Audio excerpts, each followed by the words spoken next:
Happy holidays, everybody. Welcome on in to the GOOYs 2025 edition. I am one of your hosts, Ryan Turford, and I am talking in a weird voice for some reason. I don't know. This was a choice. I am joined by a bunch of fellows today. We're going to go around. So everyone, of course, when I address you, please say hi to me instead of doing what you all did last year and say nothing. Sean's here. Hi, Sean. Hi, Ryan. You're right. And you start with me first. Hi. Hello, Ryan. Hi, everyone. I'm so excited. Hi. Hi. I decided to go bottom up this time because above you. We love a good bottom up. Exactly. Up. Is Fee. Hi, Fee. Hello. Hi, Ryan. How are you doing? Hi. Well, happy holidays, Fee. Happy holidays. Yeah. Next up, of course, to her left, the Lachlan. Hi, Lachlan. Hi. How are you? Hi. Welcome on in. Above her, it is the Bowser. Hi, Bowser. Hello, Ryan. I had to shovel 6 inches of snow off my driveway. Aren't you excited? That's how you can tell it's the holidays. And I'm so glad someone here decided to be thoughtful enough to bring some weather talk, you know? I'm here for you. Yeah, thank you. I appreciate that. To our right, it is the bearded one himself, Mr. $2 hero, Seth Sturgill. Hi, Seth. Merry GOOYs to all, and to all a GOOY night, Ryan. I have my hot chocolate here, my mandated hot chocolate. It is here. And it does my heart good to see you all. Happy GOOYs. Yes. And last but not least, the popcorn eating Mitch Power is here. Hi, Mitch.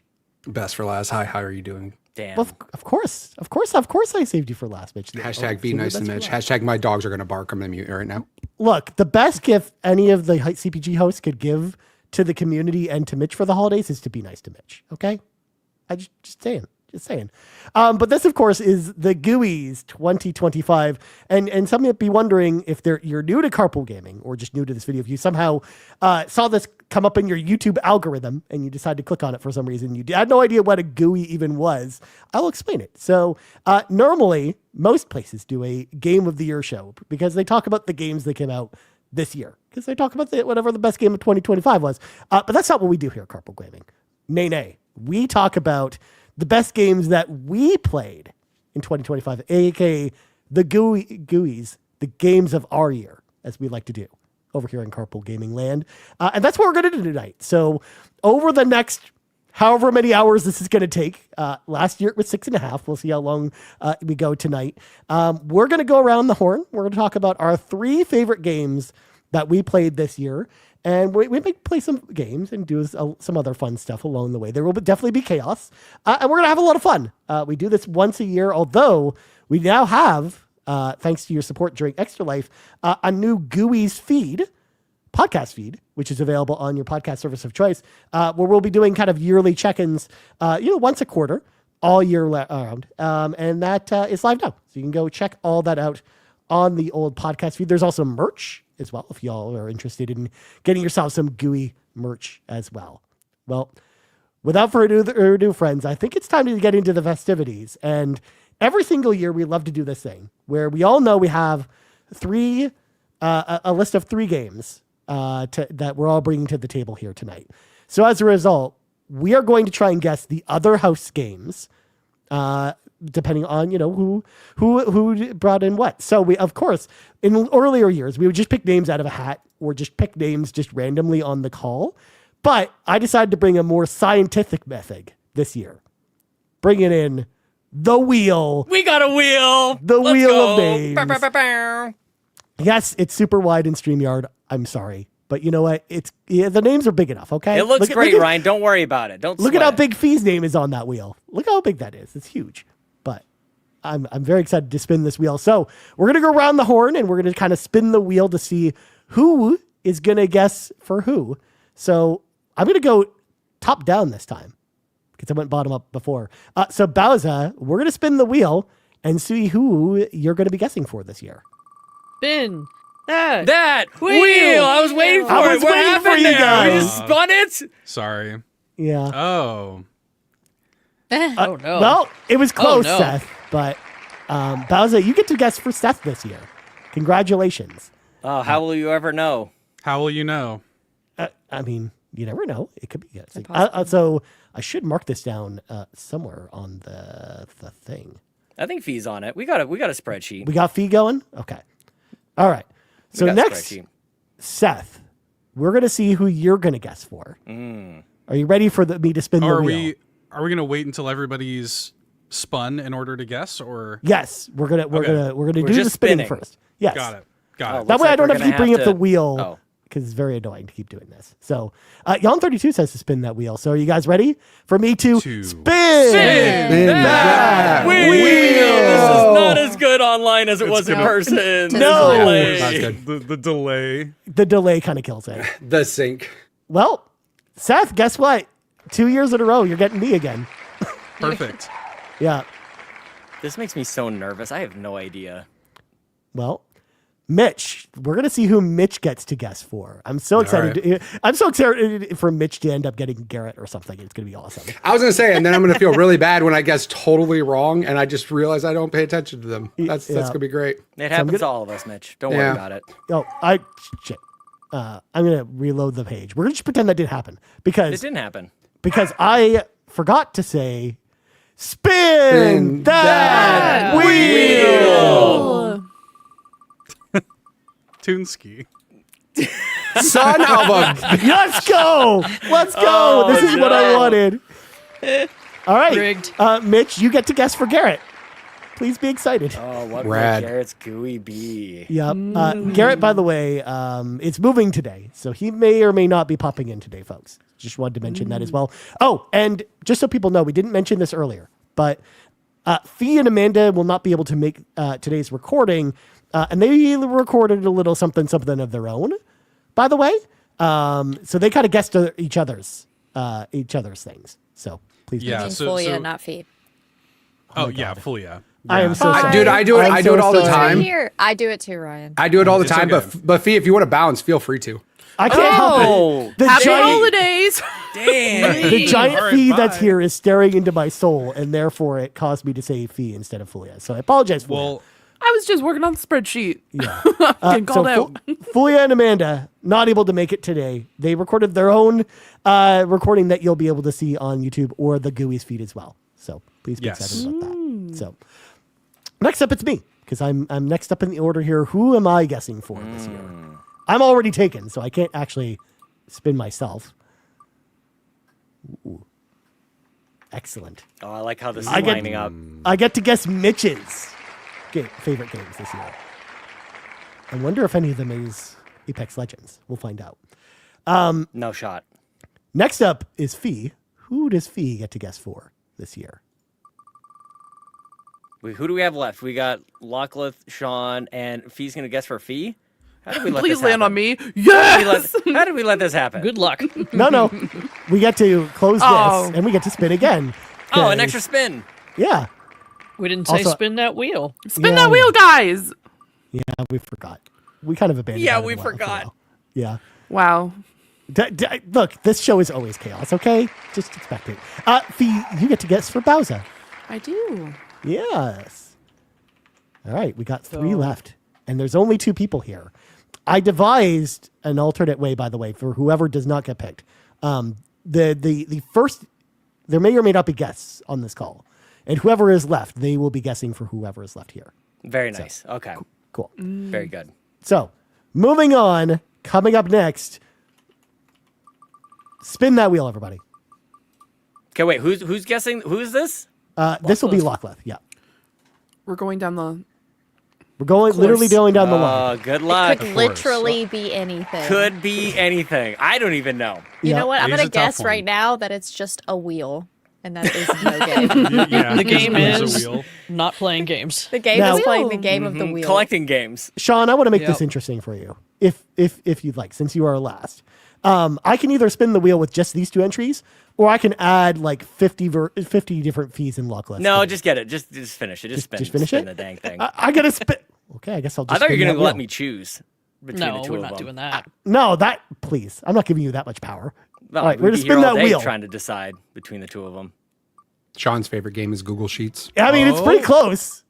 We But- keep it in Canada. Nice. Yes, Fee. I get to guess for Yes. Fee. Oh, I feel slightly more confident. That with means- This this is for one. me. Lockleth, you will have our first guest of the show, which will be arriving, according to this document, fairly soon.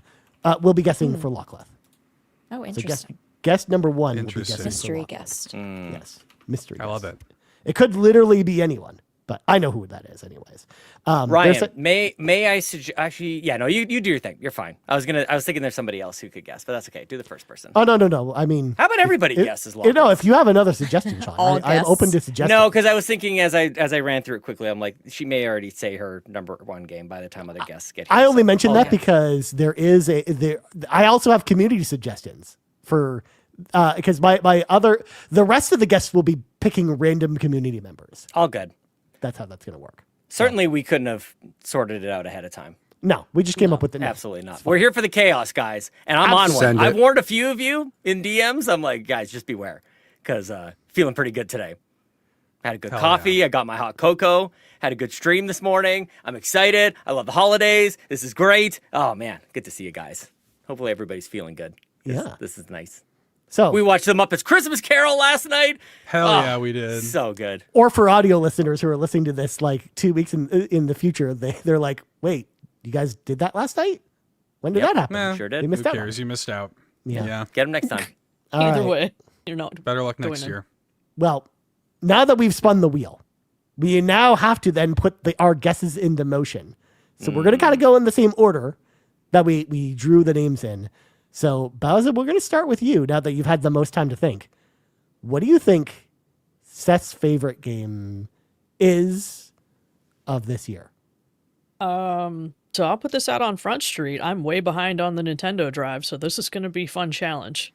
I'm caught up on the post shows, that Patreon exclusive stuff, so I should probably know the answer, but I'm going to have to do a guess.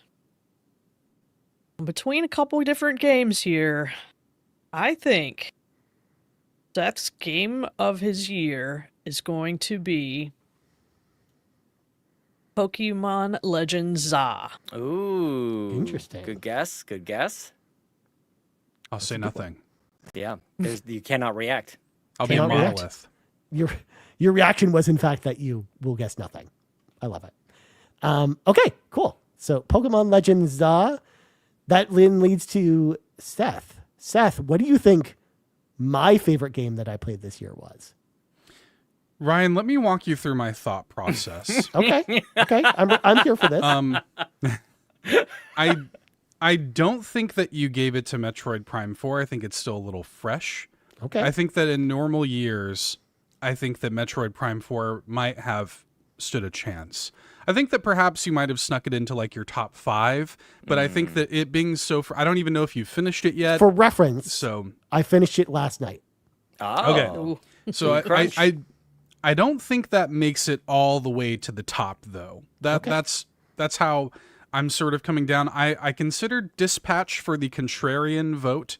And I do suspect that Dispatch will come up, but I think that the thing that will take it all the way to Ryan's actual GUI is Cyberpunk 2077.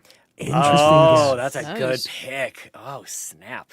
Yes, that is interesting. I talked about that a lot this year. Who knows? Maybe it'll be there. Oh. Ryan does a good job. Like, I don't know what to make of that. He knows? actually gave like a response, and I don't know if he guessed it right. Okay. I'm pretty Oh, surprised let's by see. this. Yep. Interesting. Interesting. Okay. Mitch, interesting one. You've had some time to think now. What do you think Garrett's favorite game of the year was? An RPG. Okay. Good shout. Give him time. He's still Googling RPGs that released in 2025. I'm gonna guess. I mean, I could go with the easy Expedition 33 because that's everybody. If they played RPGs this year, I could do that. But I some research was done, Okay. and I'm gonna guess Bravely Default. Oh my God. Nice. That's All right. serious. That's a Yes. choice. That is a choice. That's Thank Ryan you. saying you're close, but way off. That's fine. That's fine. And if I am, I understand. We all just- look. It's impossible. It just to proves guess. I need You to can't talk to Garrett on a more regular basis. That's all. Yeah. Pay attention. Yep. Yeah. Interesting one. I mean, we did an entire episode about Bravely Default on RPG Cage. That's true. Yep. It's not a terrible guess. Yeah. Okay. Next, I guess it's me. even though it kind of switched the order around when we came back here. I have to guess for Mitch. And Mitch, I listened to Xbox Drive a lot this year, and I feel like I could go a number of ways on your favorite game of the year. I mean, I don't think it's Apex this year. I think you picked something else. And my guess for Mitch this year is Indiana Jones and the Great Circle. I think it's Mitch's favorite game of the year. I mean, Mitch talked about that game a lot. I remember him really liking that game. So I think there's a chance that that's his number one game. That's a good guess. I actually did play it this year too. That's the best part. Even though it came out technically last year, I didn't finish it until January. So that's what I mean. I know you played it this year. So It's the games of our year, Mitch. exactly, that's the best part. So yeah, we'll see if you're right. yeah. Again, there's a number of ways I could go with Mitch, but Fee, it is your turn to guess for Bowser. Good luck with this one because there's a lot of games. Goodbye, Sean. I was so confused. Seth by and I that. had the exact same reaction to that, like in the exact moment. So my apologies. I'm so confused right now. I'm trying not to interrupt, but I'm doing it silently and it causes a distraction anyways. Fee, please. Yep. That's okay. So Bowser. Aw. You had quite the year of games, and out of anyone, you've probably played the most, which has made my choice very difficult. Most gamer. Most Do gamer. you- Most gamer. Did gamer. you choose a friend slop game? Did you play Ball Pit maybe? I know you were really into Ball Pit, but I think there was a game that you've become quite obsessed with recently, and my guess is Apex Legends. the one. That's the one. Because you've been playing it quite consistently to the point that you've now out Apexed the Apex person on our podcast, let alone in our group. So I'm picking Apex Legends. Yeah. Just for this season. Relax. You're now the Apex person on our podcast, Bowser. Congratulations. Damn. He gone. That's my guess. Mitch Good quit. guess. You just killed Mitch over there.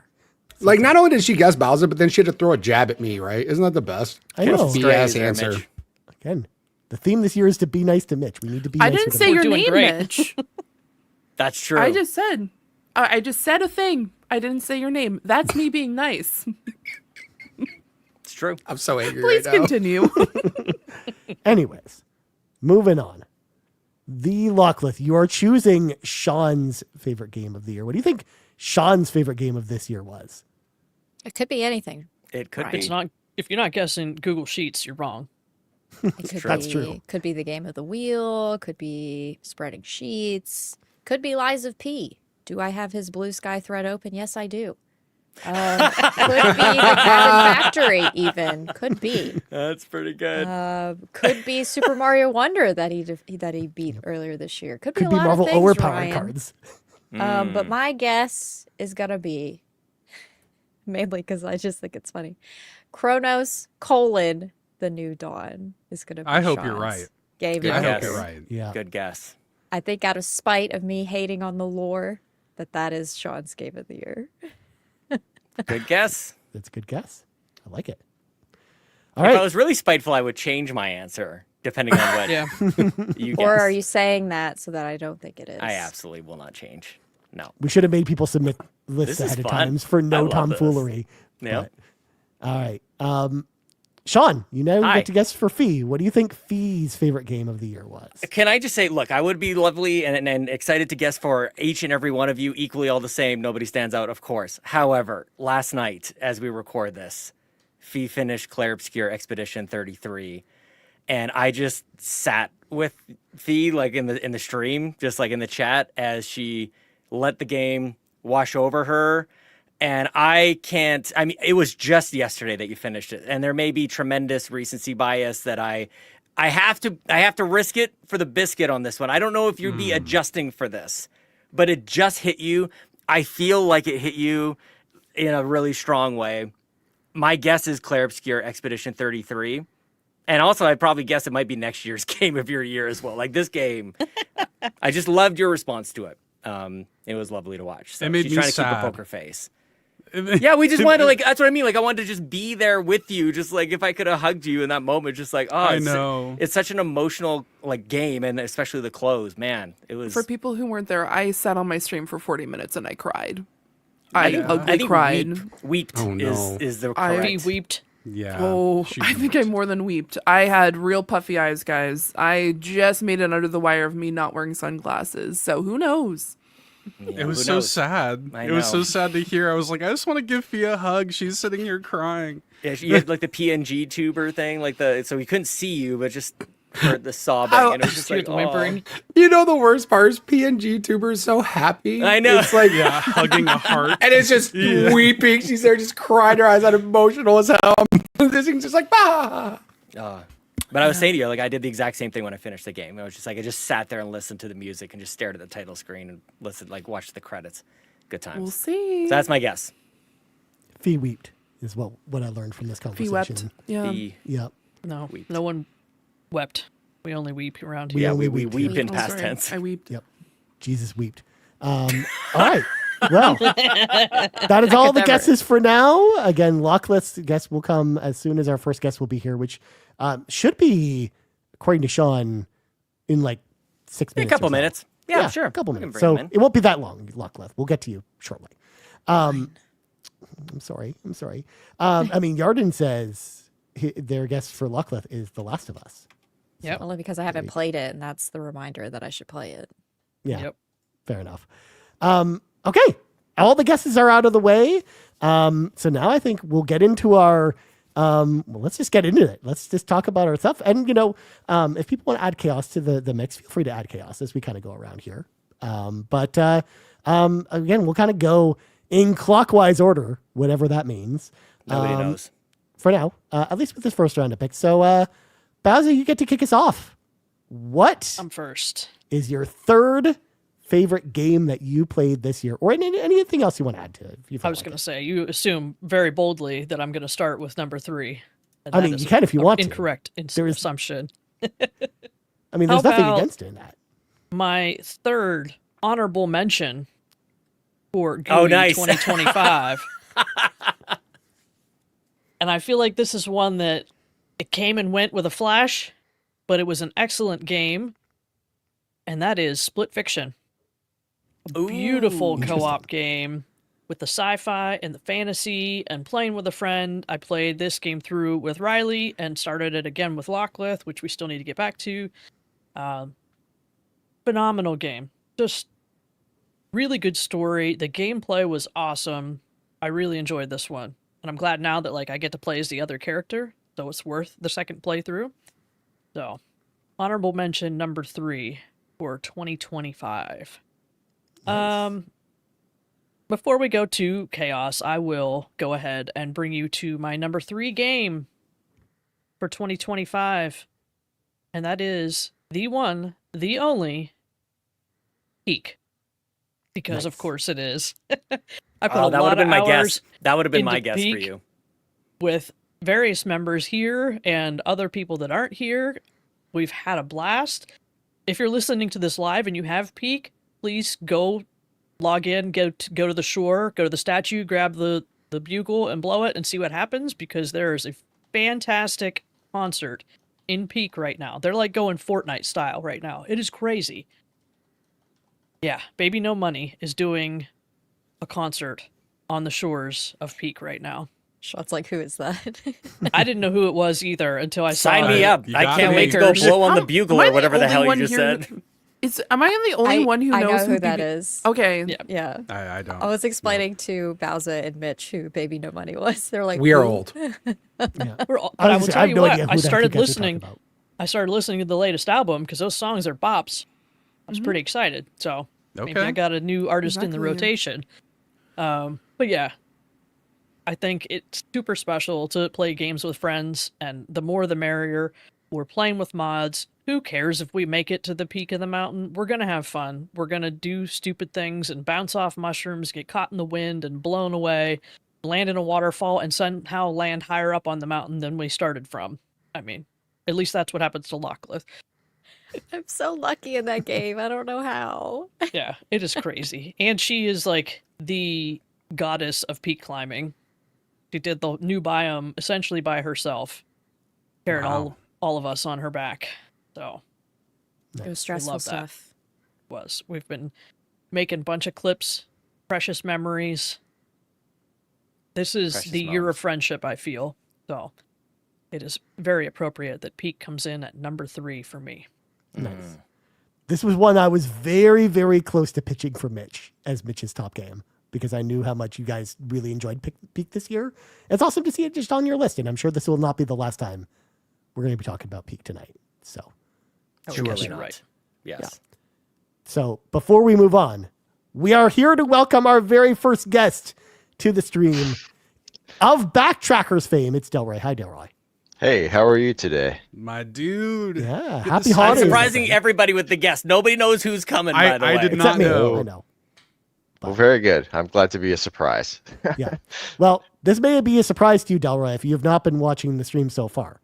But in the tradition of the GOOYs, everyone who's going to be coming on gets to guess someone else's favorite games of the year.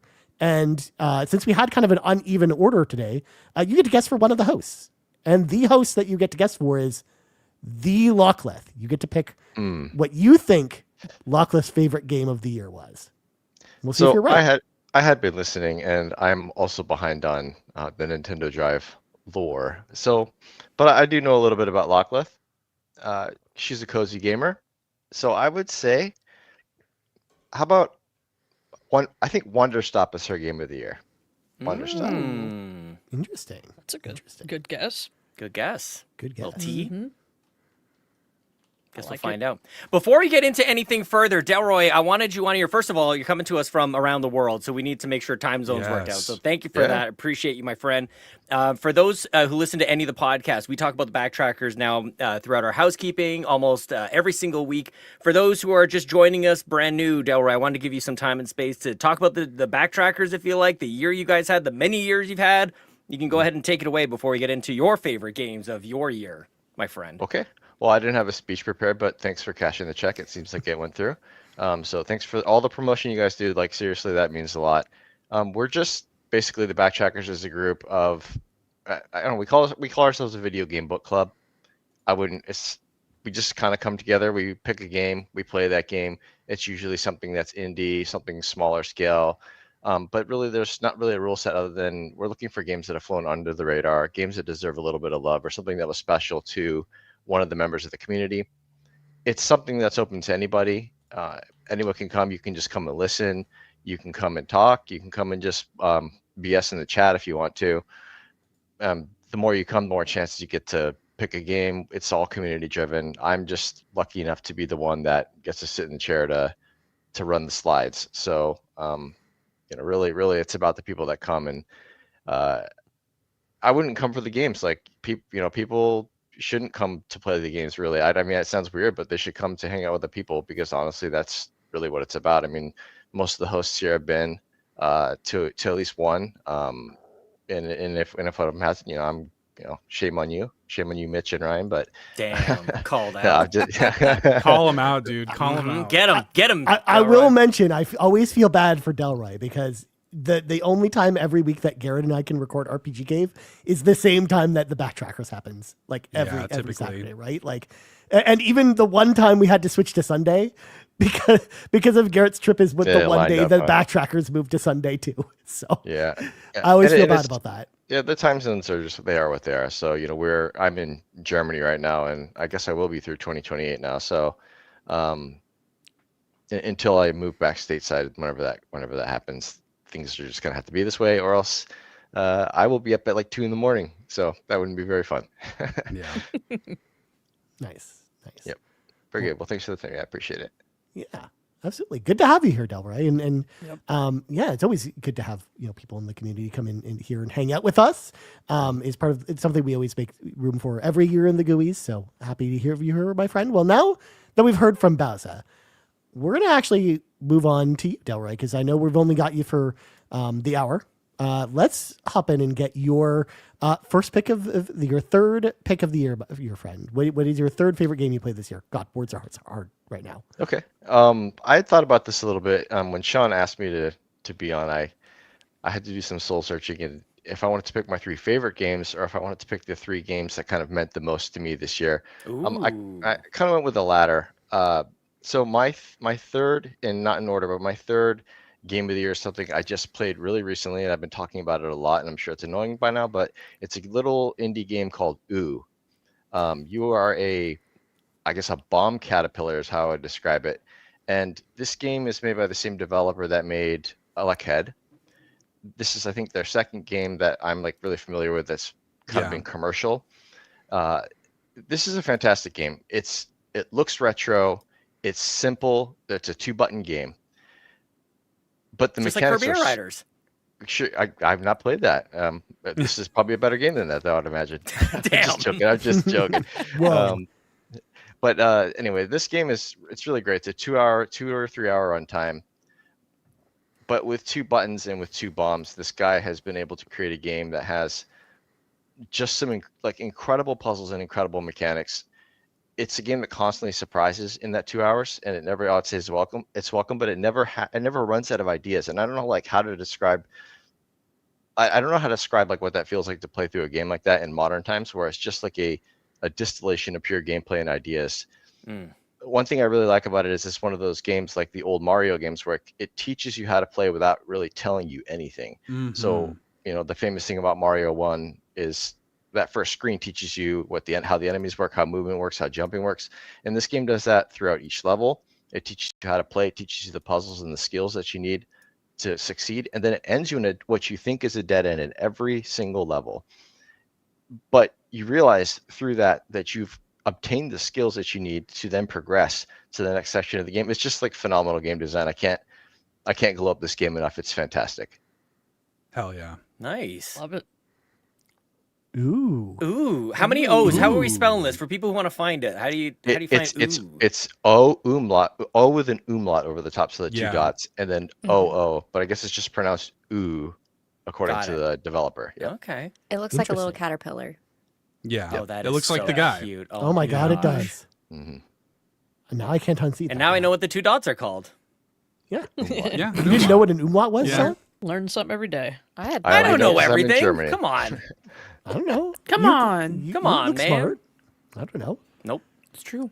Nice. Ooh. I love that. I love it. Yeah. Yes. I love it. Did this can't come wait out to this play it. year, Delroy? Was this did. released this year? That's a this year game. Yep. Nice. Okay. Sweet. Cool. Good answer. Yes. Good answer. Thanks. Good answer. All right. Good answer. Yeah. Okay, cool. Moving on. Now that we've had, we I don't want to focus completely on you, Delroy, because I know we'll give you a chance to rest your voice. Seth, I'm going to bring you in next.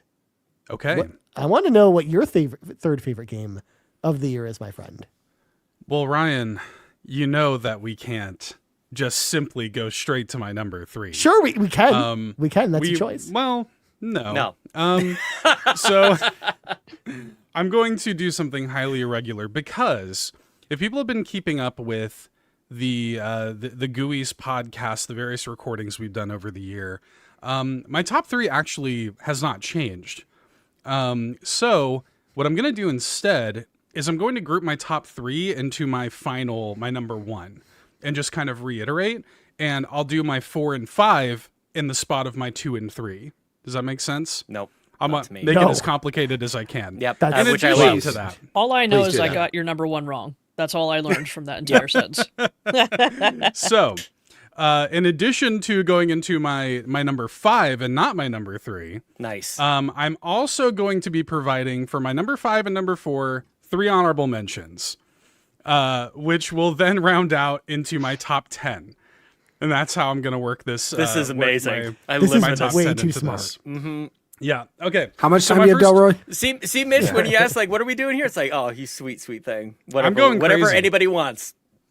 Flag. The honorable mentions will be rapid fire. Okay. My first honorable mention is going to be GameCube NSO on Nintendo Switch Online, particularly. It's not even one game. That's not Yeah, even well, a game Now at you're all. really cheating.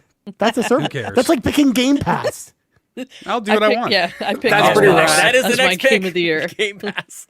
I'll do what I want. Particularly Chibi Robo. That was a really great replay this year. Really enjoyed going back to that game. I love it even more now than I did when it was new. And also Wario Land 4 I played on NSO this year. Really loved it. My next honorable mention will be Citizen Sleeper 2: Starward Vector, which came out at the beginning of the year. Really impressed with it. I thought it was a great follow-up to the first game. Loved it. My final honorable mention for this category is To a T, Keita Takahashi's new game, which I loved. I'm really sad to see that the game sold so poorly. He had to like move back to Japan. People should play To a T. It's excellent. It is my favorite game of his. I just thought it was a great story, great soundtrack. Weird, yes, but I loved it. So those are my honorable mentions. My actual number 5 is a game from my favorite independent developer, and probably the only person here who will know what I'm even talking about is Delroy. But Angeline Era is my number 5, the new game from Analgesic Productions. This is a sort of in the style of Ys 1 and 2, an RPG in which there is no buttons to press for the combat. You bump into the enemies in order to attack them. It's bump slash combat. And it just, not only does it do so much with that very simple gameplay setup, it, works in like your positioning to the enemy, the way that you approach each situation, all of the different levels, in sort of the structure of the game are like these little individual, they could be entire games themselves, these little tiny things. And then in addition to that, it has this search mechanic and that plays into the game's theme of like faith and trying to find out what the truth really is and discovering who the main character Tets really is. I just loved it. I thought it was fantastic. It's not my favorite work of theirs, but it's really, really good, really strong. And I think that like this style of gameplay, this bump slash kind of combat, I think is genuinely such a breath of fresh air. It is like the most gameplay forward game they've done yet. And I loved it. And it's like a meaty RPG. Like I have like 20 hours in this and I'm still, I've rolled credits, but I still have plenty of stuff to go in and find. It's just full of secrets and yeah, it's a wonderful game. I loved it. Great soundtrack. Like, yeah, check. Very nice. Seth game. Seth pick. Seth game. Yep. Mm-hmm. Yeah. 100% a Seth pick. Nice. How many umlauts in that one? No umlauts. No umlauts. Okay. Unfortunately. Umlaut count. Yeah. Just one still. Yeah. So far. Sounds good. I mean, we've got a long ways to go, Sean. Can we put an umlaut on our GOOYs? On the O's and the GOOYs? Is that okay? You're pretty good. It's the next evolution. It just keeps getting better or worse, whatever you want to say. I mean, definitely not. I don't know if that's better, Sean, but Yeah, well. Just called them out. I think that's better. yeah. Well, it is what it is. All right. Well, moving on. Mitch. Hi, Mitch. Yeah, it's me. What's up? How you doing? Would you like to regale us with whatever chaos you've got going on? Because apparently you can't just go to your number 3. Apparently. Here's what I'll say. I actually like Bowser's method of doing the third honorable mention and then third game. I kind of like that, so I'm gonna go that route. Nice. My third honorable mention, because I thought we were doing top 5, and it's fine. Don't worry about it. Third honorable mention is what else? It's a shooter. It's Battlefield 6. Battlefield 6 is really good, and it's so good that I literally forgot what Call of Duty was, and I didn't want to play Call of Duty ever again after playing Battlefield 6. I had zero interest in the game because the game came out of nowhere. We as in like the shooter community have all been wanting Battlefield to be good again because Call of Duty is they just didn't want to change. They were okay with putting out mediocre products because we didn't have anything better to play. And then EA told Vince Zampella of Apex Titanfall greatness, go make Battlefield good. And he did. And it's real good. Like, it is a phenomenal shooter. The audio design, the destructibility, the graphics, everything's awesome. And then the BR came out and it's also awesome. So I appreciate them very much for coming out with Battlefield 6 because it literally changed. It made a lot of people start to go, okay, we really need to step up our game now. And it came out of nowhere and I literally just excited to happy that came out. So that's my honorable mention. My actual third pick though, is a game that I definitely was looking forward to all year. And that's Doom: The Dark Ages. Let's go. Nice one. Doom. Here's the thing. Doom: The Dark Ages is more Doom. And guess what? That's rad. Because Doom is rad.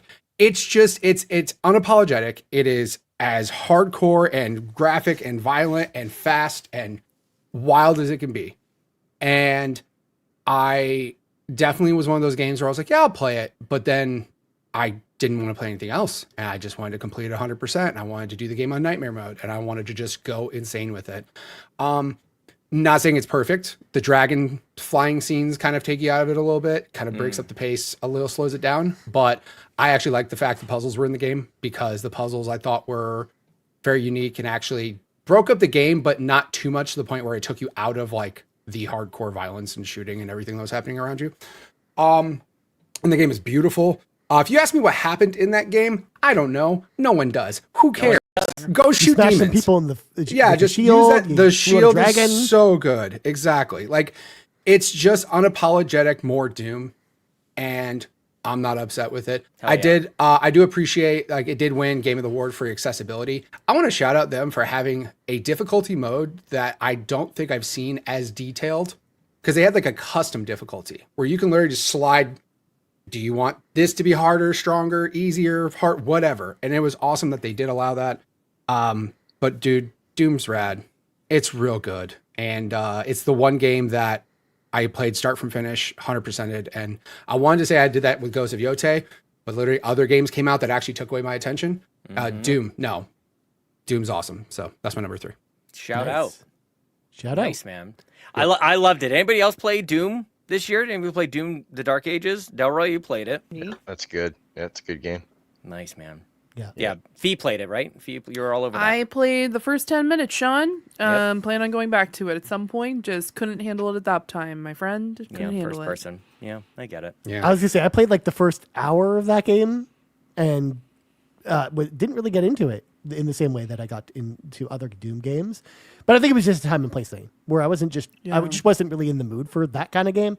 I was in the mood for something else, and I ended up playing a long RPG instead. But Doom will get its time again, because it's on my list of games I want to revisit next year. I'll put it on my wheel and everything. So yeah, we'll see. We'll see what You'll happens. be in the mood to shoot a bunch of demons one day, and you know That's where to right. go. Yeah. That's right. Yep. Yeah. Also, Mitch, what I appreciate about you is that you put on your honorable mentions, of course, because it sounds like you have 3 honorable mentions, and you decided to put Battlefield 6 in the 6th spot. Appreciate that. Oh, nice. Yep. I definitely meant to do that. Thank you, though. Yeah. Thank you for recognizing my abilities there. Thank you.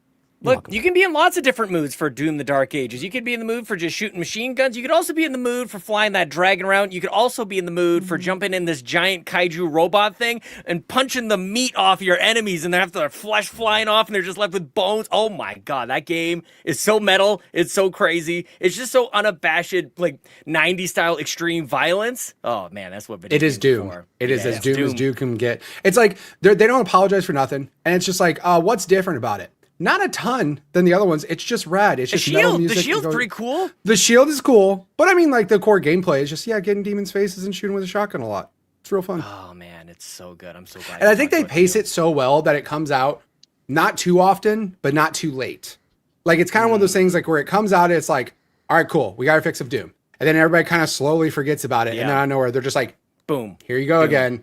And then like they do a really good job of pacing it to where they don't come out too often too. So shout out to The them. game is in all caps. The game's title is DOOM, all caps. Oh, Yes. No so good. umlauts in there. No. You have my attention. No, wait, what are they called? Oomlets? Umlauts.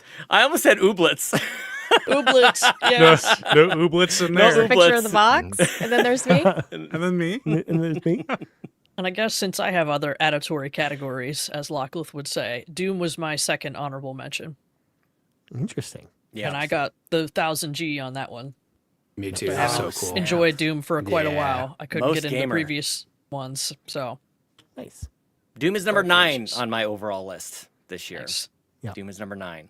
But I want to shout out Game Pass as well. I have a feeling Game Pass might come up. I know Xbox has been in a bit tricky year for Xbox this year, as my co-host from the Xbox Drive will attest. But yeah, it's worth celebrating. Some of these games we're talking about, day one on Game Pass, pretty decent. You're not going to pick Game Pass as one of your picks, Sean? I'm very surprised by this. I mean, honestly, I could be entirety. convinced. We Yeah. could maybe go through it. So, but no, not at this moment. Interesting. Well, moving on. I'm going to be doing this because I have to put my eye drops in 4 minutes. I'm going to move on before we go back to you, Delroy. I would like to bring in Bland Explosion. So Garrett, Oh, again, what? moving this weekend. Garrett could not be here with us. He Oh, might show I up thought a he little was- bit later to hang out. Man just walks into frame. I'm No, That would have been wild. if only. If only. Garrett and I met for the first time this year, which, by the way, and that was a very special moment.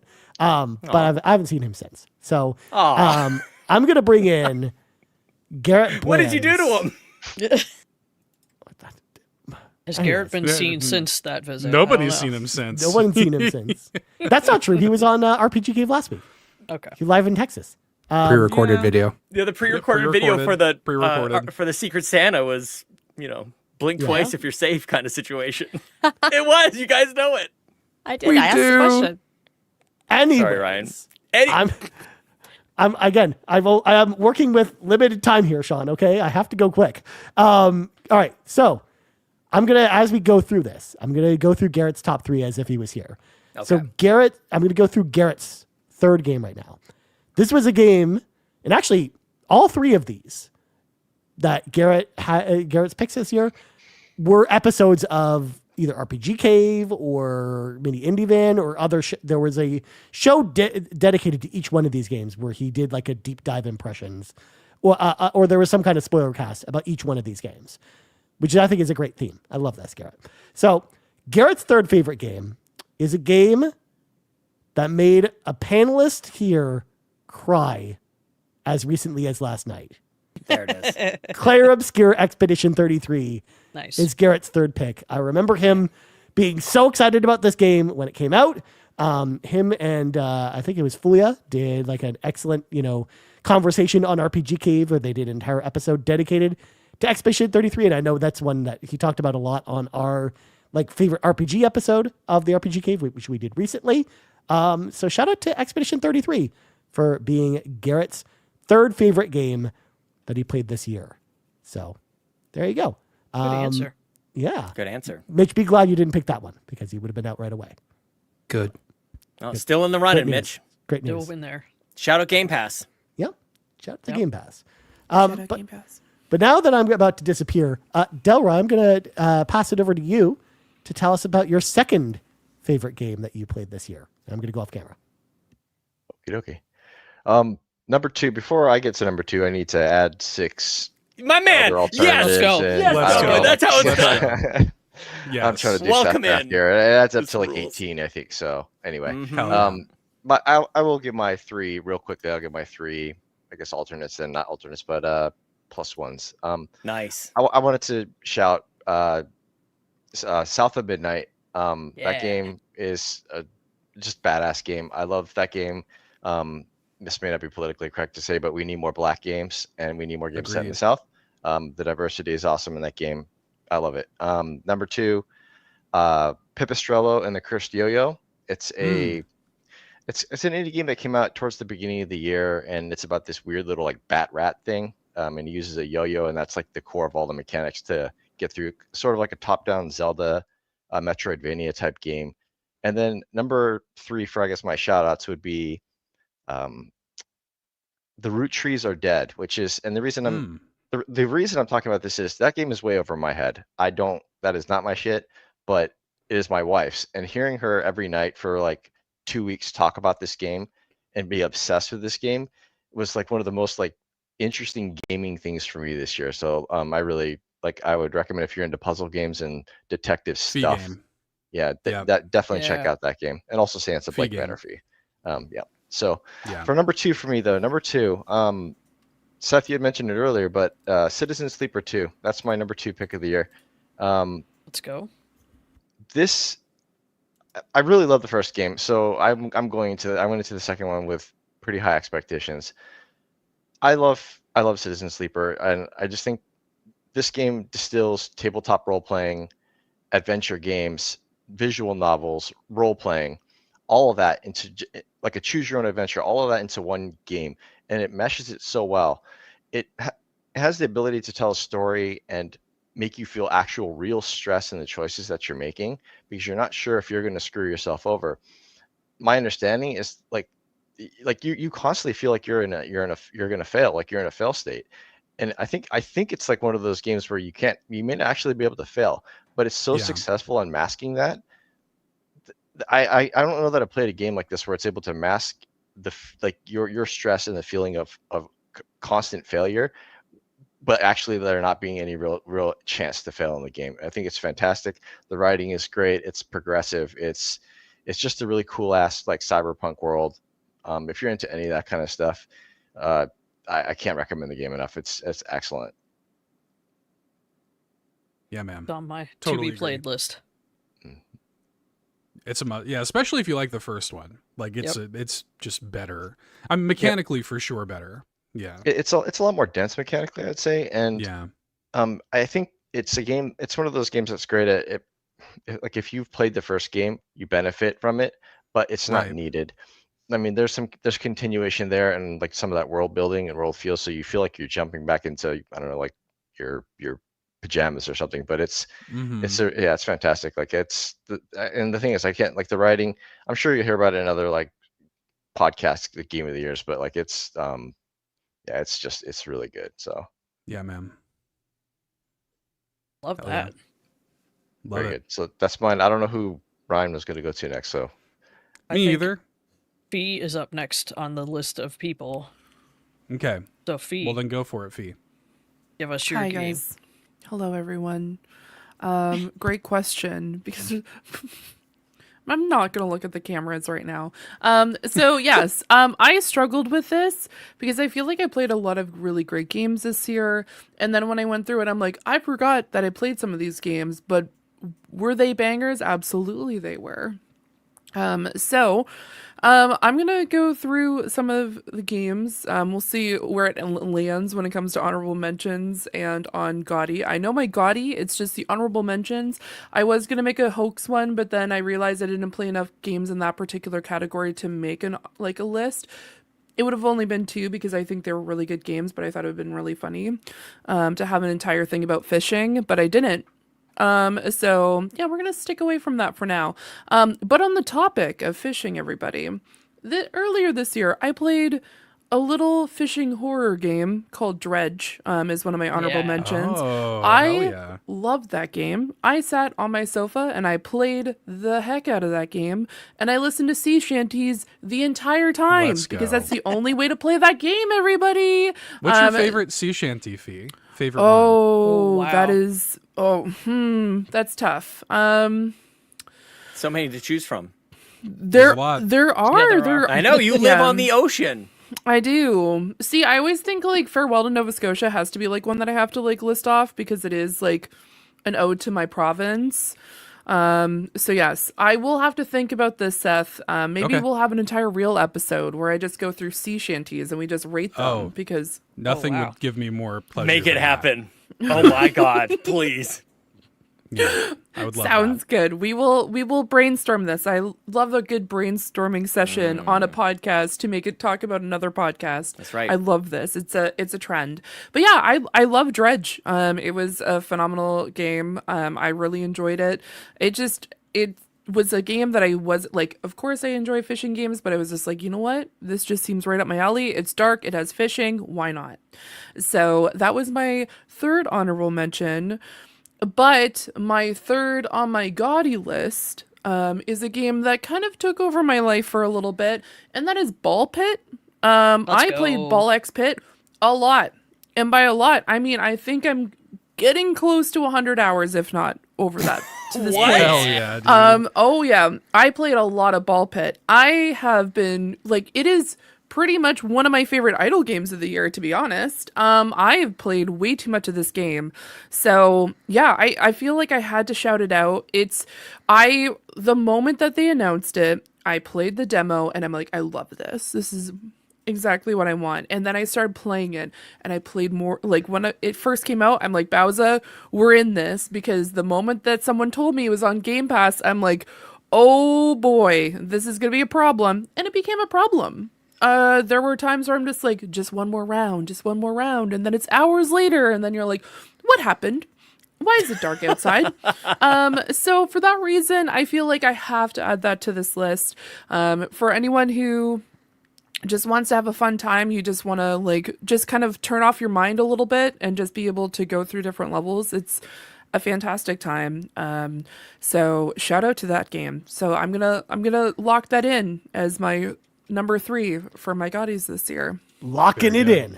Locking Coming it in at number 1 on my list of games I wish I played more, feels like a missing out / plan for 2026 is Ball X Pit. Thank you, Game Pass. Thank you, Fee. I must play this game. must. Holy crap. Has there ever been a Yeah. more Sean game than this? I'm actually scared of yes. it. I'm Sean, scared of it. I feel like we told you this every week. We were I just know, like, I Sean, know. you need to I'm play not even this on a game. show with Sean, and I told him every week. It's really good. I know.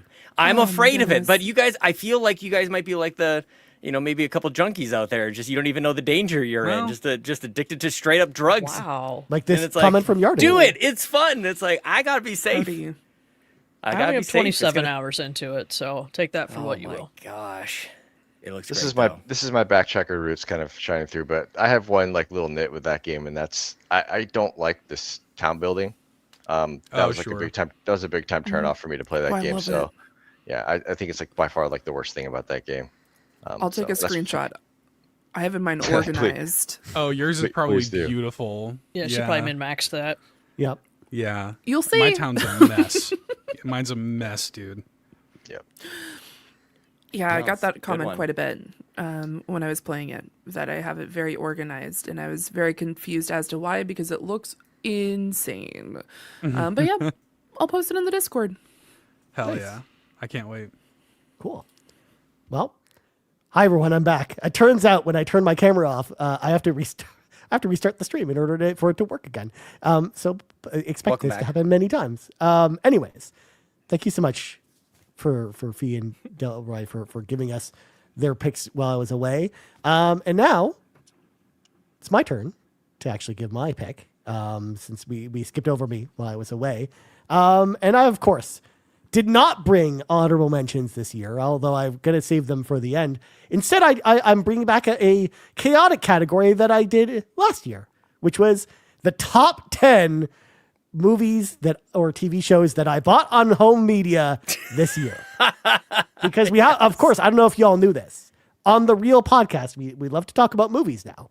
And I've been on many movie podcasts. In fact, there should have been one that you listened to yesterday if you're listening to this on Christmas Day over on the old Patreon feed. And host I'll send you a note about that tomorrow. So I'm going to show off, 3 of these now, and we'll get to some more later. So, and these are, by the way, just like the GOOYs. These movies didn't have to come out this year. That's These right. are just the 10 movies I picked up that I enjoyed the most this year. Starting it off, and these are in no particular order, of course. From Arrow Video, this box set of Deep Blue Sea. Oh, of course, hell the yeah. 90s classic. It's got sharks. It's got Samuel L. Jackson. It's an amazing. Got sharks. One of my got favorite. sharks. One of my 10 out of 10, favorite it's got movies from the sharks. 90s. But what's cool about this release, of course, is it comes in this cool hard box. And then, of course, we've got the 4K with the cover from the poster from the movie, but also comes with this big book that talks about Deep Blue Sea, the making of Deep Blue Sea. Like it has like a bunch of behind the scenes stuff. Like Arrow Video went all out with this release of Deep Blue Sea. This crazy, like very cheesy movie, but also a movie that I've just loved over the years. So I actually love Deep Blue Sea, and this was actually like one of my favorite releases this year that I picked up on 4K. Of course, you got to have Deep Blue Sea in 4K, y'all. That's a must. You must. Yes. The alternatives are unthinkable. Yes. The next one is actually an even older movie, but is more of a classic film. This is The Breakfast Club, the Criterion Collection release on 4K. Again, similar thing to Deep Blue Sea, even though it doesn't come in a hard case. It does come with like a book that talks about, some of the behind the scenes of the movie. It has a ton of extras on the disc as well, talking about, the making of The Breakfast Club and like some interviews many, many years later with the cast and stuff like that. Like this is a great 4K. Really, really enjoyed that from one of my sharks, though. all-time favorite 80s movies. You're right. Sharkless. Not enough Yeah, sharks. Sharkless Yeah. Breakfast Club. And this one also sharkless. This is actually a trilogy of movies, and this is a giant box. I've got the X trilogy here. So X, Maxine, and then Pearl. Of course, I love this trilogy. It's very out there. All 3 of these movies very different from each other. But I love kind of this big box set that A24 did for the trilogy, and these are all in 4K. Again, similar to the other releases, big hard case, big book that goes along with it. It's also just the tallest DVD that you'll see on anyone's DVD shelf. So had to throw that in there as my next movie pick that I threw on there. Not all these are movies, by the way. There's a couple TV shows in here, but now to my third favorite game. this game was pretty fun this year. I really, really enjoyed this game a lot. So much so that this was actually at the top of my list the last time we did the GOOYs talk. The last time we did a GOOYs check-in. It's a 2D game based off one of my favorite franchises that has not been around in a very long time. They came back this year with this franchise, and they knocked it out of the park with this one. I really, really enjoyed what they did with it, even though it's very different from the old games in the series. And that game is Shinobi Art of Vengeance from Sega. I play since I was a Genesis kid. Even though I had the Super Nintendo, I was way more into Genesis stuff at the time.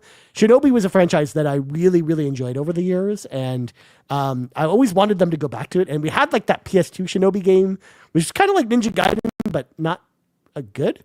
So I always wanted them to take another kick at the can at Shinobi, and I'm so glad that they did with this brand new 2D version with this hand-drawn art style, this incredible gameplay loop. My only complaint, of course, is something that Seth and I both talked about with that game, which is the map and how the map sucks, even though it's one of the worst open world maps I've ever seen. But at the same time, like, I had just as much fun, not even 100%ing it, not even caring about that exploration to make the map even matter. The game was so good on its own that it's good enough even with the problem with the map I had with the map. So Shinobi Art of Vengeance, grand return for the series. I can't wait to see what they do next for this series, but also what Sega does with the rest of the franchises that they've announced that they're working on, like Crazy Taxi or Altered Beast or Golden Axe. Like, I can't wait to see what they do next after how good this game was. And also Lizard Cube is just a studio that's on fire between this and Streets of Rage 4. Like, I can't wait to see whatever their next project is. So, Shinobi Art of Vengeance. That is on my fire in third a good favorite way. game. Yeah. Yeah, Also- the studio itself not on The fire. studio is safe. hope not. Yeah. The studio It's safe. itself, Yeah. not on fire. engulfed. Yeah, not in Yeah. flames. Okay. Of course, we are knee deep in the year of the ninja. So Cloud connected. only fitting that I would have a ninja game during the year of the ninja on my list this year. Well, anyways.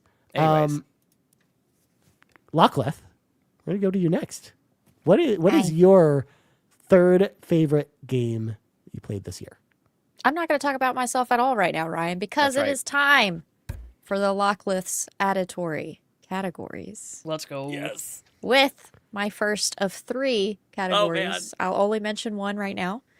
I want to ask everyone here, and we can quickly just do a one-off. Most chaotic character in any game that you've played this year. I'll let y'all stew on that for a moment. Oh, Mitch has Most got one. chaotic. Does anyone I know have one? mine. Go ahead. That weird horse dude that was naked in baby steps yesterday. The Bro, donkey? the donkey that had his donkey out, and thank God there's a Not nudity his donkey. button. Wait, Not what? a Yo. donkey out. Bro, in baby steps, there's a clear thing at the very beginning that says, "Do you want nudity on or off?" And I'm streaming, and I'm like, "Well, God, I don't want to get banned, so I make sure I turn nudity off." And thank the Lord I did, because like I wake up from this like checkpoint, there's a dude with the donkey, full human body, donkey out, and human feet, by the way, which was really weird. It was off-putting. He had hairy legs like a donkey. I literally just looked at my stream like, I don't know how to respond to this. I don't know what to say. I don't know what game I'm playing, and I'm so very sorry. So that dude. I'm sure it's fine. Yeah. No, it's not. Go watch my stream. You'll see me just be like, what is this? I'm so sorry. Yeah. Nice. Yeah. Does That's what anyone it want was. to follow up that? I'll just say I don't really have like a good follow up to it, but I will shout out Pinky from Promise Mascot Oh Agency. God. yeah. Yeah. Yeah, Absolutely. I think for a Terrible. Also, chaotic absolutely not. character. Yep. I love Pinky. She's great. She's mayor. Yeah. So, yeah. Yep. Where I'm can I gonna post say- this screenshot? Oh, jeez. Where should I post the screenshot of this thing? Host chat, probably. We don't need Yeah. to share that with everyone. Yeah. Just share the love, I Thrown guess. off the internet, please. That's all of that. Yeah. It's censored. On the dark web. Yeah. I'm gonna say Toxic from Dispatch. He's a dude made of like toxic slime, but he's very naked and he's very kind of chaotic throughout the journey through A Dispatch. lot of naked So, people. Yeah, a lot of naked Yeah. people. Does naked mean chaos? Depending on the also has a context, chaotic yeah. personality. He happens to be naked, but that's not what makes him crazy. He's just a very chaotic character. So There's something else. The naked isn't what it is. no, Oh, okay. I was like, do you have an answer to that? No. There's something else. I'm just moving on so we can get through everyone. I'm sorry. Elsa? I'm gonna have Did to you have go one? with the Scoutmaster from Peak. That crazy ass dude ran up on me and ruined my whole life. Yeah, he'll do that. And then he stood above my dead body and smirked. And laughed Yep. in that clip you sent was us. He was awful. laughing at you. I was like, damn. All right. Everybody's That was laughing something at else. me. Everyone's laughing at me. Fee, do you have one? Yeah, any friend slop game that includes this guy up here, Mitch. Mitch is a lot sometimes, and I say this lovingly. You're just a little chaotic. So not an Because, NPC. you know, not okay, a game I just character. want to No, like a if human. this was a time like Lachlan, if I had known this was going to be an option, I would have brought up a clip of specifically Mitch losing his mind at me because he thought I did something, but it was actually someone else. When we were playing Peak, yeah, I There's no way in hell her friggin' chaotic character was a shot at me. Whatever, bro. Are we surprised? shot. I'm sad. I feel bad for Mitch. What do Oh you my mean? This will cause Sean, me to do you drink. have one? No. Sean, do you have one? Like Donkey Kong. I don't know. Yeah. Although he how about was you, man? naked. He was canonically There you naked. go. Yeah. Canonically naked. There you Thank you. Yeah, that's my I think answer. I think for me it's Hideo Kojima for the entirety of Death Stranding too. That entire Yeah. thing that he made, Fair. that's chaotic as hell. So, yep. That's fair. Well, mine has to be a character that I named Kevin from the convenience store that I played. 'Cause Yes. he jump scared me. He was my manager in the game, or not my manager, one of my coworkers in the game, and he scared me. Kevin. And so that's why he's chaotic. Because how dare you, Kevin? Come on, Kevin. But that's my auditory categories. I have two more. I'll bring them up later. I could go into my third, but why would I do that when I have some honorable mentions? Hell yeah. I'm going to mention a few here, just kind of name them off. Starting with Make Room, which is just a room designer game. It's almost like making little cozy corners. It's like playing The Sims, but there's no characters that you're controlling. It's just designing cute little cozy corners. A game that I beat literally Friday night, The Casting of Frank Stone. I played that for the first time this year. So I want to honorably mention that. Quite gruesome. Not a lot of people survived. We're not going to talk about it. Some of them were traumatizing. You should have just kept them alive. So What were you doing? traumatizing. Well, I tried, Ryan, but the I didn't hit the A button very quickly, Well, you and gotta I hit it didn't hit faster. I didn't hit X quickly enough. So people died, Ryan, and then I was sad about it. So yeah, I'm traumatized. But my number 3 has got to be a game that I played a few times on stream. Haven't beaten, but I have enjoyed my time with it so far. Is Fantasy Life I: The Girl Who Steals Hell yeah. Time. I didn't know how that would fall for me this year because I was like, it's just another Animal Crossing like, I already have AC. I don't need something similar. But I really like it. I do like that they've added so basically when they reach certain milestones, the developers, they would put out a code and you download it and you get free like stuff in the game, which is neat. But one of the fun stuff that you got was basically your Tom Nook when you put the whole costume on. Yeah. And I thought that was really funny that they know that they're kind of similar to Animal Crossing. And so they're like, haha, we're going to put this in there. And obviously I had to make one of my thumbnails look like Tom Nook just on the beach. Like it could be anything. Am I playing AC or am I playing Fantasy Life? It could be either or. But no, it was Fantasy Life and I do enjoy it. The characters are adorable too.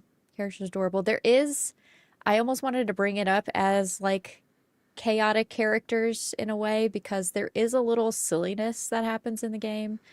The creatures that you come upon, like there's like a short that I have out on my channel right now where you and the party you're with are all headbanging to like a made up metal song Oh, that all yeah. these NPCs made up.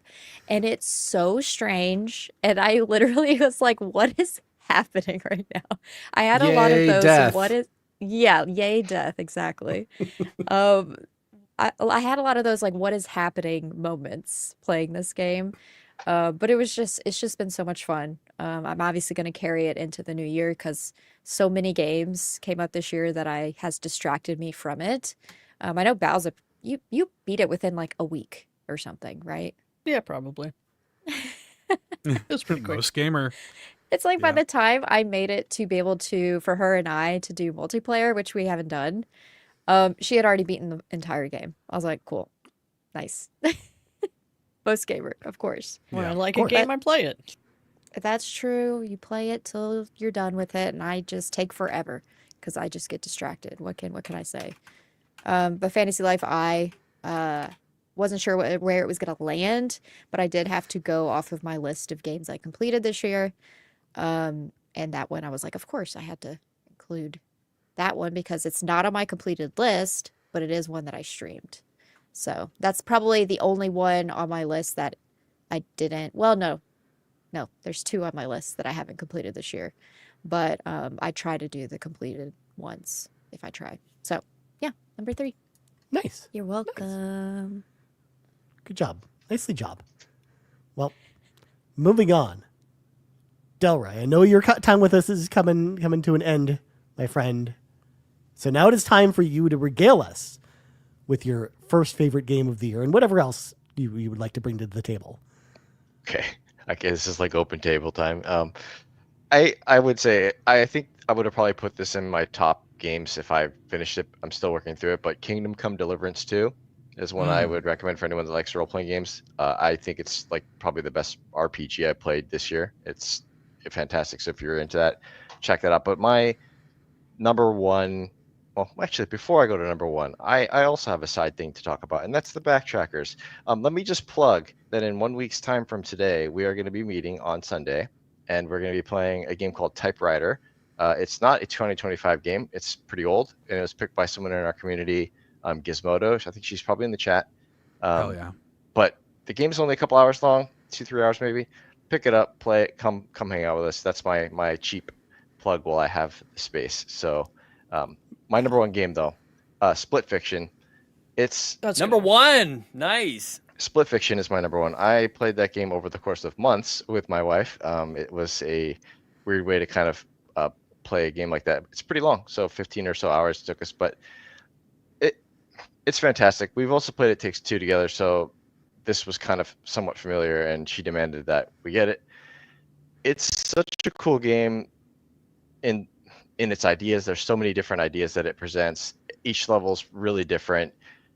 I know a lot of people have knocked the story, knocked the writing. I could give like two shits about that. It just doesn't matter. Like it's nothing. It's a game that is so what's the word for it? Polished to play. Mhm. I don't know a game that like has so many different mechanics in it and so many different like level designs and types of gameplay, but does all of them like excellently. Not even just like acceptably, but excellently. It platforms better than almost any platforming game I've played this year.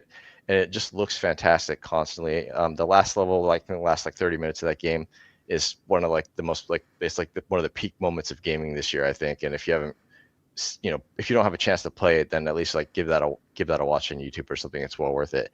But I think like the thing I like the best about this game is it's like I love the idea of couch co-op, and I love the idea of playing games in that way cooperatively with someone and having to actually rely on that person, not just playing in the same game space, but actually having to rely on that person to succeed and to go forward. I think that's just fantastic. And the fact that it allows someone who's like an elite gamer or whatever to play with someone who can hardly control a camera in a game. I think that's Joseph Ferris is an incredible designer, and anything that he puts out, like I'm looking forward to it because he's nailed it. So that's probably my favorite experience this year is sitting and playing Split Fiction with my wife over the course of like 6 months. I love it. That came out earlier in this year, Mitch. Yeah. It was going to be, just want to mention, that was going to be one of my honorable mentions. Also, two things. The pig minigame and the cell phone minigame are literally the funniest things Yep. I think I've seen in a game so far this year. So, yeah. Yep. Yeah, and I'd argue the story might not be the greatest thing you've ever heard, but I think it does a good job of like making all of these different levels possible. And I think it's completely passable. Like I don't, Yeah, you know, it's it's a weird knock. It's like knocking Metroid for the story. I just don't understand it. It's like finding something to be angry about. So I guess I'm not about that, but yep.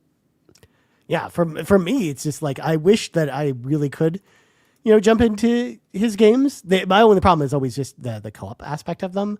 Like I love the fact that there's a space for games that have forced co-op. I just it makes me sad that because as someone who doesn't really play co-op that there isn't another way to enjoy it outside of that. But I've heard nothing but great things about Split Fiction, and I'm glad you enjoyed it. Aren't you a Final Fantasy 14 guy?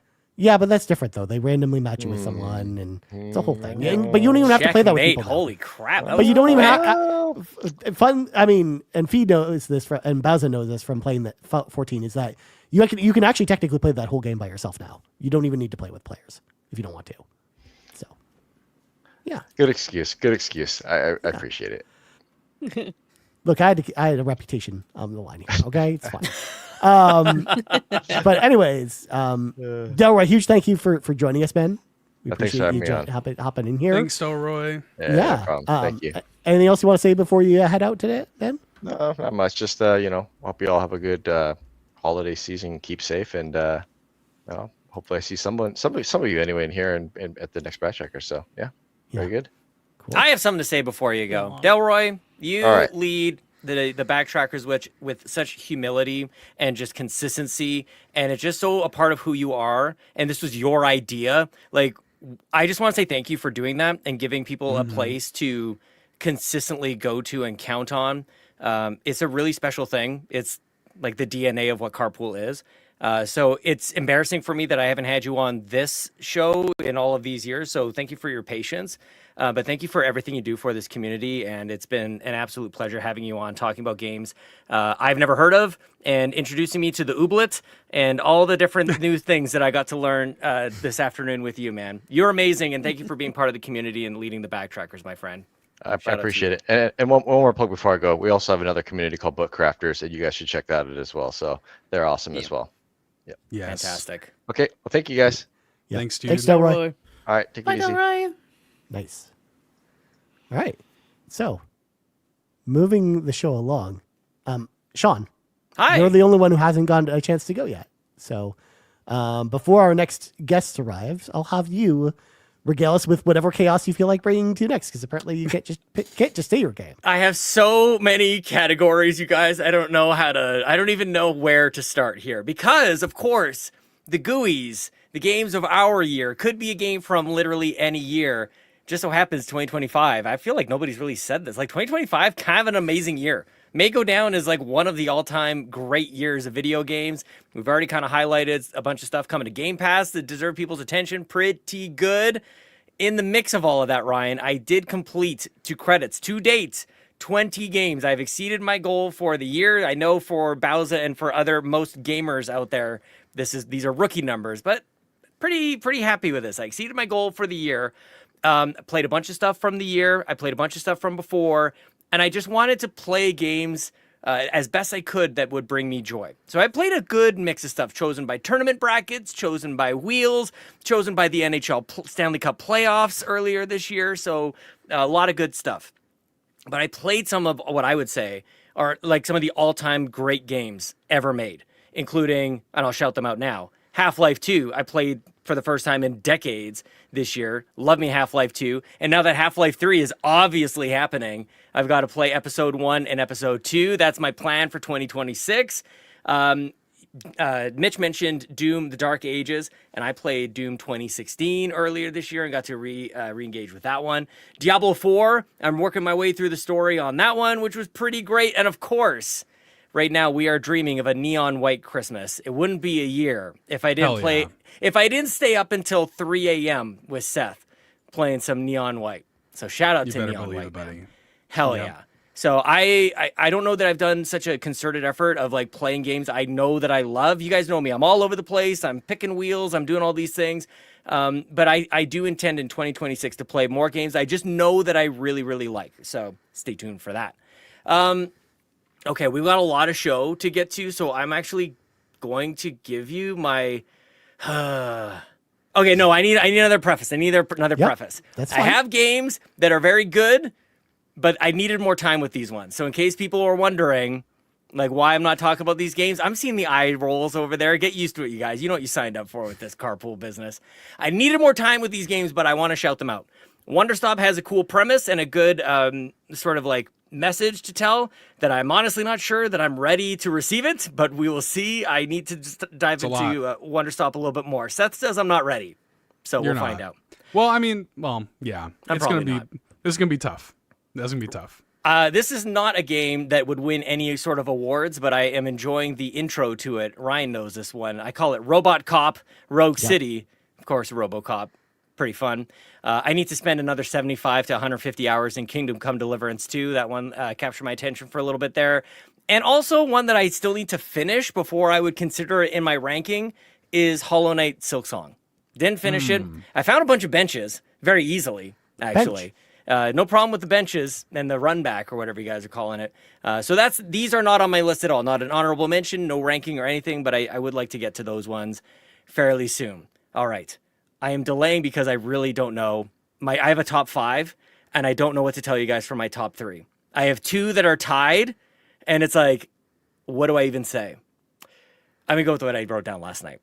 My number 3 is a game that was selected by Rybo, community member Rybo, and it was one out in the NHL playoffs earlier this year. Liza P is my number 3 game of the year. Just edging out, just by the moment I spoke it edged out Chronos: The New Dawn, which is number 4 for me.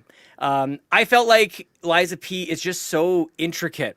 I really enjoyed this game. I haven't really beaten a Souls game before. I've played Bloodborne, haven't completed it all the way, but Liza P was kind of like one of those very memorable game experiences that, you know, it's the classic, I don't think I can beat it. I don't think I can do it. You push through and it does the thing.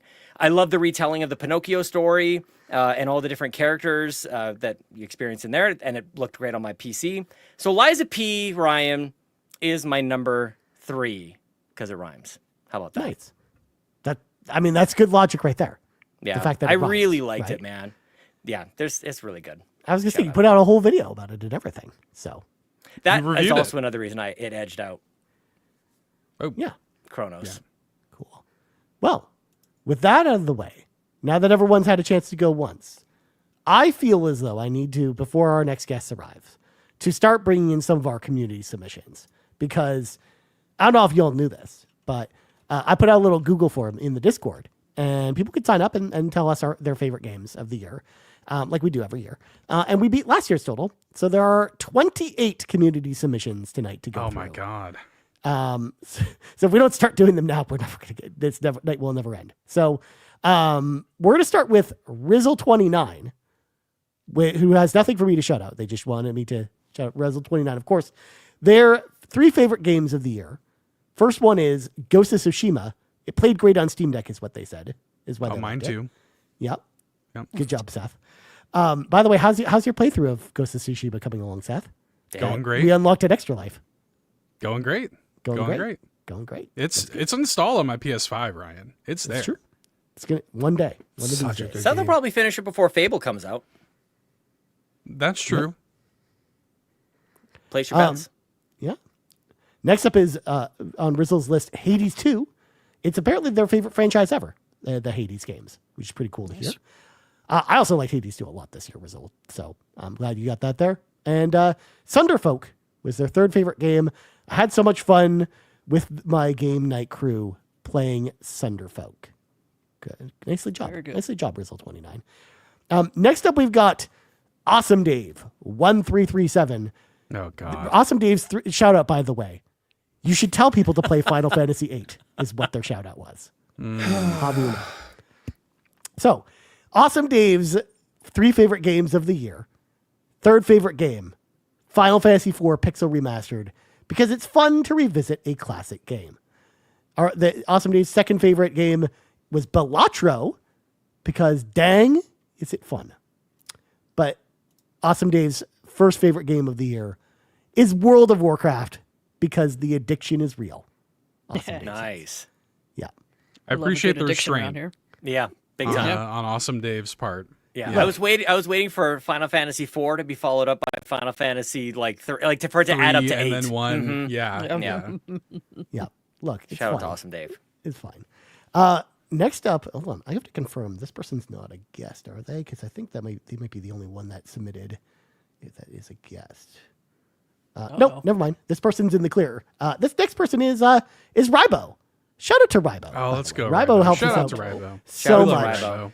Rybo's shout out that he wanted to point out is riboflavins.com is the website. Let's go. For Rybo. Okay. Rybo's Got it. .com. .com. .com. .com. http://Rybo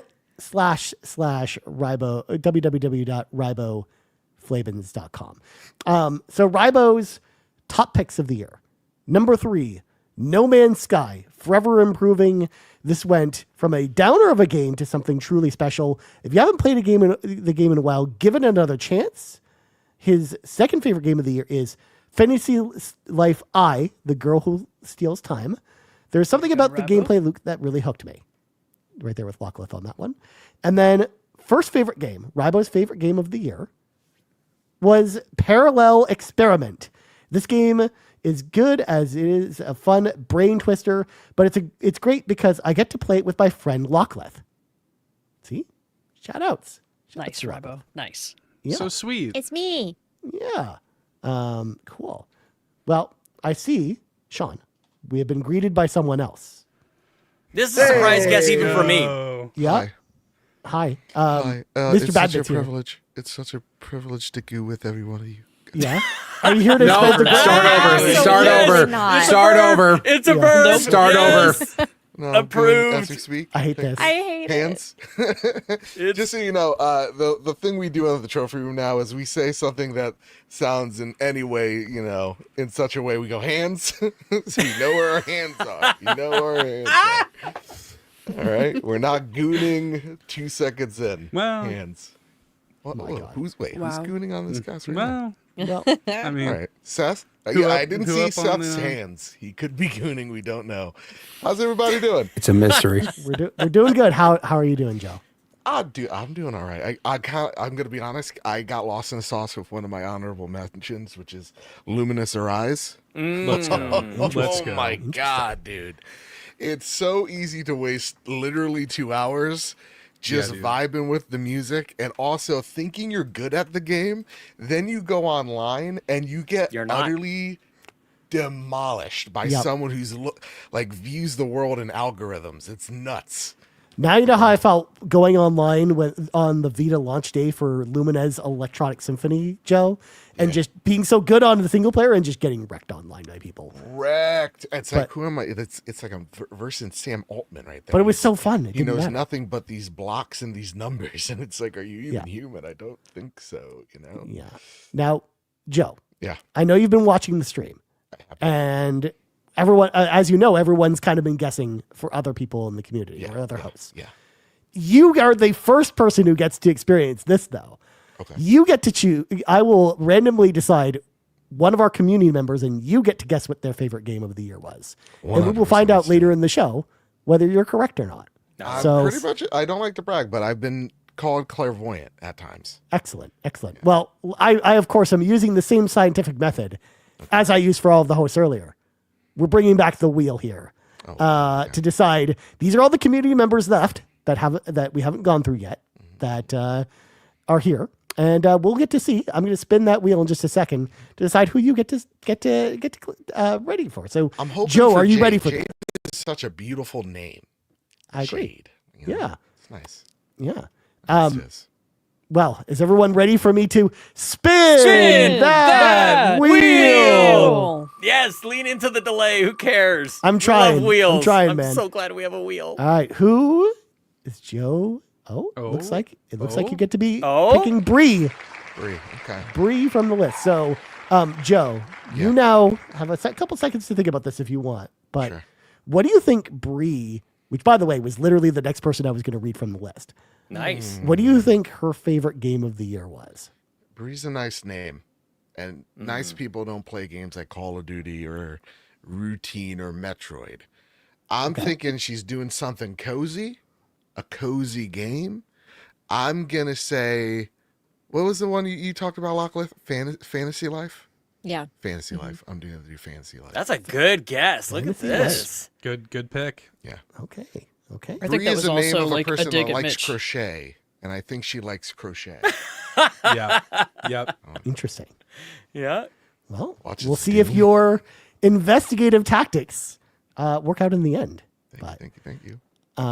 Okay. Well, since we've got the spotlight on you now, Joe, now that we know who you've got your guess out of the way, are you ready? Are you prepared to give us your third favorite game of the year to start us off?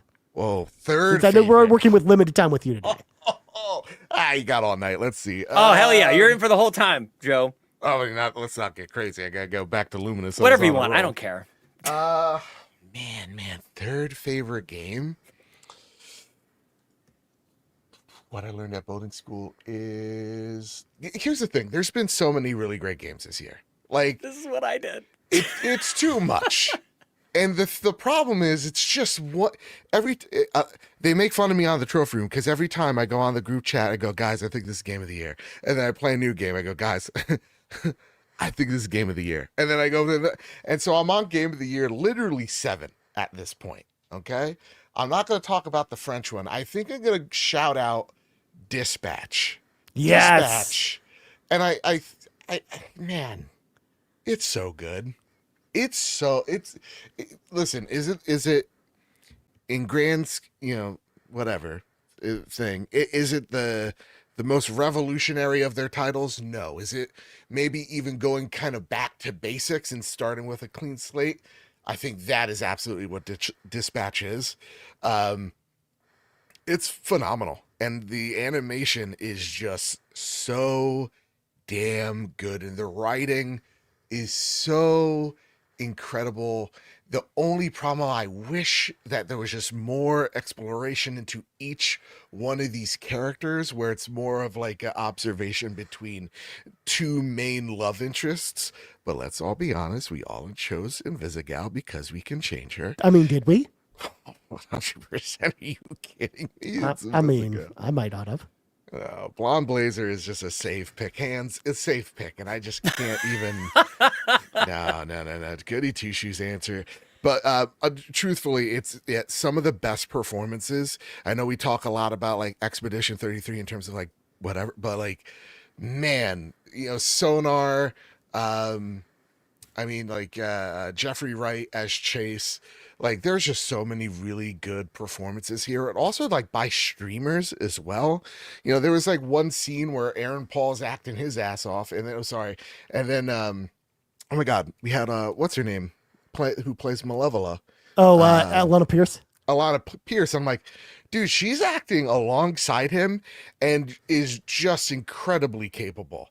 Standing beside like an Emmy award-winning actor. So it's or Golden Globe, whatever. So it's awesome to see that one for sure. If you have not played it, please go and play it. And also, what's it? Thought Squad, one of the song of the year, maybe even generation. What an amazing time. Ooh-wee. I'm so glad someone else brought up Dispatch. This game is freaking awesome. Dude, it's I so love good. Dispatch. It's so good. This game, by Right, the way, Sean? yes, right, Sean. Right, Sean? This game, by the way, was number 4 on my list. It Oh, just okay. missed my cutoff. All right, fair enough. So I'm so glad Joe brought it up, because otherwise I would have brought it up later when talking about honorable mentions. Good. Yeah, dude, such a good game. Nice one. Yeah.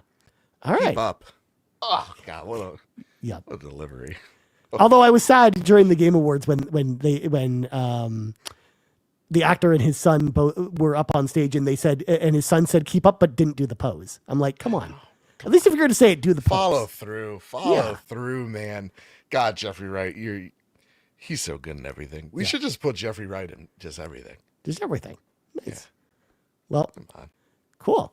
Well, now that we've all given our third favorite games of the year, it then comes all the way back around that again. Once again to Bowser. It is now time for you to regale us with your second favorite game of the year, if you'd like to. You can talk about other things if you want to too. I would love to do that, but first, I'm adding a little category for myself. Oh, that didn't yeah! quite make the top list. I'm going to give you my Sim GUI What? simulation game of the year. I'm not sure if you're all ready for this. My Sim GUI for 2025 is the one and only Crime Scene Cleaner.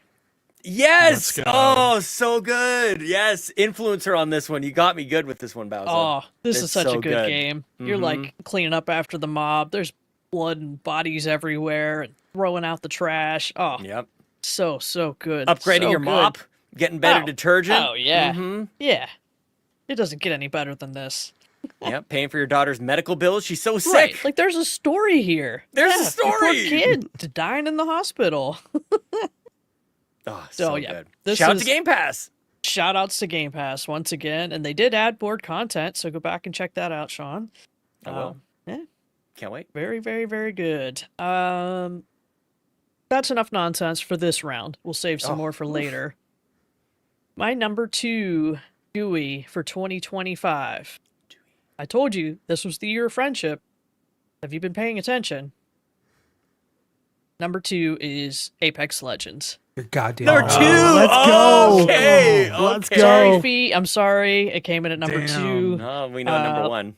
But I put a couple hundred hours in this since September, so I think it kind of had to be on the list. I'm playing like every day after work, playing a lot of rounds with Mitch. I'm telling him when he's allowed to stream and not stream so we can play together. Like, She actually got mad when I tried to take a break because I'm exhausted, but that's fine. How dare you? like, no, you can't do that. We're gonna play Mitch or Apex on your stream tomorrow, right? Yeah. But yeah, I'm having a blast. I'm glad they added the wild card mode because otherwise I probably wouldn't play it at all. So I'm having a good time. And spoiler classic for GUI Secret pick. Santa, Mitch got me some Apex coins. I already got a rad looking skin for Ash. So I'm looking to see what else I can buy on that shop. Love a good skin purchase on an old Oh, shop, ongoing game shop, you know. Spending money What, on Sean, that you don't want to holiday. buy skins? I didn't want to Yeah, buy yeah. skin. Oh, skin purchase. No. Yeah. No, he's getting those free in Game Pass for Fortnite instead. That's true. I just That's learned true. about this. Yeah. I just want to point out for years, everybody's made fun of me for saying all you play is Apex. Apex is a great game. Sorry. great Just game. go play Shut it. up. It's a Nobody great made game. fun of you. No. All right. It was Man, the I can same think of- making fun of that listen. Sean did whenever I talked about Final Fantasy. Nobody 14. did. Yeah, exactly. We no one have did. we have a No secret one- group chat, and they were making fun of you. I just want to say it. That's fine. I know Yeah. it. It's so mean. Never. Mitch's cross is just out of frame. The group chat is Mitch plays too much Apex Legends. That's fine. Once again, But this is I- why we need to be nicer to Mitch. Thank you. Right. That's right. That's amazing. I am trying to be nice to him, playing games with him all the time. Yeah. She actually is. We actually played Apex this morning. It's actually funny. Nice. Nice. People are very nice to Mitch. People Well love done. Mitch. Anyways, moving on. Seth, it is now your turn, my friend, to regale us Okay. with the tale of your second favorite game of the year. Well, it's actually my 4th favorite game of the year. Oh, but, I'm sorry. I'm sorry. Yeah, but that's okay. So Ryan, but before we get into my number 4 pick Yes. this year, of course, I do have my next batch of honorable mentions to go through. I'm going to start with Promise Mascot Agency, a game that I really loved. I kind of mentioned it earlier with the character of Pinky, just, bunch of mascots in a haunted Japanese village, open world, kind of like PS2 flavor. I really loved it. Great soundtrack, great story, more heartfelt and like real than you might expect. Really good. I'm going to shout out Squeakross Home Squeak Home, which for my money is the best Picross game ever made. You get to make your own little like rodent character and decorate their little house and also play a really good Picross game. It's excellent. And then I will give an honorable mention to Hollow Knight Silk Song, a game that I really enjoyed despite everything. It kind of broke me, but after like almost 80 hours, I really enjoyed it overall. Hot take. Hot take. Can I say something? Please. Everybody lighten up on this game. do you Everybody's mean? like, you don't have to. You know what I've learned this year? You don't have to beat every game to enjoy yourself. You don't have to roll credits on everything. You could just go, you know what? I like real talk. I got this far in Silksong and I dropped it and I was like, okay, that's good. The game is immaculate. Like the game's design is great. The platforming's great. Everything's great. Is it hard? Yes. Do you have to beat it? It's okay if you don't. No, you don't. You really don't. I'm on the third to last boss, and I dropped it literally for Battlefield 3, but I was on the last judge boss for like 2 days straight, and I love this game so much. Hornet is now like one of the little stickers I have on my windshield. Like she's Yeah, like, I love Hornet. oh my gosh, she's so good. Like the animation, like it's immaculate. When people are like, oh, it's being mean, just be mean to you. I'm like, it's not. You need to settle down. The world's not about you. Just relax, you know. Completely agree. Yeah. It's not you're first off, you're walking into the same. Everybody's like, oh, it's the chair, that mean chair, the trap chair. First off, you see it on Twitter, you see it on your socials. It's your fault that you're running into it at this point. It's the same scene, and then you can't go, oh, darn it, you know. I mean, you You're got a too little mean, my bit. girl. Yeah. No. You should know. You should know. You know. You can disable it. You know, it's fine. Like, Yeah. you know. Yeah, it's all right. No, I loved it. I thought it was great. And yeah, I agree. I think the difficulty discourse kind of like, after all this time, like it finally came out and we're stuck on the difficulty discourse. Like that, you think is the most valuable thing to talk about. So no, I loved it. It was really good. Not every game should be beaten. You know what I mean? It's okay if some games are you know, it's okay that there is variety. There are games that are like, oh, this may be too hard for me, and that's fine. You're like, oh, but you want to experience it. Well, sometimes you just can't. That's all right. Yep. Yeah. Like me Yeah, with Elden agreed. Ring, because I did the same thing with Elden Ring, where I played it for 40 hours. I was like, this is good enough.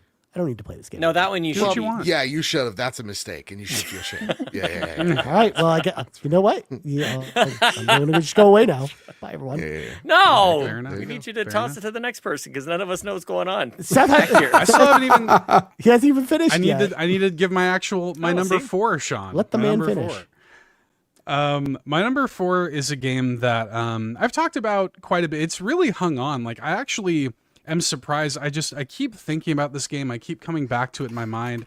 Even just last night, I was sitting here thinking about my kind of final list placement, and I can't put it any lower than this. My number 4 is Sorry We're Closed, which is another indie game. It's kind of like a Silent Hill style game, but the gimmick is that the lead character Michelle has like a third eye that she opens on her head, and it like kind of there's basically 2 versions of every level in the game, and she can see into like the demon world, and the combat is kind of like a Killer 7 style combat.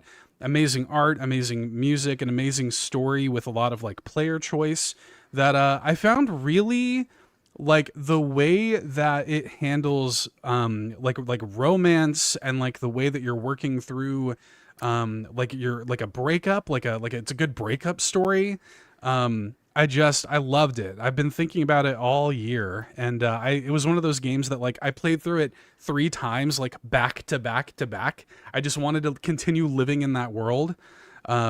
Just the colors of it, it's just a masterpiece. I love that game. So yeah, Nice. Sorry We're Closed. It's okay. Nice. Love it. It's a good one. Come back All right. tomorrow.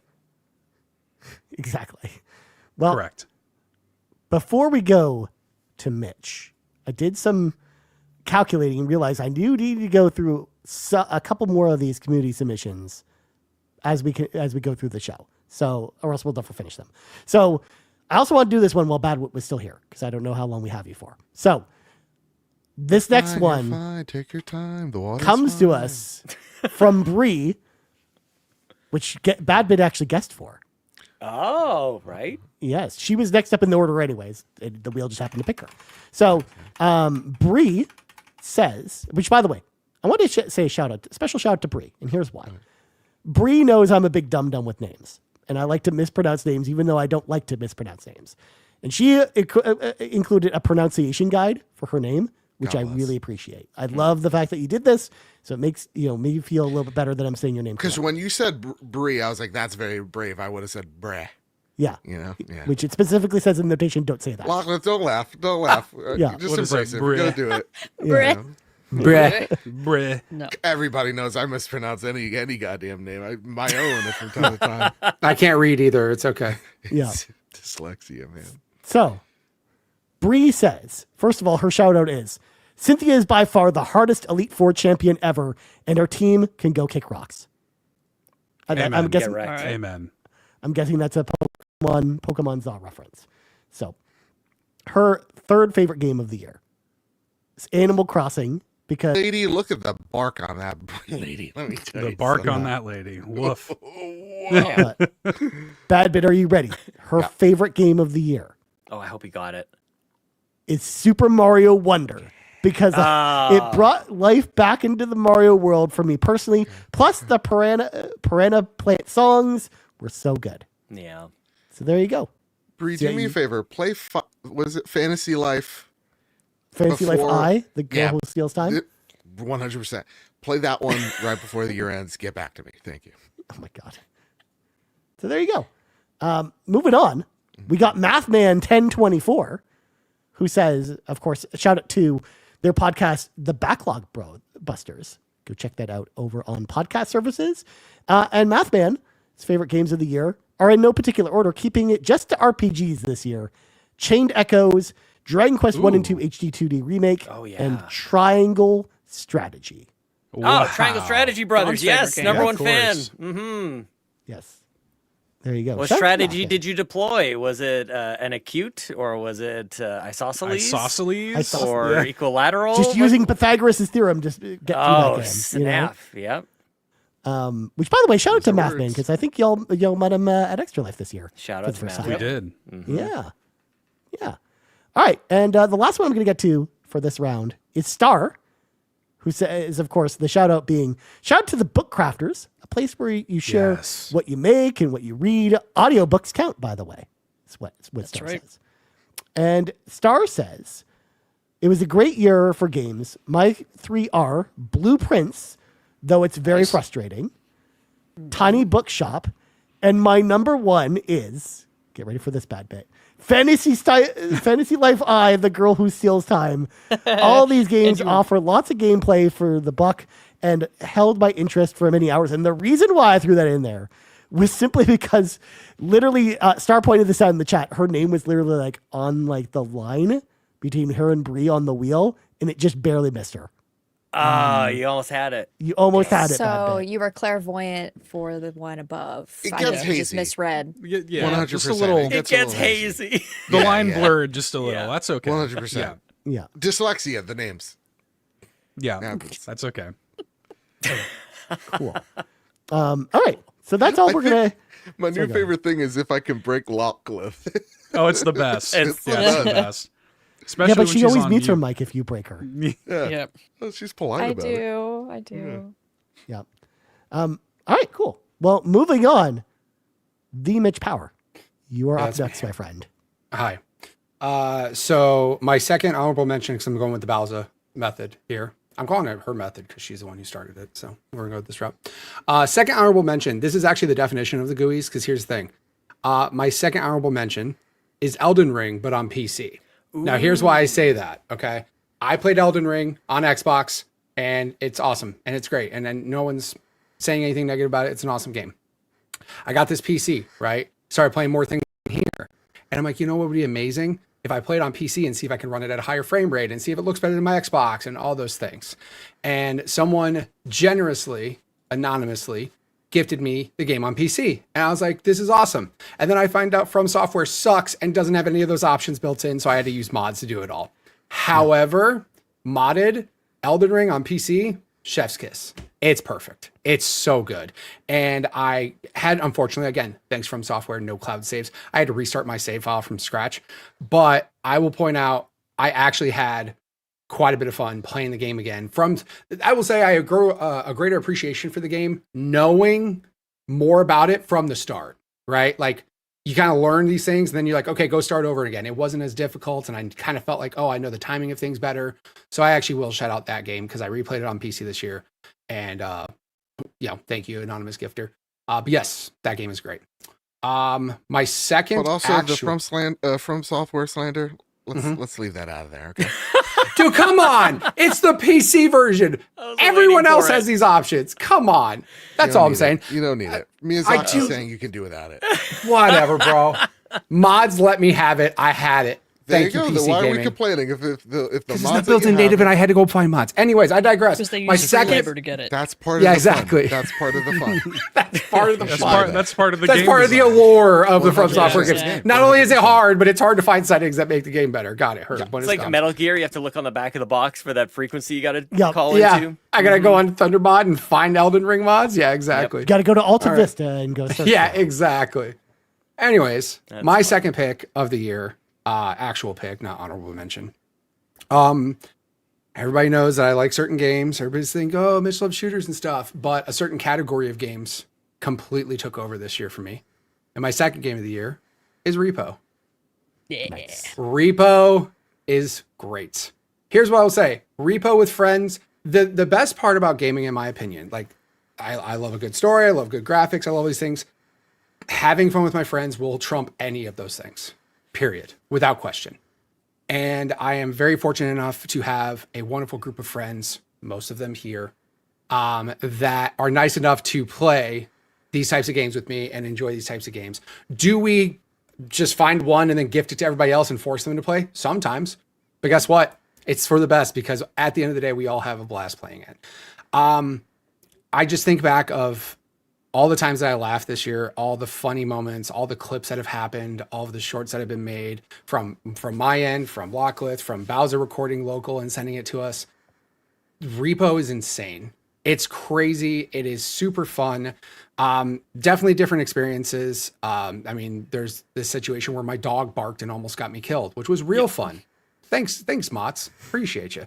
The monsters that are in the game are wild and weird and just cause a lot of chaos. It's just, I haven't played that game one time. And I will say there are times where it gets frustrating. There are times where these monsters are a little overzealous and can do things. And you're like, hey, you shouldn't be able to hit me, but you still can. And that's kind of the beauty of friend slop games. It's like those types of things happen and you can either take it as, oh, this game's broken, or I'm laughing with my friends. And this is such a fun time. And I will never not recommend any of these friend slop games to people because as long as you have a good group of friends, core group of friends that you play with, and we can all laugh and just have fun, it is such a blast. But no, I would definitely recommend Repo to anybody. It's a cheap game. Also, the best part about all these games I'm mentioning, they're not $80 first party. They're $9 or less, $10 or less. Catch them on sale all the time. And when the best part is when it's on sale, go buy it for all your friends so you guys can all enjoy it too. But Repo is phenomenal. Again, mods make it way fun. Crazy costumes, crazy different things you can do in the game. And yeah, I just think back of all the times I had this year and I'm like, what was the most fun? And I would have to pick Repo as number 2. Nice. Good And pick. if you don't have people to play with, join the Discord. Seriously. Play with us. Yeah. I don't have people to play with. Well, You join do. the Discord, Brian. You're literally talking to us right now. We are here. Fair enough. Also, I'm now, after hearing you talk about this, I am now instantly regretting not saying Pete for you for your number 1. But we'll get to that. What are you later. talking about? We'll see. But anyways, moving on. As mentioned, I am the caretaker of Garrett Bland's top 3.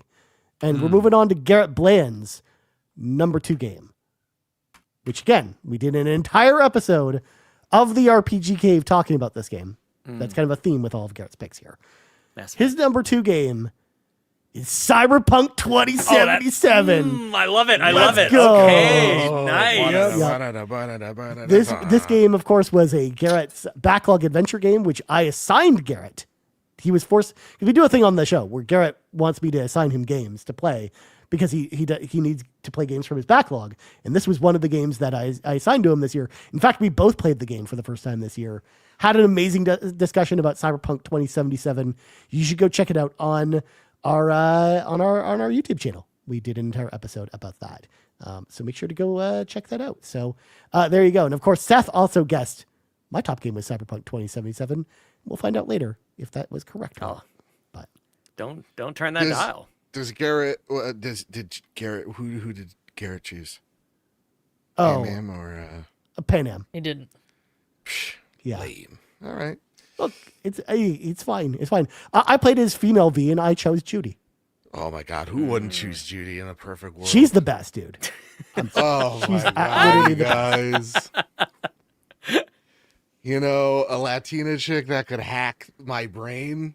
Talk about a dream scenario. I mean, why not? I mean, Why not? She could yell at me while I'm sleeping, you know, give me nightmares and such. I mean, come on. Oh my I god. mean, be mean to me. Be mean. Yeah. 100% Judy, come on. Yeah. She's so disinterested for 90%. Oh my God, hands. She's perfect. Yeah. Cool. Yeah. I love that game. I can't wait to talk about it more. later It's in the on my show. wheel, Ryan. The first 3 games that I will be playing in 2026 will be decided by the wheel. We will not spin that wheel today, but No. I'm kind of hoping that one gets selected. Because here's the thing: Cyberpunk did it start rough, absolutely.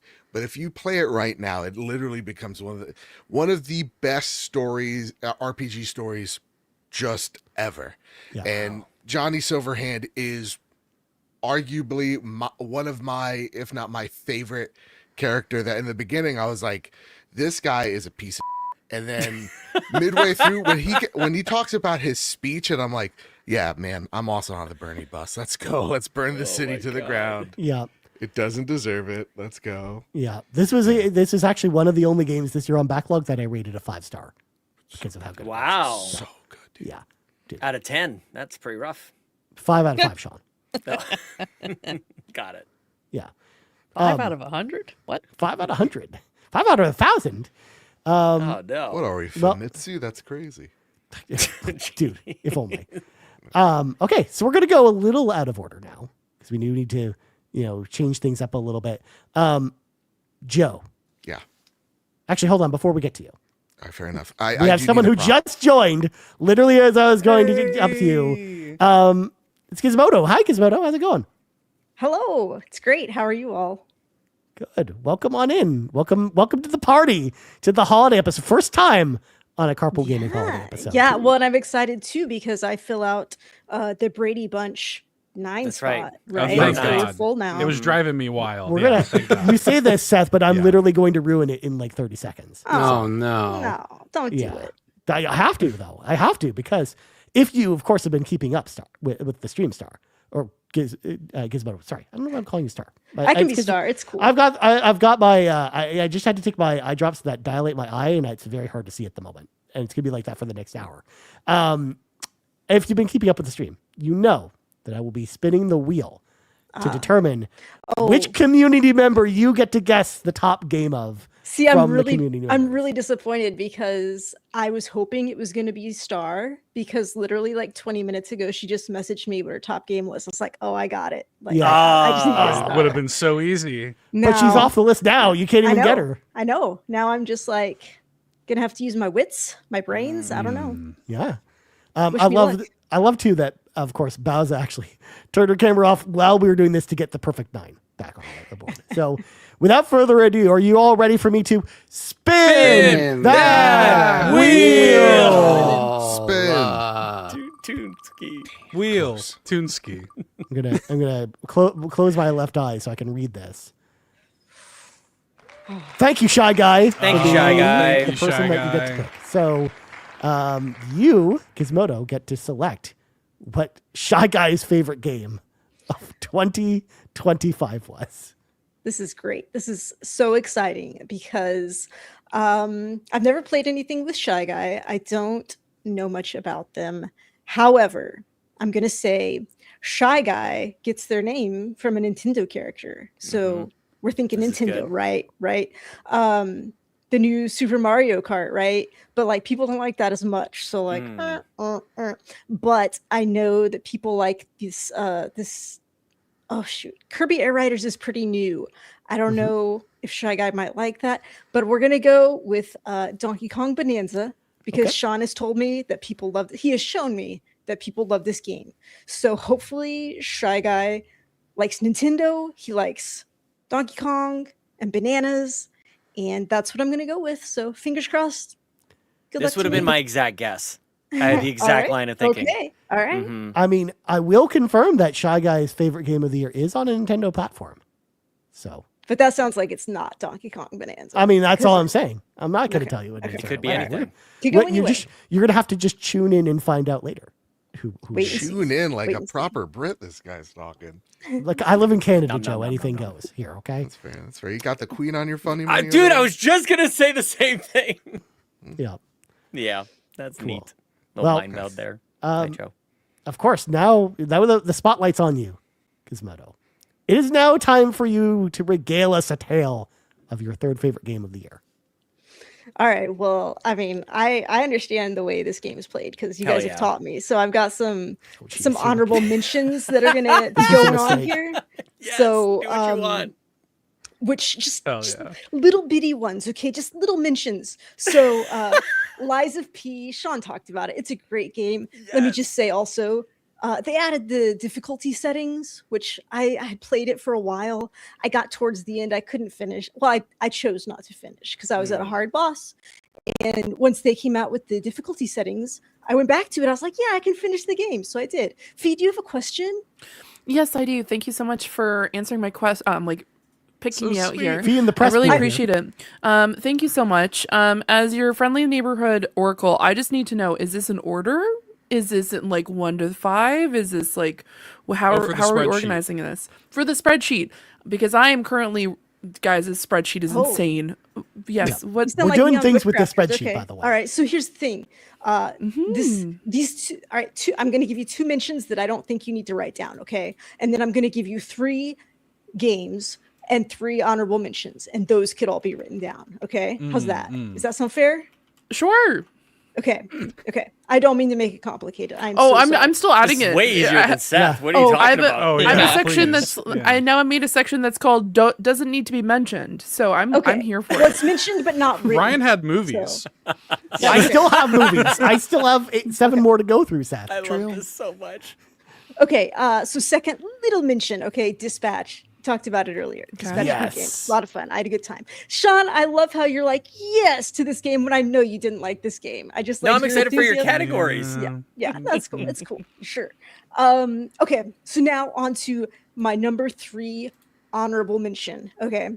So this is a game called Last of the Aura Crew, which is a weird sounding name. You never heard of it? I'd never heard of it. It was just some random game on sale or something, or maybe there was a demo. I don't know. But this is like a little Soulsborne game where there's some sci-fi because you're like an astronaut dude, but also there's fantasy. And it starts off and you're like, okay, this dude, your main character that you're playing as, you don't get a character creator. You're just playing as this guy. And he is the like most milquetoast, dumbass, like, why am I playing as this bland white guy? No offense to all my white guys, because you guys are like spicy white guys. I What's like up? you, okay? Oh, But this guy's just really stupid. But like as the game goes on, you like just get that that's part of the silliness of the game as you're playing as this dumb guy, and it makes it a lot of fun. And it's like a pretty, it's fairly welcoming and not too hard, I would say. And there's also co-op. I never got to do the co-op, but it's a fun game, and so I recommend it. Okay.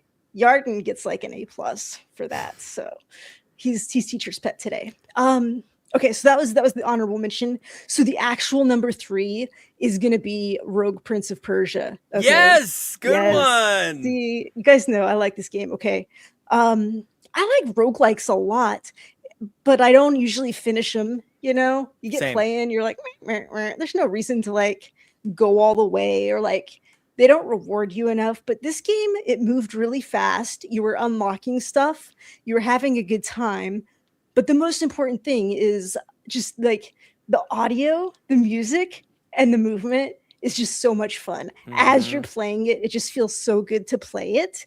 So that was like the really high point about that. And also it didn't last too long. Doesn't overstay its welcome. I think it was like under 10 hours you can beat the game. Okay. And it just always feels like you're moving pretty fast and making progress. So I recommend it. I know people like that other one, like Lost Crown, but you know, I will always take a roguelike over a Metroidvania. So that's why it wins in my book. So Good pick. Sam, can Yeah. I suggest to you a Hades too? So here's the thing: you could suggest Hades 2 to me. I've played some Hades 2.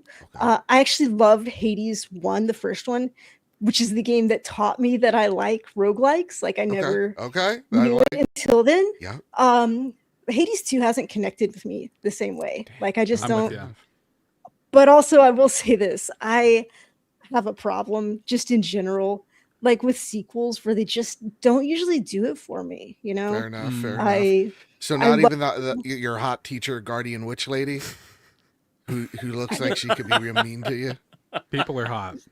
they're hot and it's great, but it's just like It's great. it just doesn't do it Then for that's me. good You know, it reason. just doesn't draw me in. So.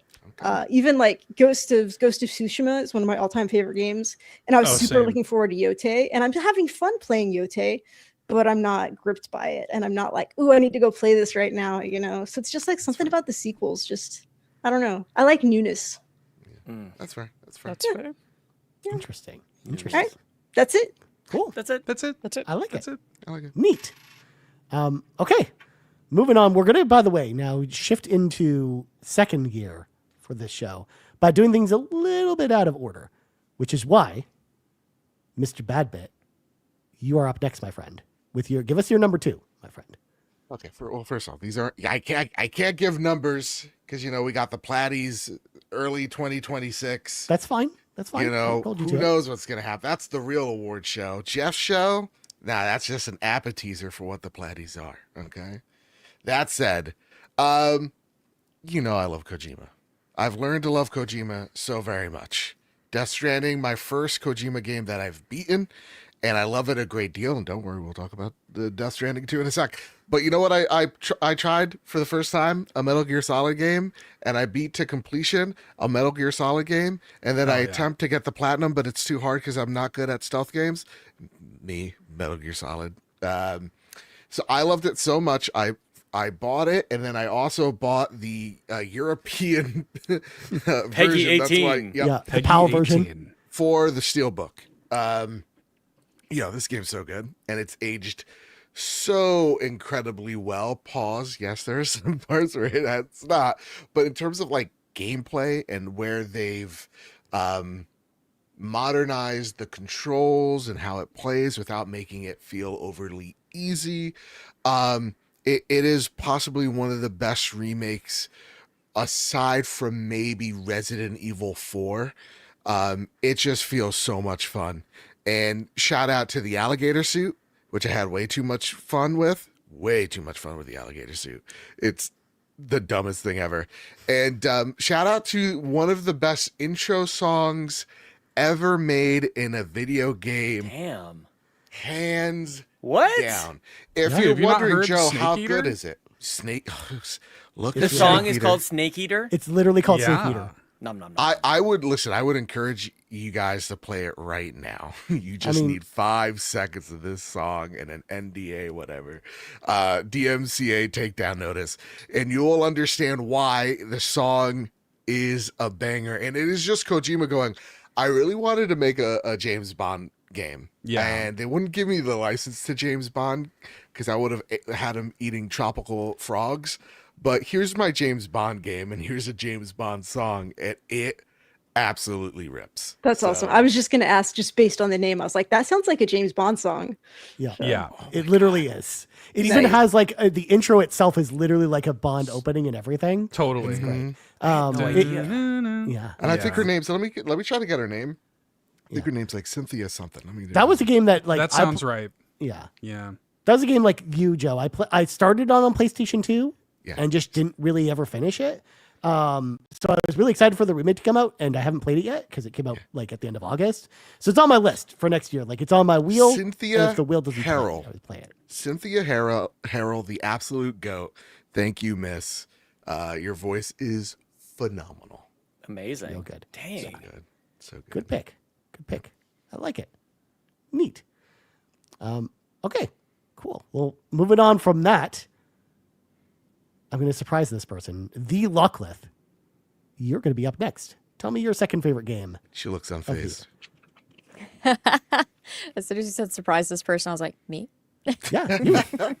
I mean, you also have auditory categories that come along with you, Luckless. So I do. And I'm going to have to, unfortunately, do one more auditory category and probably give my honorable mentions and my number 2 and number 1 because there's a lot of people here. And I love you all, but I do have limited time. And I did put it in the private chat, literally, as you were about to call the me, best part Ryan. is, yeah, you put it in as I was saying it. Yes, exactly. So I will add my last Lockless auditory category. And it is this, because this is a big theme that has come up this year. And I'll give you all some time to think about it, and I will give mine first. But I want you to provide your video game character wood of the year. You immediately see this character, you see them, and you go, wood. Hands down, hands up, doesn't matter. So but mine hard. will be Okay, Lachlan, a bit of a freak. Yeah. Okay. mine I'm would ready for be this. mine would be AZ from Pokemon Legends Za. The tall old man, drink of water. It's something to do with the hair. I don't know. But immediately when I saw him, I was like, wood. So I don't know if anyone wants to raise their hand, wants to just go. Who would be your immediate wood character? I feel like Joe is getting close to one, though he might be going through 10. So anyone have one currently on hand? I wanna share? have one. First of all, Go ahead, Ryan. the standard Ryan Turford answer would just be Samus Aran every time. Of However, course. to not be boring and to actually bring something else to the table, I brought Blonde Blazer to the table from Dispatch Oh, because I like her a lot. And especially, but the thing I like her about her the most is she's a really big dork, which is my thing. So yeah, Blonde Blazer from Dispatch. First Joe. off, shout out Lockleth, because we're having this thing on our award show called the Hear Me Out category. These are like, you really gotta pause and go, all right, gang, hear me out. So it's like one of them is like a pot enemy from Claire Obscura Expedition 33. Light's like, guys, hear me out. She's got curves. I'm like, it's a pot enemy with arms. But that gave me. I So vaguely shout out remember the an episode of the Matriarch and Nintendo Arc Raiders. Oh my God. God dang, one fine piece of machinery. Okay, no, right back from Dispatch. Listen, I spoke upon her a great deal. Invisigal, I am actually pretty sure I'm in love with her. They wrote her so well, and she is such a she's such a jerk to start off with, but it's like that really good, like the coworker you can't stand in the beginning, and then you find like you kind of have this will they won't they thing, and then it happens type of deal. Yeah, Invisigal, I can now understand why I'll put him on blast. Kyle has such a crush on Laura Bailey. What a terrific actress. She just sells this role so incredibly well, and she's such a flawed character that wants to be a better person. Invisigal. Yeah. Joe Make could good carry points. on forever on any of these. Yeah. I'm like one of those Looney Tune characters. They smell like a fresh pie. They're like hovering in the air. You know what I mean? Floating over. Exactly. With little hands in the air. Anyone else? Anyone else? It's tough. This is a tough Bowser? one. Go ahead, Bowser. I'm gonna have to go with Verso from Expedition 33. Okay. First of Ben all, like Starr. I the get it. gray streak, you know, but also Ben Starr. Like, come on, you can talk to me anytime, No-brainer. all the time, Yeah. about anything. I don't care. Oh! Now look at the ladies getting their hands up. Yeah, Fee. You want to say Verso too? Yeah, I do. I do want to Yeah. say Verso. And you know what? I'm also going to say Lune because you know what? Oh, yeah. Both Yeah. ways, my Yeah. friends, both ways. And here we are. Yeah. Lune, Chef's Kiss, Verso, big old dork. You think he's going to like have some sort of sophisticated thing come out of his mouth, but no, instead he goes and plays with Minoko and gets a haircut. Yeah. Have fun, guys. What a goofball. So yeah, those are my two. I'm just gonna chime in here and let's go for the Claire obscure tic-tac-toe down the row here. Yeah, Lune is the best. Although, Yeah. like, I was doing the French voiceover and it's just Lune, so I like. Oh, it's just Oh yeah, you did it right, Sam. Yeah. Oh, Yes. qu'est-ce que c'est? She got the dogs out. no one out of the trophy room finds Loon attractive. They're like, she's Really? pretty, but she's no. What's the girl? This SCI. CL. CL. Yeah, Light's a CL girl. I'm like, are you Okay, but there's pretty, but then there's also like can float fly. I mean, Right. what? Come on. How do you do that? majestic? Yes. Yeah. That's the one. Yeah. And hair, beautiful hair. Yeah. There you go. Well, there you can get some fun fucking hair. Excuse me. I'm sorry. Some, It's fine. It's fine. The most you can get innocent some F-bomb fun ever. Yes. hair And then the sorry with- so fast. Sorry. with Loon has that like Yeah. it's the static electricity where it's like sticking straight up like Bride of Frankenstein. They've got some fun hair in that game. Good God. Hell yeah. Cool. Anyone else? Yeah, I'm gonna go both ways and always. Okay, I got one for Joe, but first, Seth knows where I'm going with this one. Big juicy butt on Donkey Kong and Bonanza. Let's go, Yeah. Donkey Good year for Kong. juicy He's bringing butts. it. Sean's bringing here it for with Kong Donkey Bonanza. Kong. You know what else he could smash? Let's go. Yep, he's Oh, just I jumping mean- on all those bananas. I the got other- Lachlan again, you guys. Wow. That's a good one. Ooh, banana. Oh, How about the Absolutely. dumper on that Baby Steps character, Mitch? I was gonna shout out Nate. Yeah, got that juicy butt, dude. It's a good year for juicy butts. Juicy if we're just butts. gonna be honest. Yep. Yeah. But also, hear me out. SK, full of Yeah. wine. Full of Oh, wine. yeah. Just saying. Yeah. He's the bestie.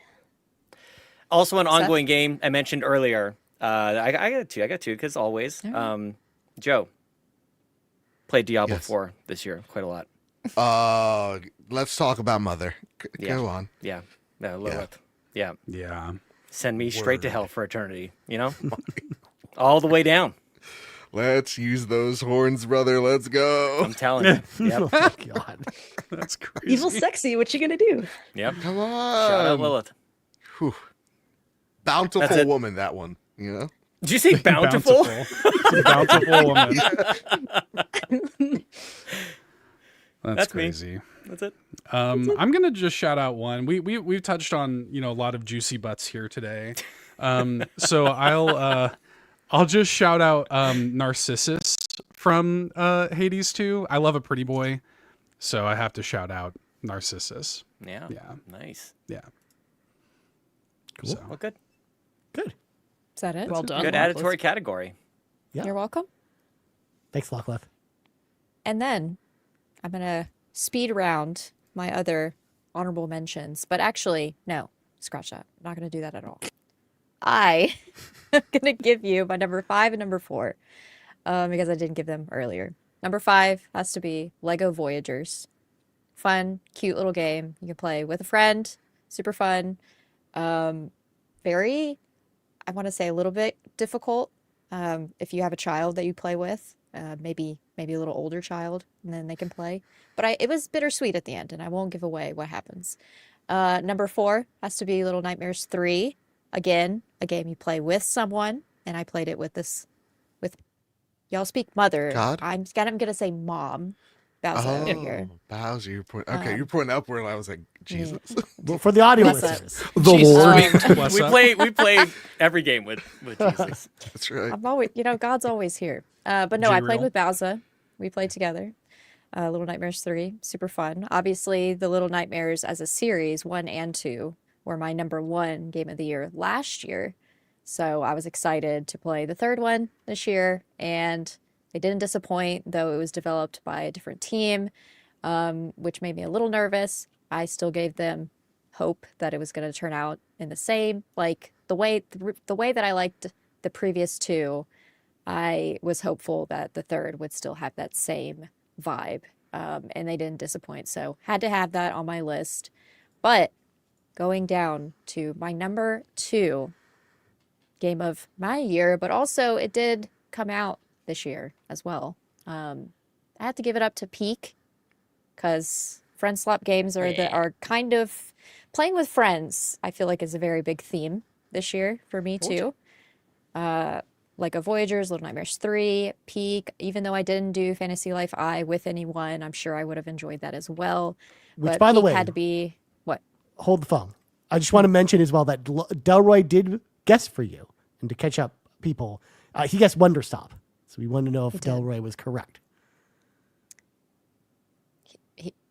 Am I saying if he's correct now or not? Yeah, when you get to your number one. Yeah. Oh, okay. I just wanted to remind people because we're going to do this when we get to everyone's number one. So Yeah.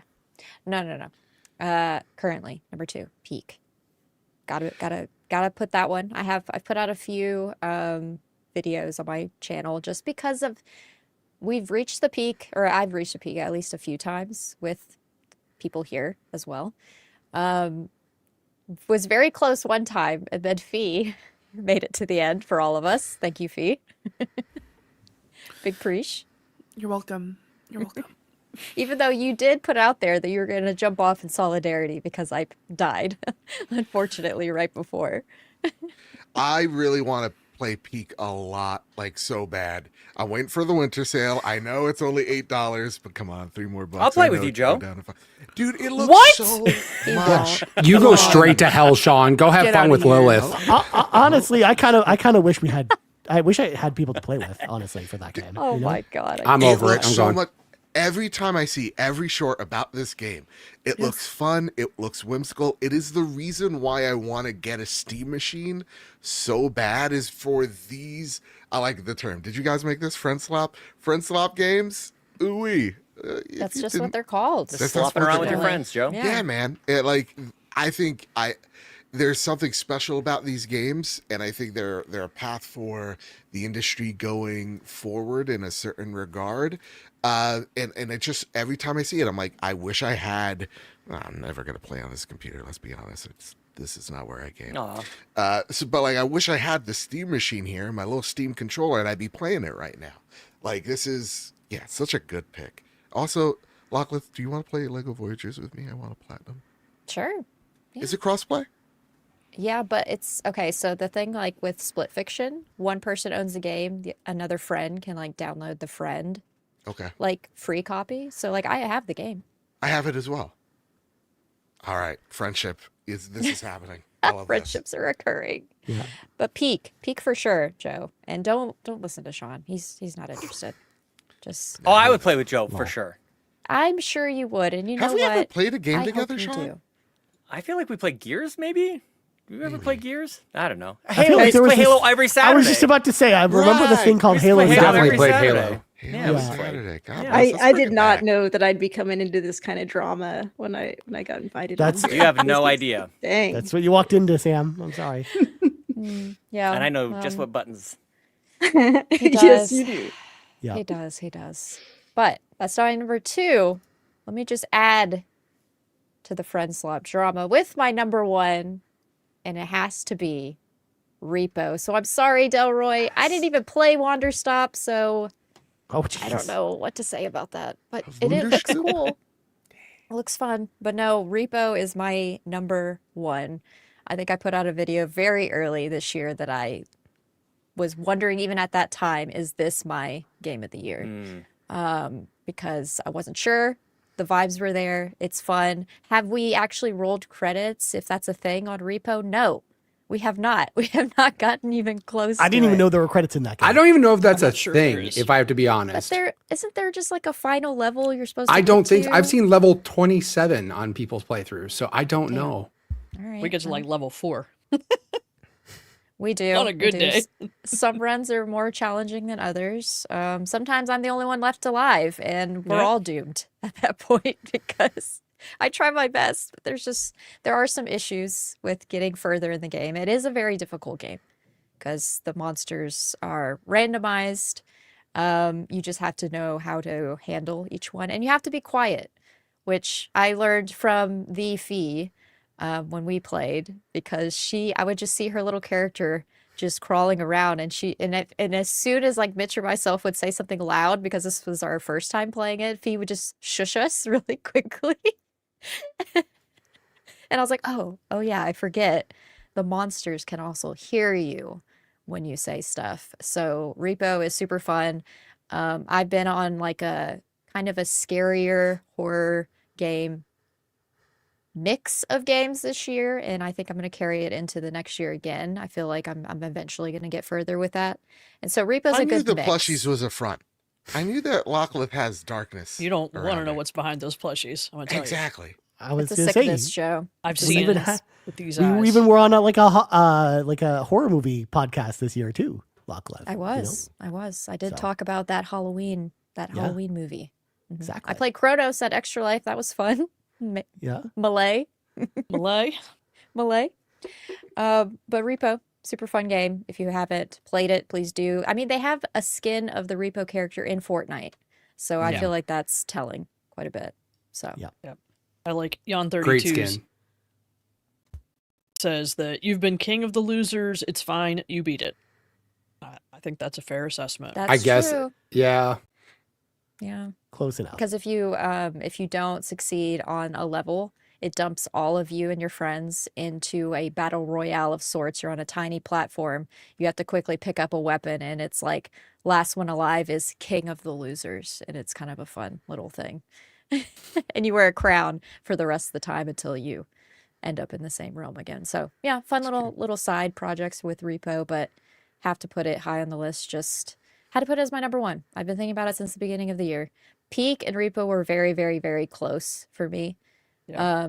But I had to do Repo just due to the scary content. So, and everyone likes to see me get scared of stuff apparently. So you're welcome. Nice. That's definitely our holiday gift. Luckless being scared of things. So there you go. Yeah. Lola gifts me games all the time that are scary because she just Yep. loves it. She loves that. Nice. Yeah. Cool.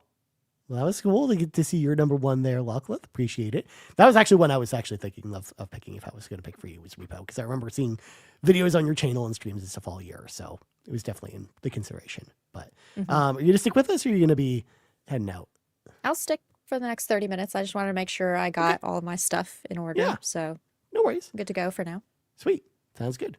So Joe, Yeah. Yes, sir. we're about to also say goodbye to you as well. That's So- right. You guys are kicking me off. I do want to Yeah. say that. Throwing you It's out. not true. So He's like, you So talk as a result- so much. we are now going to you for your final pick, your number one, my friend. Fair enough. Okay. Now, what I love about this show is everybody has cheated and said other games prior Yeah, to their he game. gets it. So, honorable mention to two games in particular. One of them being Battlefield 6. Mitch Yep. talked about it earlier. Battlefield, thank you, Yarden. Thank you. Hashtag let Joe stay. Well, they're pushing me out. I'm sorry. I said I could do one more hour. They're like, after this, you go. No. So Battlefield 6 is truthfully one of those games where I was like, this could be it. Because the package of Battlefield 6 is so great. And I've always long been a person that's preferred the Battlefield games over Call of Duty. One of my favorite shooters of all time is Battlefield 3, and Battlefield 4, though it had its problems, was also spectacular in its destruction. And then it's kind of meandered since then. And so bringing Vince on board, this is a man that knows how to fix everything EA breaks, and has put together a team after the original DICE members have left that not only picked up the pieces, but also just put everything back together and then built upon it in really smart ways. So one of the chief engineers of Battlefield sound design, the thing that's long been lauded as one of the premier things of Battlefield is just how everything sounds. They left, and they're going to talk. They're in my favorite game this year, but they left, and Vince and their team, man, put in the work. This game is one of the best sounding games.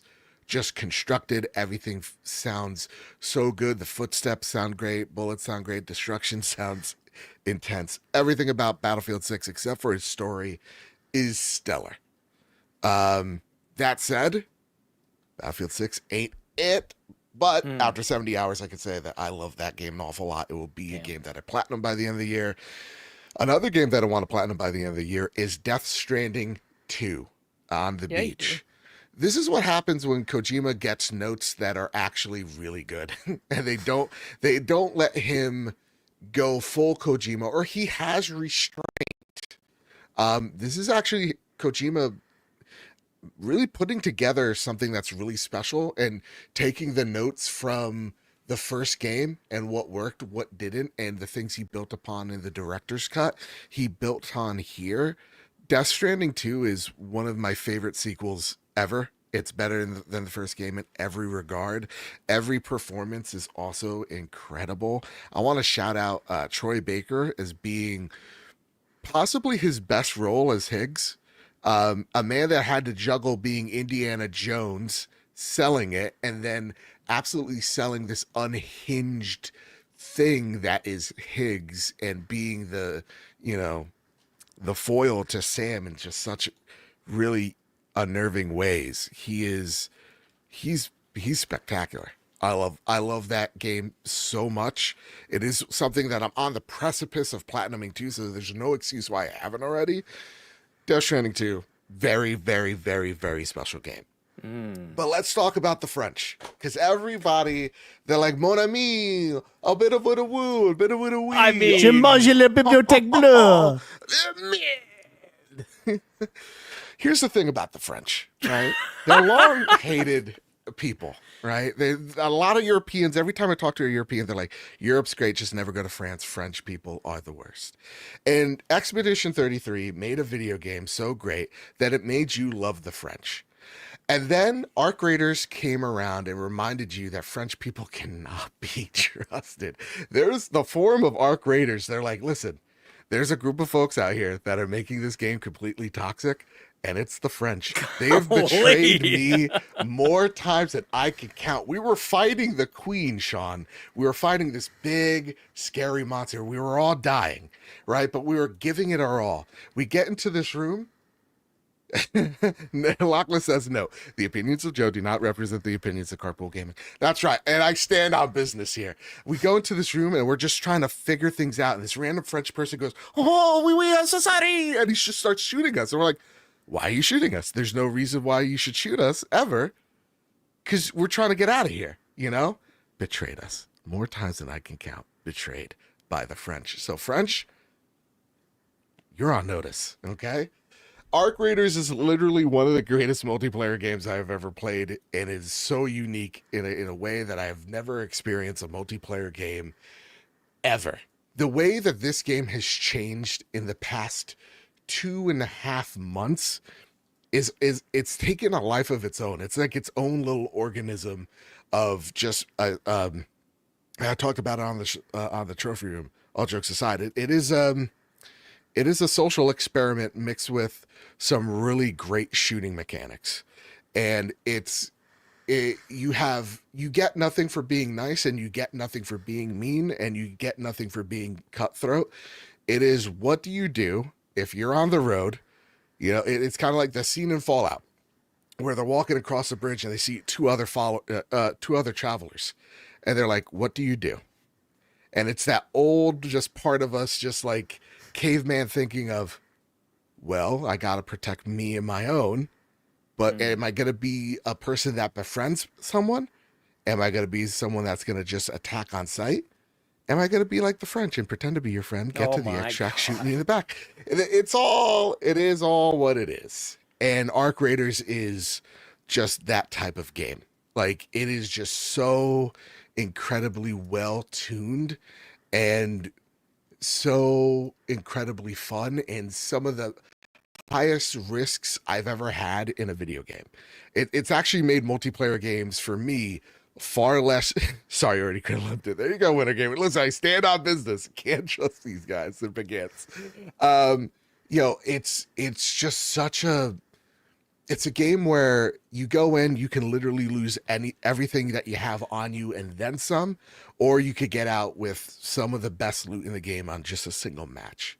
And that type of, you know, risk and reward aspect of it is that has created some of the most tension I felt in a multiplayer round. Even when I going in on a free kit where I don't lose anything, I might have something I can't save, so I need to bring it with me. Yeah, it's a phenomenal video game, and something that, you know, when we talk about things like design and sound design as well, the sound design in this game is so great, it breaks my brain how they were able to pull something off that's so immersive.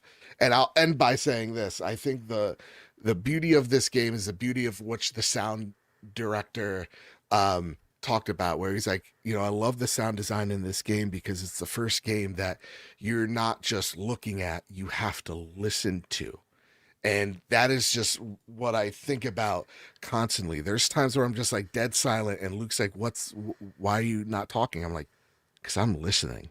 And that adds just to such a level of immersion that I haven't felt in a multiplayer game in a really, really long time. So much so I've put over 169 hours into in 2 months. Nice.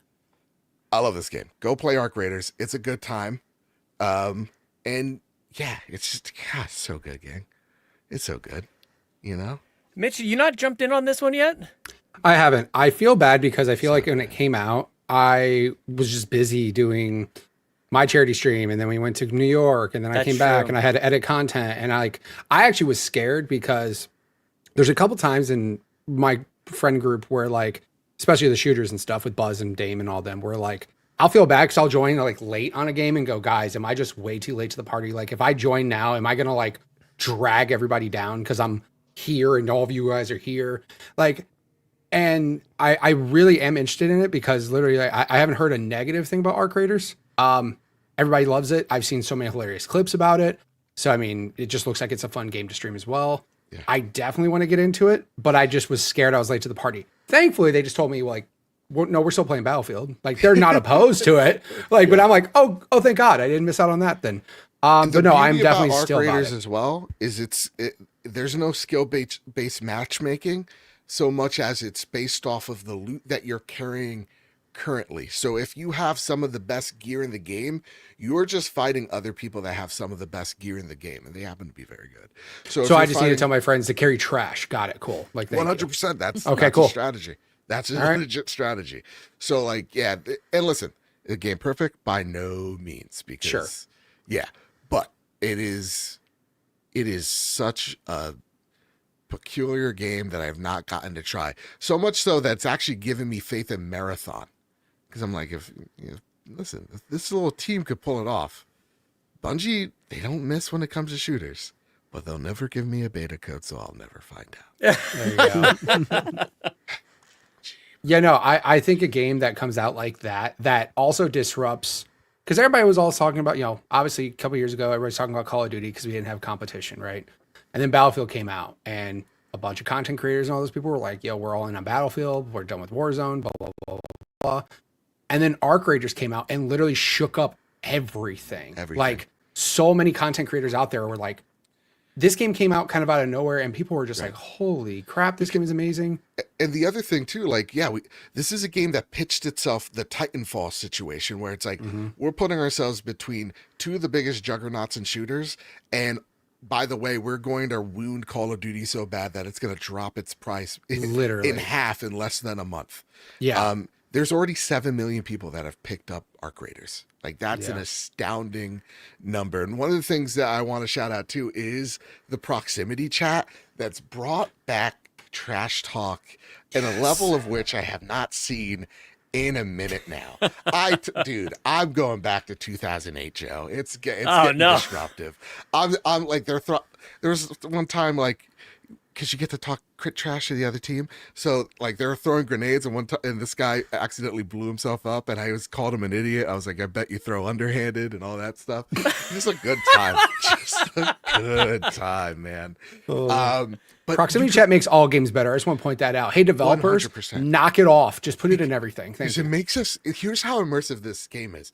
We're whispering on mic. We're not like, everything's fun.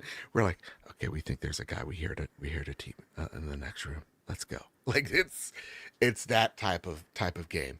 And some of the clips are some of the best clips I've seen in video games. If you follow the Burnt Peanut, you should. He's a VTuber. Sorry, a P-tuber. He's a literal peanut. Don't call him VTuber. He's some of the best clips I've ever seen in my life. Man, oh man. This again, the social experiment that is this game is the biggest blessing and curse. I love it so much. Go play Arc Raiders, please. I love it. God, please. Any game that disrupts the giant that is Call of Duty and forces them to change and make everything else better, good. Yeah, I want to play this game with Fiona. Me? You Yeah. want to play this game with me? 100%. 100%. Yep. Okay. You know I what? just want to see what happens when you get shot at. And you're just picking flowers, and all of a sudden, you're like, oh, I'm sorry, guy. What are you doing? Please don't. Something like that. Sorry, Joe, I don't know. Have We you haven't ever played played a any game in games a with hot Fi- minute. It's been a hot minute. It's Joe, been a hot minute. something has switched in my brain. Oh? Yeah, there might be. Yeah, I might Okay, be we the need one to- trash talking. Who knows? That's I fair. need to hear Also, this. for the ladies out there, here's a cool thing. Because, they put AI in this game, and everybody hates it now. It's only going to last a week. Part of the AI that they put in is like a voice changer. So, ladies, you know how men are creepy on the internet because they heard a woman's voice? Well, you could change it, and you could make yourself sound like a character in the game, so men are less weird. Isn't that something? Excellent. It's sad that we need that, but it's also welcomed. So, Game of the Year Arc Raiders. Expedition There you go. 33 is just fine, guys. It's just fine. I really thought that was a lead up to Claire I'm Obscure. glad I someone really said did it. too. Same. No, because honestly, listen, I love all French people. You know that. Everybody knows Obviously. I love Paris. I love. Yeah, that was obvious, Joe. The Louvre, the Rhine River. Love Yep. those things. You have a French dude. friend. That's right. Listen, actually, no. Listen, my uncle lives in Brussels, and that's north of France. I don't know. You know that. Close Capital enough. of Europe. So that's close enough. Yep, close All enough. right. Ryan, get a hold of this damn show. I was waiting. I was waiting for the I moment. know you're waiting. Yeah, Joe, thank you so much for For joining us God's today, man. sakes, Joe. This is a Get lot of him fun. outta here. For those who come after, good luck. Yep. Yes. Thanks again. Go check out the trophy room as well. Joe won't say it, but I'll say can I pitch that for just a Yeah, sec of before course. we leave? Of course, Thank please. you guys. Hey, listen, if you love my antics, and I truly don't understand why. I get it. I'm a lot, and I'm abrasive and all that, and I'm thoroughly disliked. But head over to the trophy room. It's a PlayStation podcast made by the players for the players. Where each and every week, me and my two best buds talk about the latest and greatest in all things PlayStation. And sometimes we talk about showing our hands. Sometimes Light's chance penis, and I try to get her to stop, but she doesn't stop. I don't know why. pitch. Whatever it is. Thank you. And Kyle is just there absorbing it all. He's a good young soul, and we love him so very much. And also check out the 6-1 Indie Showcase Awards. All of it. Just what they're doing the next week. They do so much, I don't even know. They're like, we're doing this cool new thing, and everybody's a part of it. And they're like, oh, that's nice.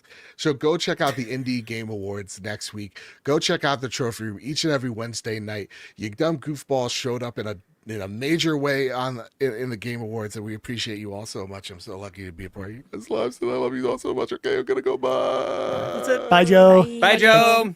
Bye, Joe. I Bye, couldn't even Joe. say something nice about Joe. So there you go. He just Yeah, left. Well, there you Guess go. guess that chance is over. you tried, Sean. You tried. But I would have. anyways, moving on.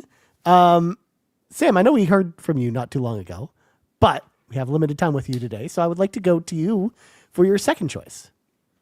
Okay, so actually, it's the second honorable mention That's first. right. Of course. So this is going to be Sunderfolk, which this is that kind of, it's a tabletop style game, but one person buys it, you can stream it on your screen, and then everyone else just like scans a QR code on their phone, and then they use their phone as the controller. So it's very easy to like get people to play with you. I'm playing with my best friend and his husband that like they live in a different state. I don't see them very much, but now like every Sunday, usually we play some Sunderfolk together, and it's just like a really fun way to hang out with your friends. And I mean, the game's fun. It's like a kind of like a D&D adventure. Your turn-based combat. You've got these fun animal characters that you get to play as, and you get to just like build up your different cards, your deck. I'm playing as this giant polar bear that I named Chonk. And part of the thing is like every so often in the game, it'll tell you something and be like, okay, you can rename this thing to be whatever you want. So, I mean, you can get some pretty spicy, fun names going on and stuff. That came up and went back so fast. It's I don't even- inappropriate. I'm just gonna leave it. Okay. All right. That's fine. Don't worry about it. But anyway, it's a really great game. I recommend it. People should check it out. My actual full number 2 GUI is going to be Split Fiction, and I think Delroy did a really good job talking about this. I don't have a whole lot more to add, but I will say this. He mentioned that there's a part where you can play as some pigs, and I mean, maybe a tiny bit of a spoiler here, but like, one of those pigs, I found out because I was the pig, you can push a button and it gives you like a big boost jump, but you also fart rainbows at the same time. Yeah, And you at that do. moment, I was like, okay, this is game of the Gooey. year right here. Everybody else Yeah, has pretty to good. compete to this level. Yep. And so, you know, it's some stuff happened, but still, it was a fantastic game. The devs got to have so much fun with it because the way the game is set up, it's, you know, there's these fictional stories that are in these girls' heads, and so every little level you can just have a little level that's like, oh, here's like a Candyland kind of level, or here's this weird thing. Like, it kind of broke my brain, this one level where it plays with gravity, and like someone is like walking on a wall and the other person is on the ceiling, and like I could not even fathom how the developers came up with this and like then developed it, because it was so cool. And just like, it's a pretty good game. Like, you kind of mentioned the skill level, like it's not too punishing, you know, as long as one person is still alive, you can keep going, and it's pretty forgiving. So you can play with people who aren't necessarily like capital G gamers, not like Bowser, but it's a great game. I had a blast with it. I got to play this one with my buddy Curly, who I don't usually get to play many games with. So it was really fun to get to play with him again. And it's just like, it's a blast. I love these kind of games. And if Hazelight keeps coming out with them, I'm going to keep playing them. And they will always probably be at the top of my list because they are just so much fun to play and so inventive and unique. So Nice. that's it for 2. Very good. That's it. Nicely job. Yeah. Good pick. Glad we're seeing a lot of Split Fiction. Yeah, no kidding. Yeah, making me feel like so I'm going early to in go the year. find someone to play that with. If only there were people around to play with games with. If But only. If It's only. a shame. Yeah. Well, moving on. Mitch, we're going to go Yo. to you next, my friend, because Awesome. I guessed your number one game of the year was Indiana Jones, when I probably should have said Peak. So, please tell me how wrong I am by getting to your number one game, my friend. I just want Whatever to let you know that Indiana Jones is my number 1 honorable mention. Let's Oh, pretty There you good. go. Number one Yeah. of something. Yeah, Yep. no, Indiana Jones is awesome. It's a great game. It's on Game Pass. Go play it. Also, I think it just came to the lower tier of Game Pass. So even if you downgraded because Microsoft wants to charge a lot of money for Game Pass now, you can still play it right now. Great. It is literally as Indiana Jones can get. It is basically a movie, and the story is actually pretty awesome. And the acting of all the characters, the voice acting, the graphics are all really good. Like really, really, really good. The combat is a little weird at times because it's kind of like the first person punching, a little weird, but then, you know, there's guns in there, but guns are definitely like a rare thing you use in that game because the ammo is very scarce. So it is definitely not a shooter, but it is a first person adventure game. Puzzle design's awesome.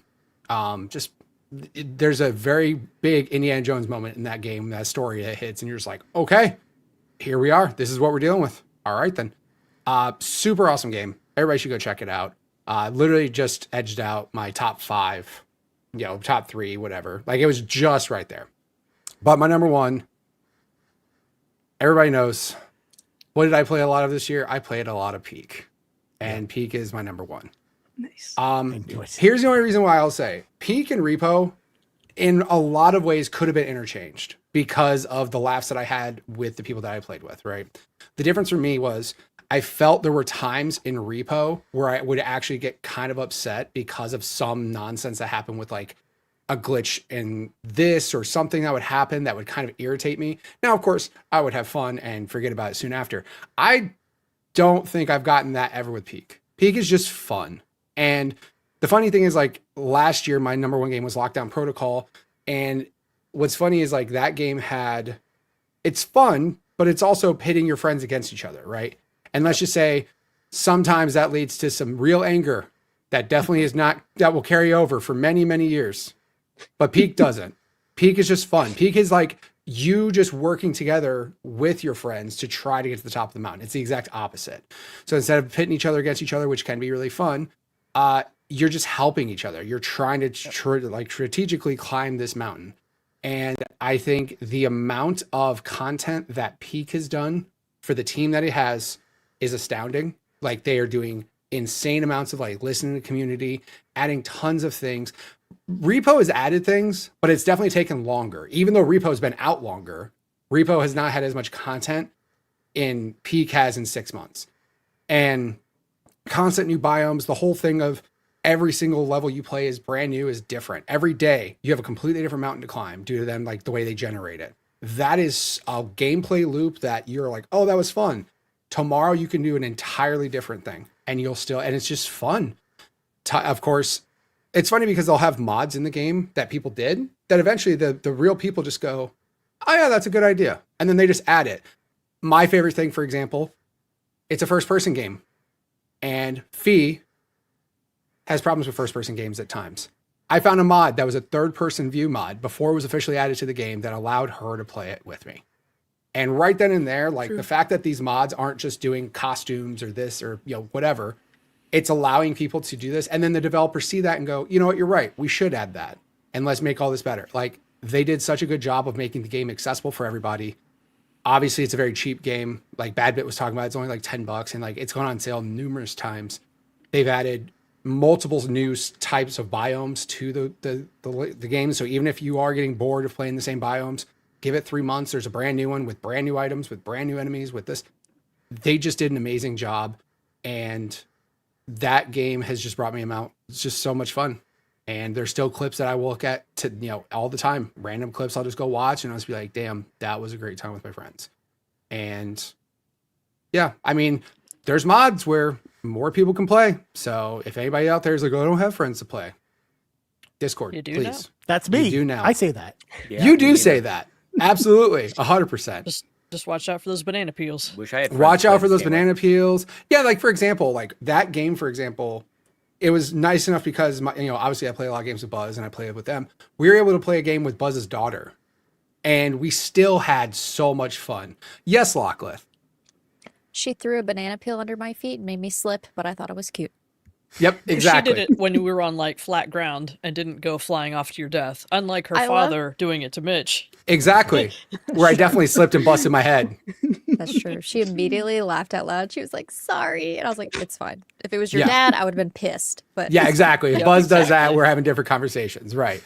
But like I said, it's just a fun game that is accessible to many people, and they're doing the best job that I've seen on of any of these friend slop games. They're absolutely the ones pushing content quicker than anybody else, and I cannot recommend that game enough to everybody. It is my game of the year. It is amazing. Great Nicely selection. done. God. Yeah. Yeah, I was like, man, Mitch, that if I guess Peak, it would feel like too obvious. So I had to pick something else. So that's why I went with Indiana Jones, but I was like, in the back of my mind, I was like, crap, I know I screwed up. I should have said that. And funny enough, I still played Apex most of the year. Like the game I played the most was still Apex. But I mean, I have fun with Apex, but not as much fun as like Peak and them. Just I said the same thing about Final Fantasy 14 this year. It was the most played game I played this year, but it was also not the game I had the most fun with. So exactly. Yeah. cool. But anyway, go play Peak. I'm sure it'll be on sale for the winter sale. Also, cool thing, every time they do a new biome update, they put it on sale too. So just be on the lookout. That game is special. Yeah. Nice. Well, Yep. Cool. Well, Thanks. yeah. So, Sam, before we go to your final pick, Yeah. there is one person in the community we need to hear from before we go to it. Okay. Shy Guy. We need to hear from Shy Guy. Thank you, Shy Oh, Guy, for yes. submitting on the sheet. Of course, you guessed for Shy Guy, Donkey Kong Bonanza. Yeah. That's what you Yeah. guessed. So here is Shy Guy's list.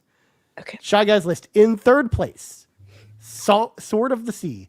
It's such a zen walking sword surfing sim with beautiful art and music. I appreciated that after surveying the environment and asking, can I find a way to get to that location? And the answer was always an enthusiastic yes. His second one, of course, was Wingspan. I love the peaceful card game. I have a few friends whom I exchange asynchronous turns with daily.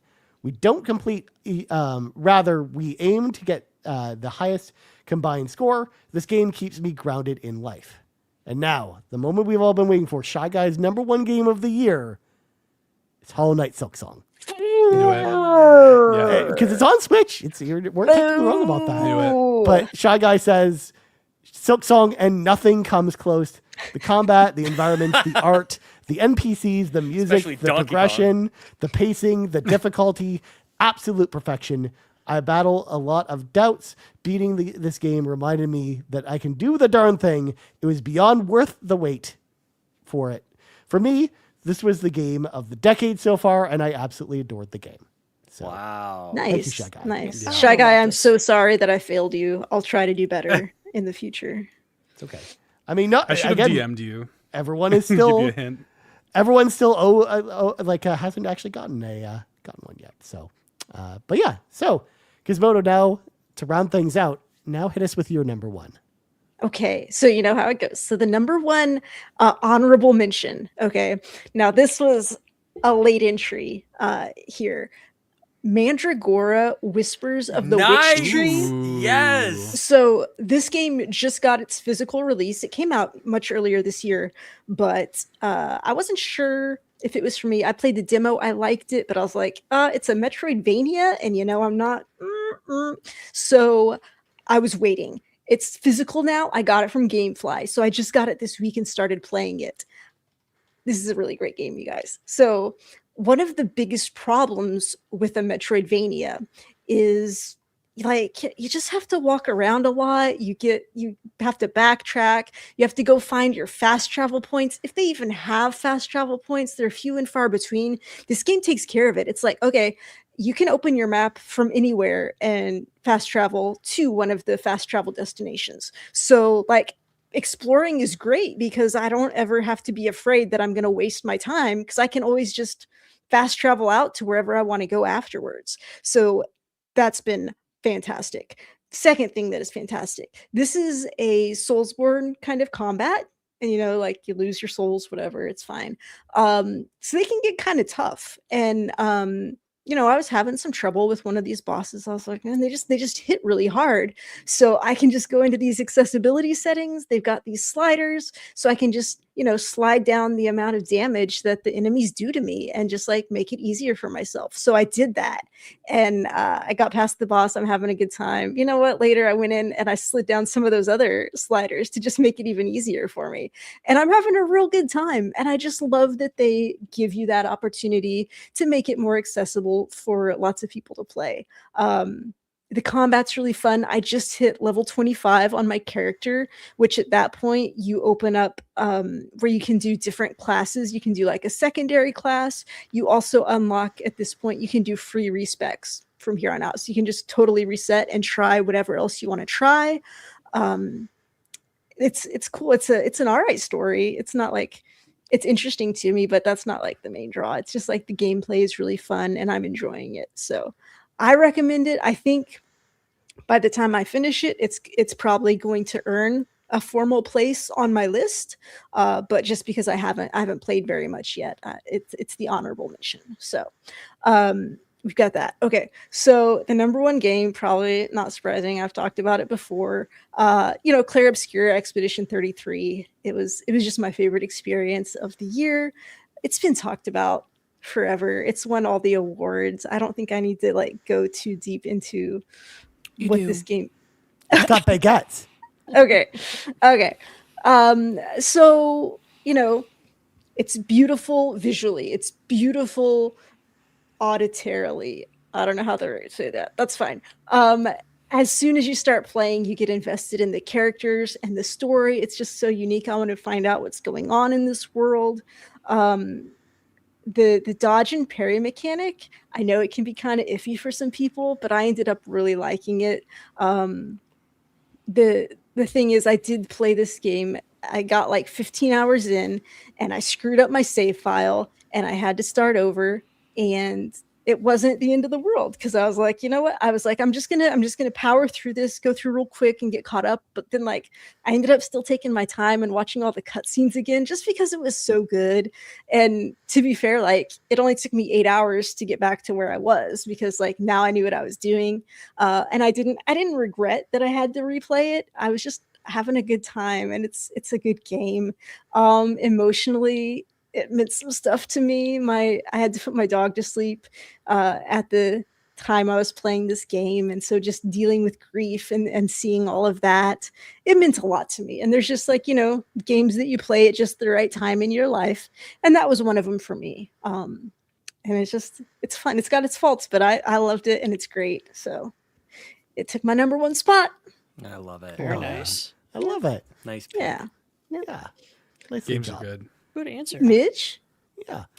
I just want to say thank you for being on the show. I do have to leave, but I wanted to wait until you finish talking and stuff like that. So just wanted to say that. So Thanks for you. this is coming my in. heart out. Thank you guys so much. This is awesome. I hope you guys have a great rest of your day. Bye, Mitch. Bye, Mitch. Okay, bye. Go play Peak, Yep.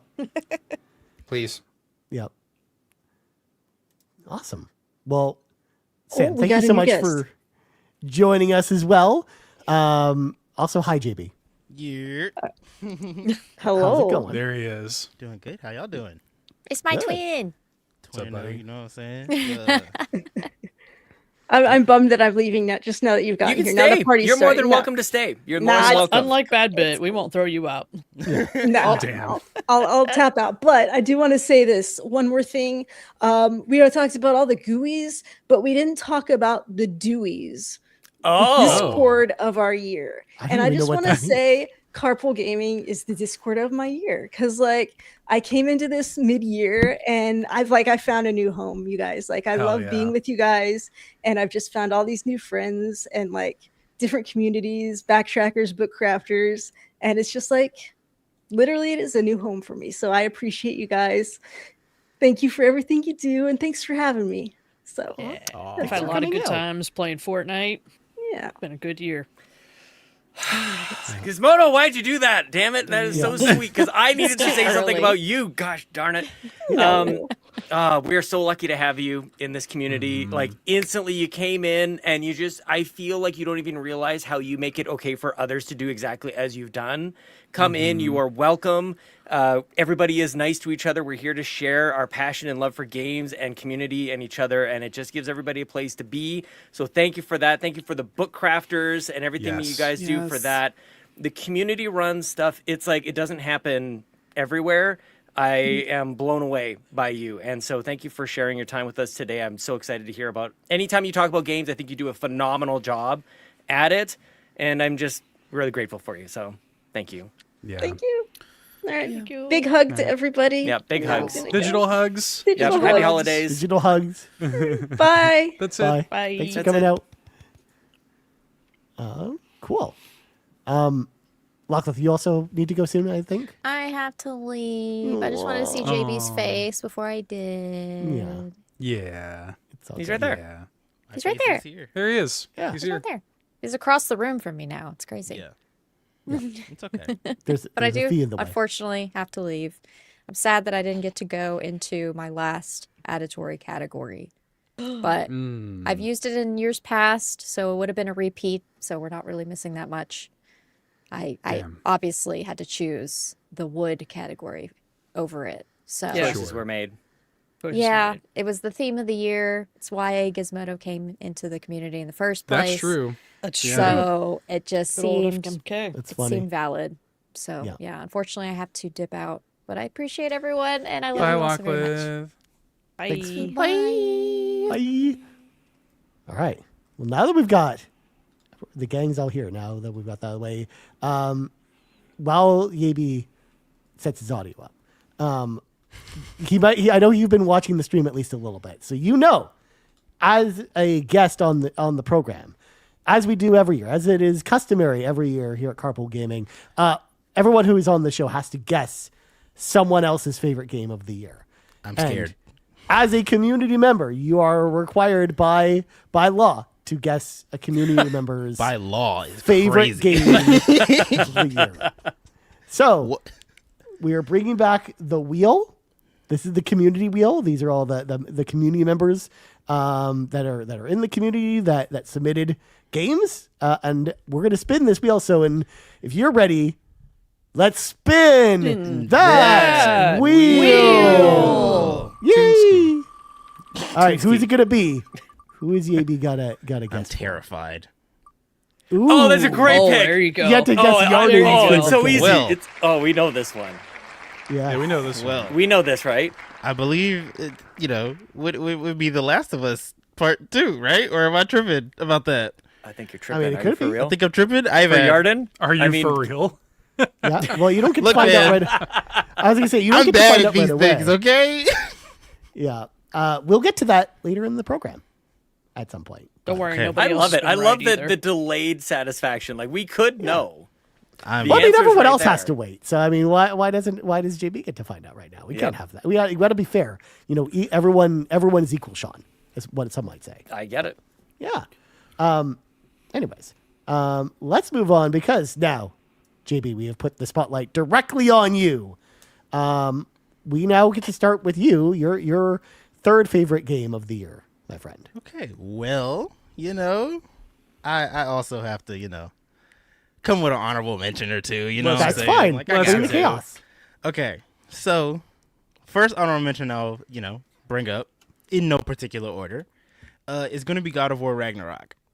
I played that a little closer to the beginning of the year because I finished God of War 2018 last year. And again, it was just 18, play Ragnarok next. Amazing game, amazing story. I loved it so much.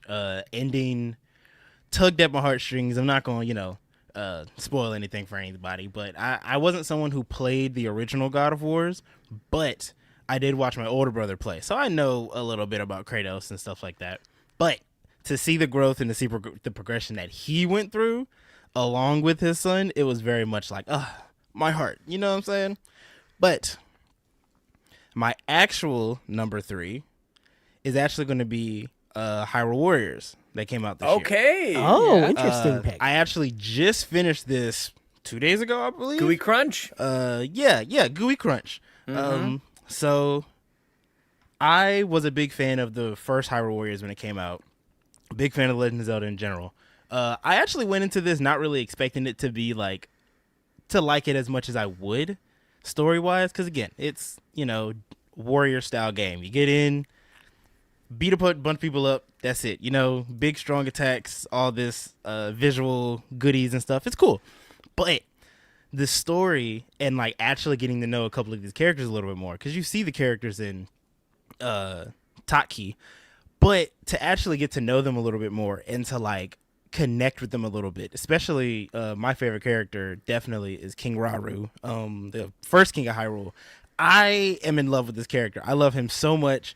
His whole story arc that he's going through, him losing the people he did, going through the stuff that he went through. Oh my goodness, it's making me want to get because I had an idea to get the tattoo. Get a tattoo of Link's arm or whatever. I wanted to get my full arm in that same style. It's an idea I've had, and that really solidified it. Nah, I think I really might do it. But I just love these characters so much. All of them. Rauru, Sonya, the Queen, even getting a little bit more with Zelda and stuff like that. It was so much fun. And then also finding out stuff about the construct that you see in the trailers and stuff like that. I'm not gonna spoil too much. And then even the Korok. Oh my gosh, I love that little Korok. Calamo is one of the coolest. Is that how you pronounce it? Calamo? Yeah, Calamo. Oh Yeah. my god, I love him so much. I love him. He's so cute, and the game really I gotta play it. pulls your heartstrings. You'll love it. You will love it. But yeah, that's my number 3 pick right there. Nice. I love it. Good pick. So many. Can I just say, there are so many games. Yeah. There's a couple that are starting to pop up here and there, but my goodness gracious, guys, the amount, the breadth of games here today is unbelievable. You should wait until we get to the rest of the community suggestions, Sean, because some of them are wild. There's a lot of games here. Mm-hmm. Nice. Yeah. Interesting. Good choice. So for next up, what we're going to do is I'm going to go to some more community suggestions before we kind of resume the host picks here. Because I'm going to catch up on some of these because there's still a lot to go through. So we're going to start with Andrew Simachek over at We the Nerdy, who wanted me to shout out, of course, WeTheNerdy.com. His 3 favorite games of the year in no particular order. Dino Crisis 3. It was one of the first games I played in my new house, and sitting on the floor with my original Xbox brought back so many memories. Why did this whole dock turn yellow? Oh, never mind. It's probably just this section. Next up, Battlefield 6. I love me a good Battlefield, and this one is peak. And then his final pick, which, JB, we saw you playing in person, Dragon Ball Sparking Zero. When I was really sad and dealing with a lot of bad stuff in the first half of the year, I'd pop this in and revel in the amazing ultimate attacks and feel like a kid all over again. Good pick. Belt ass. Dude, Belt to I ass. was just about to say it. Belt Belt to ass. ass. It's everyone can get it. Anyway, I'm here. Yeah. Let's go. Dude, I still think about that to this day, JB. You and I sitting there playing Sparking Zero is a ton of fun. Next up, well, I'm going to skip over this person real quick because I want to build the suspense a little bit because Yarden is the next person in the order. Nice. I'm going to move on to Uncle it. Tim, who has no shout outs, but wanted me to see these games in no particular order. First up, Mafia, the Old Country. Hangar 13 knows what I like. Solid story, no skill tree, and good gameplay. A GUI so good, I bought it twice. And that's dedication Dang. right there. Yeah. Next up, Indiana Jones and the Great Circle. In machine games we trust, I really, really like the way they handled Indy, and Troy Baker nailed Harrison Ford's voice. And then Uncle Tim's third one, this, again, speaks directly to Ryan Turford's heart, this one. Ninja Gaiden 4. Ryan got me to try the series. Ninja Gaiden 4 got me hooked. Is there a story? Don't know. Don't care. I had a blast with this one. Thanks, Weather Moose. No, thank you, Uncle Tim. Nice. Check out Ninja Gaiden 4. Great game. Good game, one might say. And then the next one I'll get to before we say hello to the next person that joined here is Clayton Dwyer, who is just Clayton Dwyer in the Discord as well. He wanted me to shout that out. Of course, in the shout-outs column, he puts great lines, beauty lines, my animation blog. You can check it out at http://www.greatlinesbeautifullines.blogspot.com. So go check out Clayton's blog over there. Love Pretty it. cool. And this one's a bit of a reader, so stick with me on this one. So Clayton Dwyer, I'm actually going to put my glasses on for this one so I can read this properly. So Clayton Dwyer's first one is 1,000 Times Resist.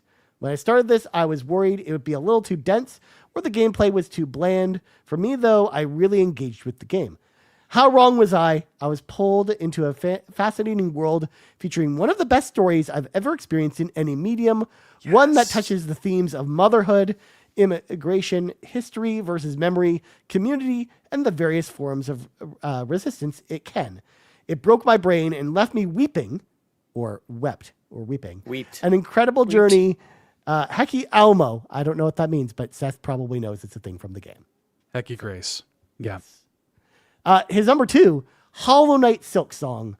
I was late into Hollow Knight train, but after finally catching up with it last year, I was primed and ready for Silk Song. It was the perfect balance of challenge and progression for me, with plenty of precision timing, exciting boss fights, and a ton of side quests, and gorgeous environments. I still need to unlock the optional post-game act, but even so, it already stands as one of my favorite games of the year. And then Clayton Dwyer's top game of the year was Donkey Kong Bonanza. DK's return to 3D platforming feels like a culmination of everything Nintendo was doing during the Switch era. It combines sprawling environments, fantastic controls, colorful visuals, and tons of collectibles into an addictive package that you can play any way you want to. It's rare for a game to be at the bottom line of fun play. The joy it brought me is why I love Nintendo and why I love gaming in general. So shout out to Clayton Dwyer over there. This could have been my list. And Dwyer. Seth's list. What Yeah, it sounded what a like Seth. list. Mm-hmm. Yeah. Wasn't it your game of the year last year, or Nagachaka's 1,000 game of Times the year? Resist was. Mhm. Yeah, it was his. Yep. I remember because I guessed Seth's game wrong, and it was actually 1,000 Times Resist. Yeah. Nice. And then We love the GUIs any year, whatever you played this year, man. I love that. Yeah, man. And then, of course, the final one before we'll hop back on to the panel here comes to us from Yarden. Ready for this, yeah. Yabi? Oh, here we go. So, first of all, Yarden's shout out is, would you please point out how stunning all of you look today? Aw, You look really stunning. Aw, what a look freaking at charmer. Holy crap. What a guy. Yeah. I saw him first. Yeah. Well, Yarden, of course. His third one is Tokyo Extreme Racer. Fast cars flashing my brights to engage a race on the highway really takes me back to my teens/early 20s. Good times. Yarden's second pick, Ball X Pit. Yeah. With tags like Roguelike, Bullet Hell, and Kenny's Son, it would honestly be more surprising if it didn't make my list. And then Yarden's number one game, which, by the way, Yabi, you said The Last of Us Part 2, is in fact... It's a part 2. It is a part It 2. is a 2. There is it too. Kingdom Come Deliverance 2. Yeah. I had no faith in my answer. It's okay. I had zero faith in my answer. Oh my God, I love you Yarden so much. says, I've been championing this game all year, which, to Yarden's credit, they definitely have been in Yeah. the Discord all year. With most games this year, I found myself saying, I'm glad I made this. But with Kingdom Come Deliverance 2, I found myself saying, how did they even make this? It's a very deep, almost a simulation of medieval life. The systems, the combat, the story, it all just came together for me perfectly, like no other game has in quite some time. It kind of answers the question, what if Skyrim was real? Not many people are talking about it now, but it gave a few, but give it a few years and people will finally discover the game. So shout out to Yarden, Kingdom Come Deliverance 2. For that, we Nice. still have, oh my God, we still have 18 more of these to go. We'll get to those later. But for now, we should welcome in our special guest. Glorified Rice is here. Welcome on in, Glorified Rice. How's it going? Working? It's Yeah. working. It's Oh, working. yeah. I can hear you. I don't trust it. There's times where it's like, oh, it's working in the test zone, and you go in there like, I can't hear you. We Yeah. got you. We got you. Okay. The Brendan Myers, the _ Winter Gamer. Welcome on in. We're so happy you're here. Donating just a ton to Extra Life this past November. Happy to have you, my friend. How the hell are you doing? I am. I literally woke up at like an hour ago. Excellent. Excellent. That's good to Me know. too. No. Roger that. All right. Yeah, Mia did not want to go to sleep last night, and then she had Aw. a birthday party with a whole bunch of 4-year-old girls screaming and having a tea party. Yeah. Sounds a lot like this podcast, I think. Yeah. Sounds a lot like this. Yeah. That's what we're doing.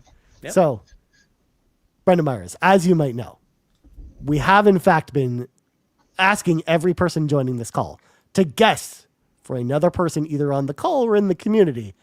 And it is now your turn to spin the wheel of fate to find out who in the community you get to guess for. And this will be the last time we get to spin this wheel tonight too. So if you're ready, I'm ready to spin that wheel. Look, we're trying over here.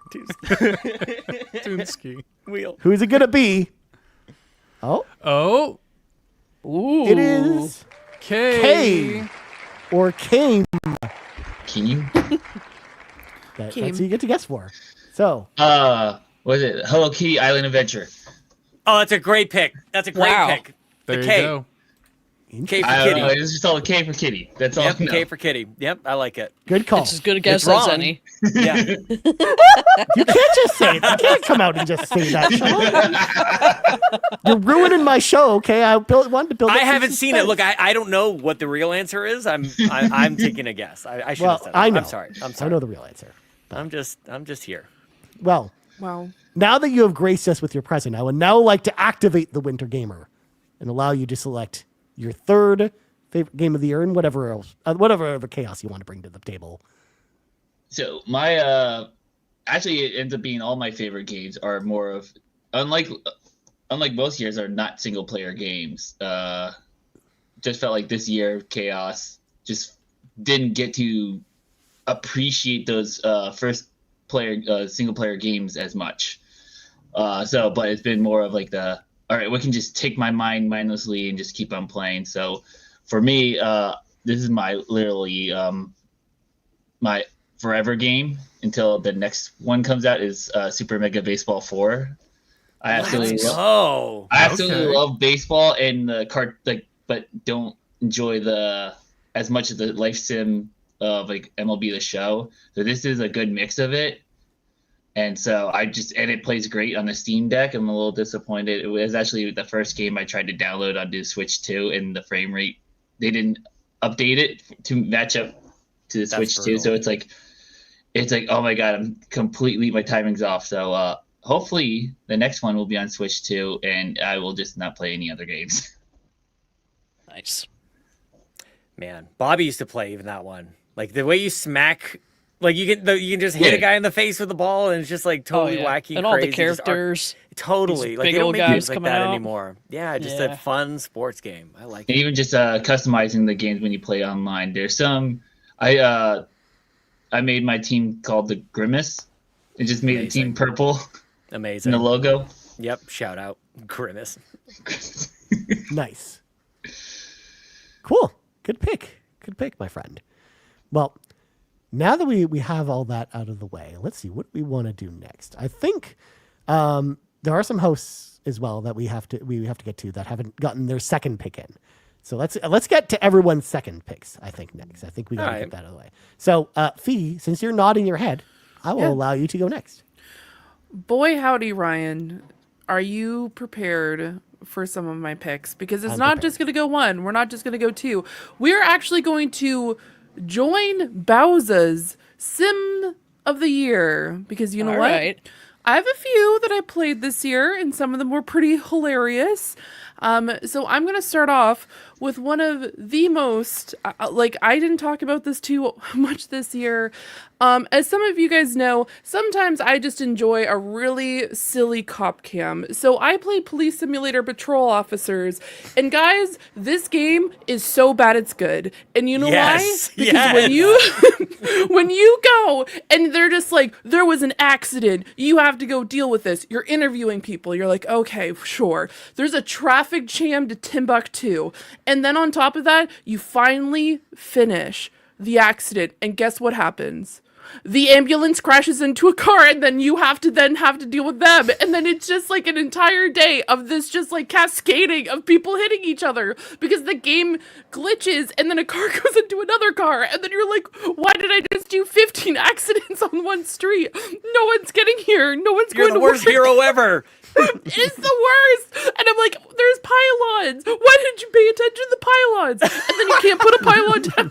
And then what's even worse is when you have an ambulance back to Timbuktu once again because they're just like, we can't get through. There's a traffic jam. And I'm like, but can you guys come here to get the people that were in the car accident? No, you have to try to like get these people out of the way, but they won't leave because they're crashing into each other. And then it's just like this absolute chaos. And then you're playing this game for like 4 hours, and then you finally finish the day, and they're like, the game crashes, and you've lost all progress that you made during the day. And you're like, what do you mean? What do you mean? What do you mean? I lost 4 hours of progress because the game decided to crash because it couldn't handle the fact I was playing this online. Not even just like someone like across the planet, guys. I'm playing with someone 5 feet away from me because I played it with Lucas, and I don't know why I can't handle like just like a local connection. Okay, so what a journey. that is number 3. Shout out to Timbuktu. Shout out to Timbuktu. Shout out to Timbuktu. 2 is Mali. Power Wash Simulator 2. Yeah. I enjoyed that quite a bit. It was a lot of fun. Did I get really motion sick playing it? Absolutely. But is it a calming game? For sure. So my brain just can't handle it. It's just like, you're not feeling good, but you're feeling cozy and calm, but you want to like, essentially, like you can't see straight, but it's really fun. And you got to clean a gas station. And it's just like, my brain's all over the place. I'm like, this is it. This makes sense to me. I'm just going to continue playing. And I continued playing. I think at one point I got ahead of Bowser. I was just like every day I would just like finish doing whatever I needed to do at work. And then I put Power Wash Simulator on and then regret it because then I'd feel sick. And then I'm just like, you know what? I'll deal with it. My number 1 is Supermarket Simulator. I played a heck of a time with this. I took a lot of Gravel, and for the people who don't know what Gravel is, it's motion sick meds. I played a lot of it. So there was just times where we were just trying to organize it. It was a lot of trying to throw boxes. I found out that you could run down the street if you ran out of something. So why purchase something when you could run down the street to get laundry detergent from another store? Because that makes sense. Why don't the people go to the place to buy the laundry detergent? No, you want me to go run down the street and get it? For sure. Absolutely. Why not? And then you have to like beat someone with a bat because they just decided to come in and steal a bunch of cheese. And you're like, what do you mean? Why can't I call the police? Because they're Won't glitching out someone in just call the Timbuktu. What do you police? mean? We just don't know the answer to that. Beat him Why with we- the bat over some like- cheese. It was just absolute chaos. So I think a lot of it this year when it came to simulators, it was a lot of playing with friends, and I had a lot of fun with it. Why did I do all three at once? Because maybe the next time in 3 hours, when we come back to my number one, I'll tell you guys my favorite demos of the year. But we'll get to that later on. A little bit of spice. I like the tease. I like the tease. Yes, there. a little bit of a tease. So my honorable mentions. I'm now realizing I need to change my honorable mentions section because it is honorable mentions of a video game. I decided to play a soundtrack from another game or other piece of media while I was playing that game because I wanted to. Number 2 on my list, I also played Thunderfolk, everyone, and I listened to the Baldur's Gate soundtrack the entire time I played that game because boy howdy is this freaking Baldur's Gate 3 soundtrack phenomenal. Hell yeah. Such a good game. It was a lot of fun. I played a polar bear, essentially like a tank named Brognar, and he became hated in half the town. Why? I don't know. I chose some options. A lot of people got mad at me. And I'm like, I don't know why you're mad at me, but sure, why not? We'll deal with this. And some people just won't even come up in my options anymore because you can go and talk to people. One guy just got mad and he's like, you should never talk to me or my family again. And I'm like, why? And then he just straight up ghosted me. And I'm like, well, that's unfortunate. I thought we were friends. So yeah, that was my honorable mention because I did play that quite often with, funny enough, Kay, which we will find out later on. Oh yes, we will find out what her favorite game of the year was.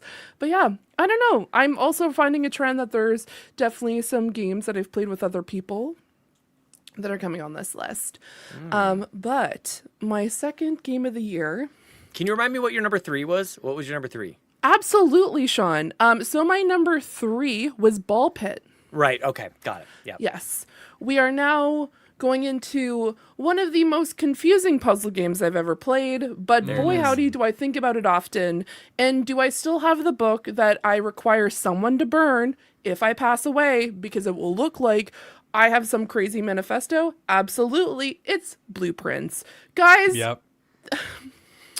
the amount of notes, the wild notes that I took in it, and oh my gosh, I think about this game daily.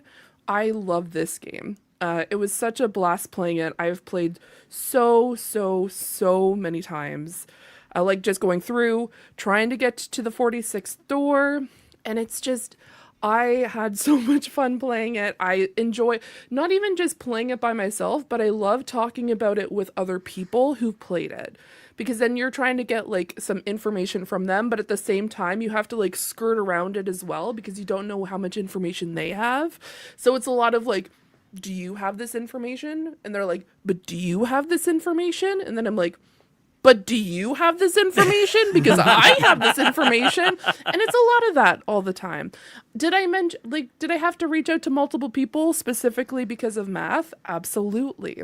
The math got mathin' too hard, guys. My brain broke a little bit. No, I just had so much fun playing this. It wasn't on my radar when it first got released. I heard some really good things about it, and then I just consistently played it. That was essentially my entire spring, just playing Blueprints. It was talking to Bowser about Blueprints. It was talking to Kay about Blueprints. It was talking to everyone who I knew who was playing Blueprints about Blueprints. But yeah, the notebook's insane, everyone. It is very concerning. And I do plan on going back to Blueprints, and that notebook will just get even longer. So yeah, Hell yeah. that is my second game of the year, Sean. I think you should not have anyone throw away this notebook. Let's just let the mystery live once you're gone. You know what? Bury it. Yeah, I and was then gonna say leave a bury note it. for someone. Only a couple Yeah. inches though, not deep. Time capsule. Like let it be found. It's a later. time capsule, and then you leave a note for just a random person. It might be like just send it to an address and be like, you have to go to this address and Just dig send it up to this an book. address is crazy. Just a random ass address. To the residents of this address. You should Yeah. have somebody else try to play blueprints with your notes. Oh my god. Exactly. Send it to a jail. To someone in My prison. Give them something Once again, to this think is about. 50 years in the future, so I'm not here when that happens. Send it to a prisoner. No. Yeah. Yeah. Nice. Incredible. Now, Well, it's one of the and Game Pass also. Game Another Pass. yeah, and that was also one that was a twofer because it was also on PlayStation Plus as well. Like, Oh, right, regardless of of course. regardless Yeah. of what subscription you had, nobody bought it this didn't game. matter. Yeah. Yeah. Now, if I may, You I should have done this when Mitch was here, but Garrett Bland's favorite game of the year was in fact Blueprints. Blueprints. Mitch had guessed Bravely yeah. Default, but it in fact was also Blueprints. Because I remember, I think it was him and Fulia, and you were on that conversation too, right, V? For Blueprints or no? I can't remember. No, I Okay. was not. Because I know there was a mini Damn. indie van. No, it was a mini indie van, and I couldn't remember who did that episode with Garrett and Fulia. Couldn't remember if it was just them. No hard feelings. But yes, She's not they upset. They did this whole episode talking about Blueprints. I remember Garrett really fell down the rabbit hole of Blueprints as well. So shout out to Blueprints for Shout out. being on both y'all's lists. But okay, well, now that I've made things awkward, I'm gonna just move on now. Gaby, hit us with your second favorite game of the year, my friend. Yeah. But first, But first, But first, we will first. do. Be dropping a new song. Oh, Oh, hell yeah. Hold on. You'd be jumping the gun. Hold on, wait a second. he'll do his entire top three in song format. Hey, let's not skip the plot. Hold on. We're not. You know skipping what? it. You know what, JB, though? For people listening on the podcast feed, you did hear a new JB song. JB did do the theme song for this podcast. So big shout outs to JB for that. So you got your new JV Yeah. song. There you go. There you go. But my second honorable mention that I will say is going to be Mario Kart World. Okay, let's go. You know, Mario Kart is Mario Kart. That's all I can say. all right. Excellent. It's Shout Mario out. Kart, you know? I play it with friends. I don't play it any other time besides that, to be honest with you. Yeah.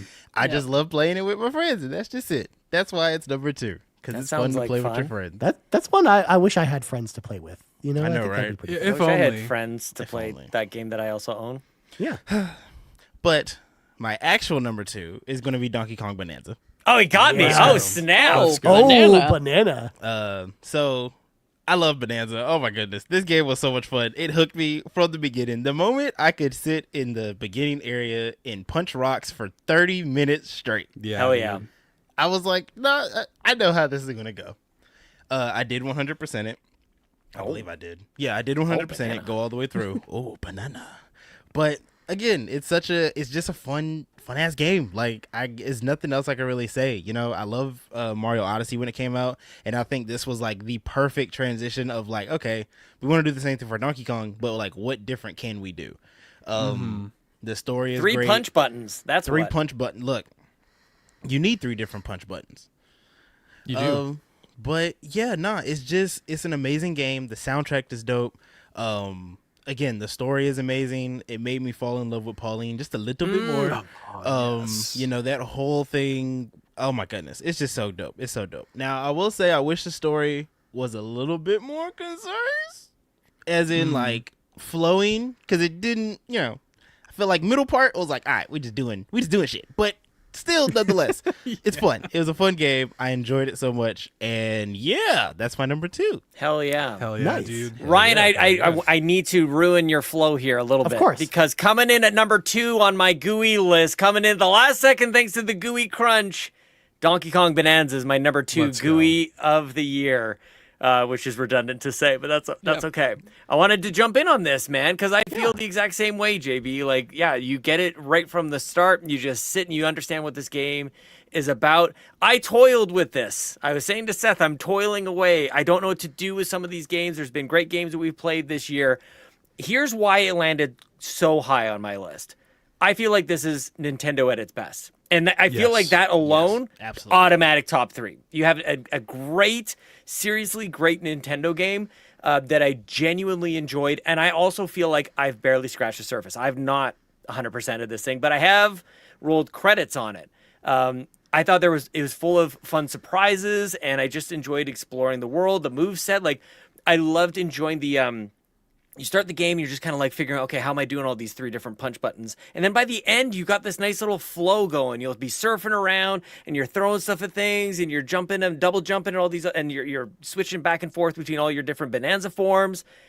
Just entirely original, man. Like, I know there's a lot of DNA from the Odyssey games, and I didn't play Donkey Kong 64, so I don't know if people can tell me, like, if there's anything that carries over. I imagine the answer is no. Right? Just the banana soundbite, really. There's bananas and the character of Donkey Kong, and it's in a 3D kind of space. And I feel like we miss that sometimes, that this is their first go at it. This wasn't like a long-running series of 3D Donkey Kong games. It's like they come out and they crush it, and it's a really important release for the Switch 2, which I've been really enjoying playing my Switch 2 this year. Man, I get a little hyperventilated. I need some oxygen talking about Donkey Kong Bonanza. Yeah. Well, Sean, thank you for interrupting my flow. Oh, all right. But I'm going to interrupt your flow. Ah. Because if Countered. you didn't say anything, I was literally about to jump in and say, so JB, my number 2 game is also Donkey Kong Bonanza. Yes, let's go. Because this is crazy. Because it was honestly, again, and you can go look on backlog. This is one of the only games I rated 5 stars this year. I loved this game. I had so much fun playing Donkey Kong Bonanza this year, and I've always been a staunch person who's not liked the Mario 3D games at all. Like, I've never really gotten into any of them. Like Mario Odyssey, I wasn't really a fan of, or Mario 64, Mario Sunshine. Like, I've never really gotten to be able to get into any of those games. And there was just something about Donkey Kong and the way you played that game, the way like you just smashed stuff, and it was just like fun to just interact with that game in general, regardless of what you were doing. No kidding. Was exactly why I loved it. And it also brought back the nostalgic feels with, some of the callbacks that they make to previous Donkey Kong games, which I also enjoy. Yeah, the music was incredible. Visually, it looked great. Like, each layer felt really different from each other. Like, this was exactly the type of game to kind of get me on board with, like, that Nintendo's kind of 3D style, like platforming style. That the Mario games just never have been able to do. So, when the next Mario game comes rolling around, like, I'm going to be paying way more attention to it than I would have if this game didn't come around.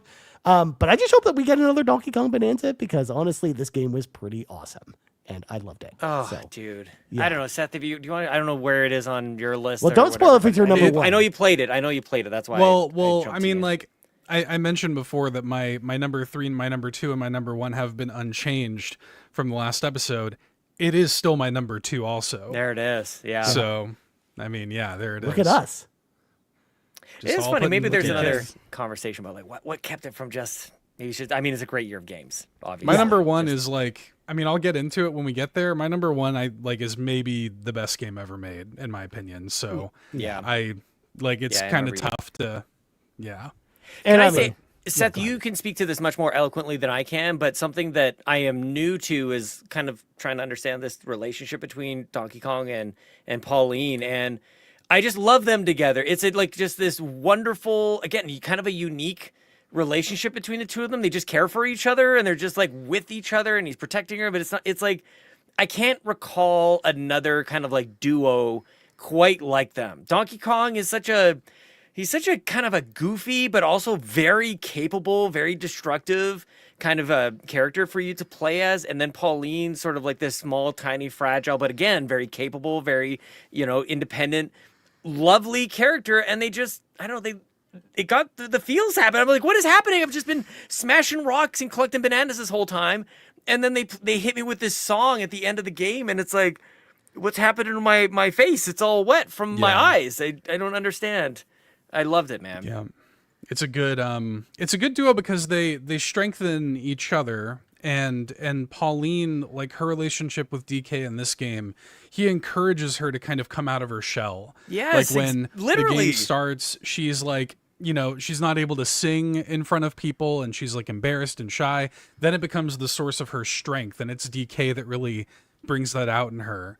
And yeah, and then that song you're referring to, Heart of Gold, like it is all about that. Yeah. It's it's a beautiful little game, man. It's really special. It is like the Switch 2 game. It's the bar. Like how Mario Odyssey was, it is the bar now. It really is. Yeah, I mean, recency factor being massive here, obviously. I played a bunch of this over the last couple of weeks, trying to get in those good games before rendering my final list here.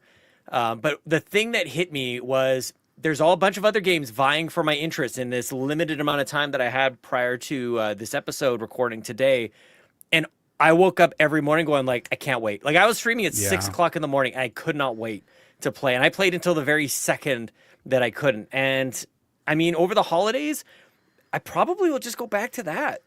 You know, like I'm pretty non-committal. I'm in a nice kind of stage over the next couple of weeks. I'll probably just go back and play some Donkey Kong, or if JB will invite me to play some Mario Kart, that'd be cool. Or I'll go play Peak with Joe, I guess. We'll do some Mario Kart. Yeah. Hell If only yeah, I'm friends, down. if there were friends for Sean to play with, Yeah. If we're friends on the Switch, on the NSO, that'd be cool too. If only. Or you can play ARMS, Dude, We could just play ARMS. Yeah. Shout out which to we Arms. did ARMS that rules. weekend. ARMS was nice. Hell yeah, we did. Yep. Yeah, and we remembered why that was the greatest multiplayer lobby system Nintendo's ever done. Or maybe anyone. Fantastic. Pretty good. Yeah, Donkey Kong Bonanza, my solid, like really rock solid. There wasn't going to be anything that was going to overtake it, but unfortunately not quite enough to jump into that number one spot. But I was gonna say, like, that's probably like my number one is like the most Ryan game out there, which is why like Donkey Kong just didn't make it. But like, Donkey Kong is a game that's just stuck with me the whole year ever since I finished it, like because of how much I loved it. So yeah, excited. Ryan, I did not get to talk about it because I messed up the flow so much. Do you mind if I throw at you? Of course, I My also number have five. silly things to talk about. So go People ahead, may you recall go I first. mentioned my number 3 was Liza P, which just barely squeaked out or edged out, if you like. Chronos: The New Dawn. My number 5 is not a game from this year. I don't even think it was a game from last year or even the year before.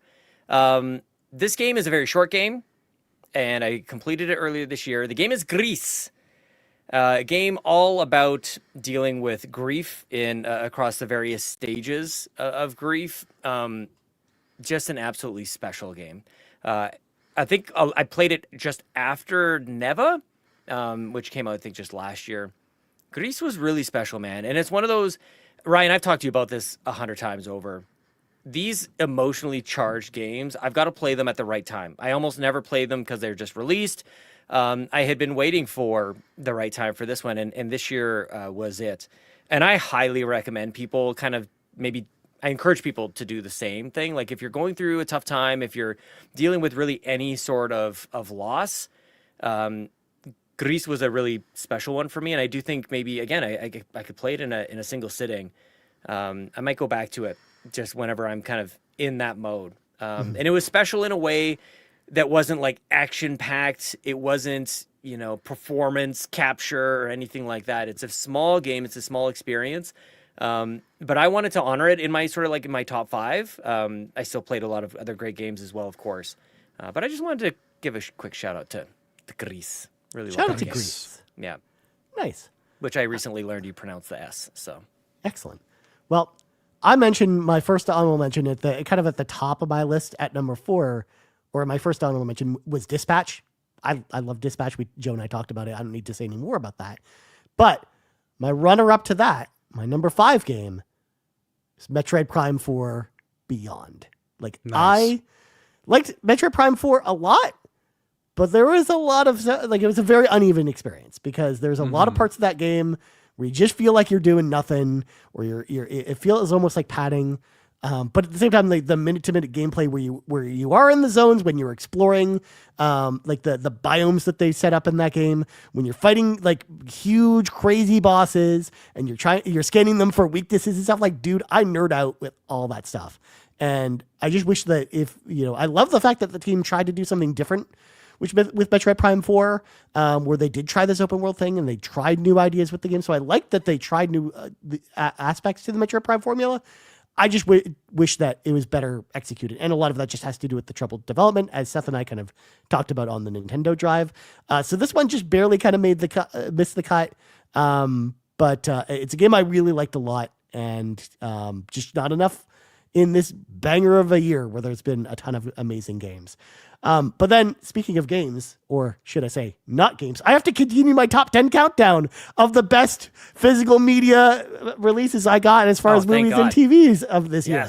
Starting with the Friends 4K Complete Series box set. 4K is crazy. For Friends. It's all of Friends, and it also has this bonus disc with all kinds of crazy stuff on it. There's a bunch of documentaries and stuff about Friends. I love Friends. Like it's one of my guilty pleasure shows. And having this box set, which I got at like a ridiculously low price, considering how much you get here, is one of the best things I added to my collection this year because it's pretty awesome. Next up is this steelbook for Ballerina from the John Wick series. This, of course, is a lenticular cover, which looks really cool kind of in person. But it's also a steelbook, which looks really cool as well, with, of course, the ballerina on the front. So I actually like this movie more than I thought I would.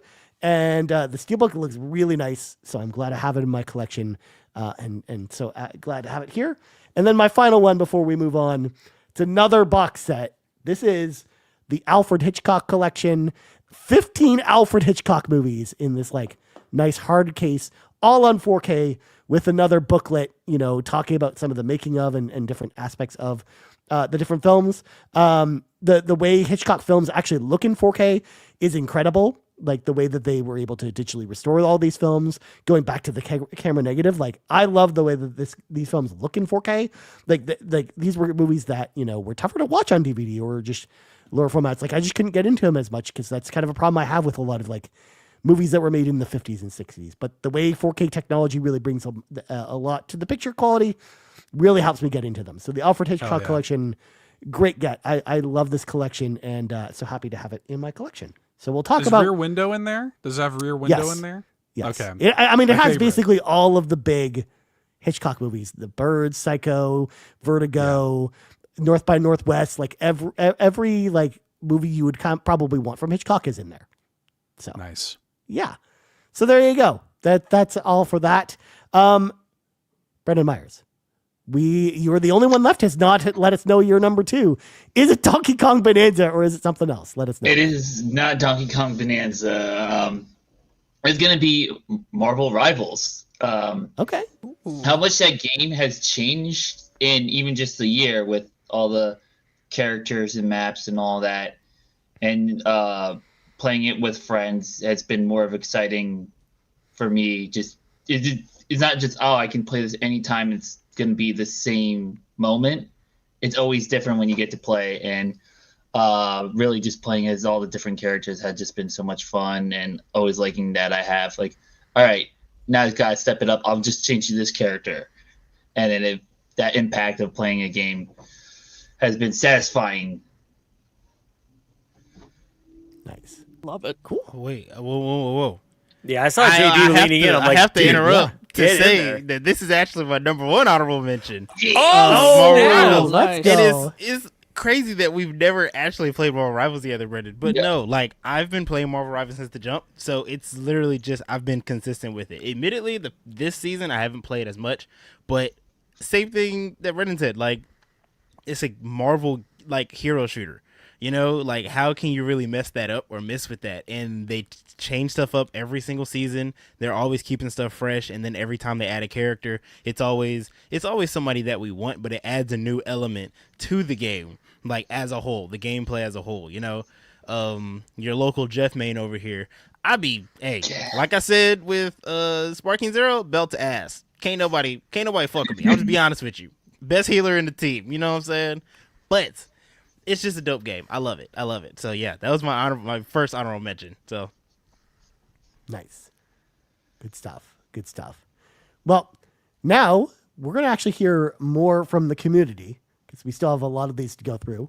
And by the way, before I continue, huge shout out, by the way, to every single person who sat down and filled in the response form for this year. Again, there's 28 of you who took the time just to let us know your favorite games of the year. And just thank you for being, members of our community this year and being really awesome. So I just felt like they deserved a shout out before I continued. But moving on, the next up on our list here is The Good Sir. And The Good Sir's third favorite game of the year is this seat taken? And I like that The Good Sir actually put in brackets when the game came out, just to let me know when these games released, which of course this seat taken came out this year. They say, I swear I play more than just point and click games. That said, this game was such a fun surprise, a wholesome, funny, quirky game about finding your and others' place in the world. Highly recommended this puzzler. And then their second favorite is Duck Detective 1 and 2, which is 2024 and 2025. Speaking of hilarious point and click adventures, you're a duck, you're a detective, and you have crippling bread addiction. Absolute comedy gold. And of course, The Good Sir's favorite game that they played this year was Return to Monkey Island from 2022. Oh. Monkey Island 3 made me fall in love with point and click adventures when I was a kid, having to install Scum VM, not understanding the logical puzzles, but laughing along the whole time to these silly pirate adventures. This series changed the way I looked at games back then. When this new entry didn't reinvent the wheel, it was about way more than just that. It's a love letter and a nostalgic look back at the series as a whole. I was tearing up by the end by the time the credits rolled. So shout out to The Good Sir. Lots of point and click games in there. Hell yeah. That game is amazing. Yeah. It's awesome. Mm-hmm. Yeah. All right. Next up, we got Antics, who says, in no particular order, Kirby Air Riders, Slay the Princess, and Trails in the Sky first chapter, which, spoiler alert, you might see more than once before this list is over. It's time. Brendan Myers. It is time to hear from Kay, or Kame, to hear what she has to say. Her shout out, by the way, is extra shout out to Fee for unintentionally getting me into CPG. So shout out. Hell yeah. Yeah. Amazing. Thanks, Fee. So, yeah. Welcome, Kay. Third favorite game from Kay is Assassin's Creed Shadows. Assassin's Creed franchise will always have my heart. I waited to treat myself to Shadows, and it hasn't disappointed so far. It's totally repetitive, but I love the routine and familiarity that comes along with it. Japan has been so fun to explore. Their second favorite game of the year was Blueprints. I love a puzzler, especially one that makes me look up a solution. So there you go. But their top game of the year is Clear Obscure Expedition 33. That's not Hello Kitty. No, it's not. It has more baguettes than Hello Kitty. I've never played any game like it, and the story had me so invested throughout. Also, these graphics, beautifully made all around. So shout out to Kay for hopping on there. I just want to say, the moment you said Hello Kitty Island Adventure, I messaged her and I said, Kay, they guessed Hello Kitty Island Adventure. And her response was, ha ha ha ha ha ha, I don't own that game, but I would play it. There you go. See? It's There you go. good. It's gonna be Next year's GUI. Next year's GUI. Hello Next Kitty year's Island GUI. Adventure. Nice. All right. Last one for this round comes to us from Gaming Daryl, who says actually he agrees with Joe on this one. Arc Raiders. I've never played an extraction shooter before, so this was a surprise GUI for me. The game loop is exhilarating, and in solo play, meeting up with friendly players was a lot of fun. Next up on their list is Avowed. I actually finished this game, so that is telling, since I rarely finish games, but I am working on that. I enjoyed exploring most of the world, the companions and that join your party, and the gameplay. The story was a bit convoluted, but it still was one of my favorite games of the year. And then, of course, their final game, Clair Obscure Expedition 33. I have a love-hate relationship with this game, shifting towards love as I near the end. The pairing system was beyond frustrating to me. That aside, the story so far is amazing, the characters are memorable, and the world is beautiful to explore. There you go. More baguettes, more Expedition 33. Good pick. Yeah. Well, we'll hear more from the community in a little bit. We still got another 10 more of these to go. So we'll get to these in a little bit. But first, Yabi, it is now your moment to shine, my friend. Hit us with your top game that you played this year, my friend, and whatever else you want to add to the chaos. You know, since I already gave you my last honorable mention, I had planned on doing this regardless, but I feel like now I have the time to do it, you know? Okay. I would actually like to give you guys my top 5 albums that I've hell yeah. Let's go. You know, the music man over here. So if you noticed earlier, I took my camera off because I actually do have 3 of these albums on vinyl. So I will show off the vinyl as well. So first one we're going to go with, in no particular order, it is a rap group from Virginia. They haven't made an album in a couple of years, but it is the album called, hold on, wait a second. It's called Let God Sort 'Em Out. If you're into hip hop, if you love lyrics, if you really bout it, oh my goodness, amazing album. I'm trying to see. Who's the group? Who's the group? The Clips. What's their name?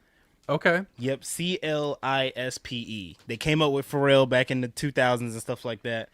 We got a vinyl right here, clear vinyl. You can kind of see it right there. You know, Nice. I love my vinyl, so you know, I'm giving y'all a little bit of extra little goodies. I'll show y'all the little insert too. Nice. That they did, you know? Okay, so second album that I would like to spotlight is an R&B album from an artist that I love named Elhae, Elhae. It's called Lotus Ave. Short little project. I loved every single song on this project. Oh my gosh. He is singing his ass off. And I love I love a conceptual album too. So an album that has like a story. It's really him like going through relationship problems, but he's on this subway train and he ends up meeting this therapist who is like poking at him to be like, hey, tell me what's wrong. Like, let's really work this out right now. So all the songs are him kind of like talking to this therapist and being like, hey, this is how I'm feeling. Oh, this is where I was messing up. Boom, boom, boom, all the other stuff. So that's one.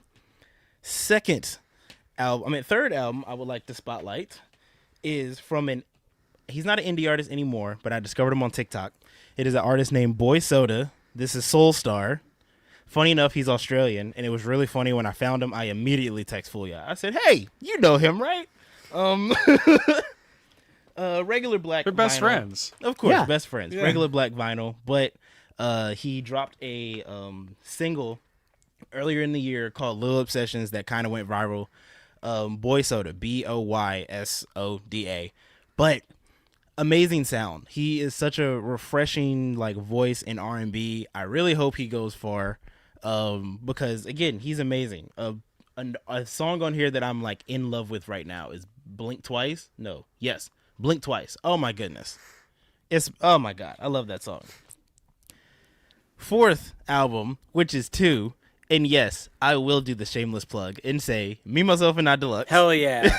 Let's go. Let's go. Which, dude. funny enough, was actually my second most listened to album this year. Yes, sir. Amazing album. Obviously, I just said I love a concept album. Obviously, I made it. You know, go listen to it. I'm not going to spoil too much. Go listen to it. There's a special surprise from your boy, you know, $2 Hero right up above me. He makes a little special appearance on the very last song of the deluxe. And then I also want to shout out the Hoodlumania Mixtape Volume 3. Made that for the company I work with, Hoodlumania. We do good stuff over there. I make good music. That's the best way to put it. Let's go. Last album, which I will say is probably my favorite album of this year. Hold on. Can I get one of these? I just need one.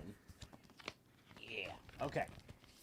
I'll say while you're pulling that up, unwrapping. you are my top artist on Apple Music this year. Yep. Above all other artists, even above that K-pop artist out that there. K-pop Demon Hunter. And I got kids, man. somehow. We're riding around in the minivan. That's good. I'm glad I beat him out. Yeah. But The last album that I do want to shout out is an album from an artist named Amine, who is one of my favorite artists. I love Amine so much. If you want to find him, it's Amina, spelled like anime, but switch the N and the M. That's what I always thought it was Amine. No, Amine. Amine is how you pronounce it. It's his middle name. Besides the point. 13 Months of Sunshine. It is the album that he just came out with this year. It is a mixture of like house music, rap, dance stuff. It's something you can move your body to. Shake a little tail, you dig?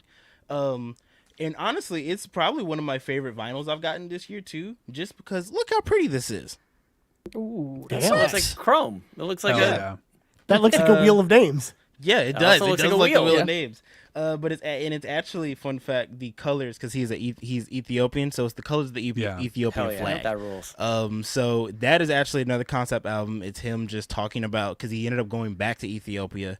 The name, as well as a nod to Ethiopia, it's K-Tremene is hard. The album itself, 13 Months of Sunshine, in Ethiopia, their calendar is 13 months. It's not 12. So he was really talking about like going back home, you know, being with his people and stuff like that, and really just doing that throughout the album. He actually has conversations with his dad, like that he had in the car as they were driving around Ethiopia. So it's such a good album. I recommend listening to everything that I've just said. It's so much more I could have said. So many things that I like completely missed out on. Even like local artists that I listen to. Just quick shout, Pat Jr. That's my dog. My other friend Eric Duncan, who, if anyone watches The Voice, he was on The Voice for the first couple episodes and stuff. Regardless, to dial it back and get to my number one game of the year. It is Sifu. Oh, okay. So, okay. For some it may be a weird pick. Sifu was a game that I actually had no intention of playing this year. I believe after I beat God of War Ragnarok, I really didn't have anything to play. And special shout out who now, the reason this game is like high on my list is because through this game, me and Mr. Ron Savoy Prime, who I call my uncle, me and him have now built like such a good relationship because of that game. And that's really the main reason. Now, mind you, the game is amazing. Let me not, discredit the game at all. It's a game where I really did have to sit back and be like, okay, I can't just button mash through this. I have to actually play it, because if I don't, I will get my ass kicked. And I did get my ass kicked multiple times. But as I told him, it's one of those games where once you it's weird. You see the path and you're like, oh nah, like I get it now. Like it all makes sense. So playing through that game, it's only 5 worlds. Like it's a really quick game if you're good at it. But for me to actually sit down and be like, okay, I have to learn how to block. I have to parry. I have to be able to read people's movements before like I even move and stuff like that. It's a game that forces you to take your time, and that forces you to be like, hey, wait a minute. Like you're not gonna be able to just like body through this or whatever you want to say. Like, no, you're not gonna be able to do that.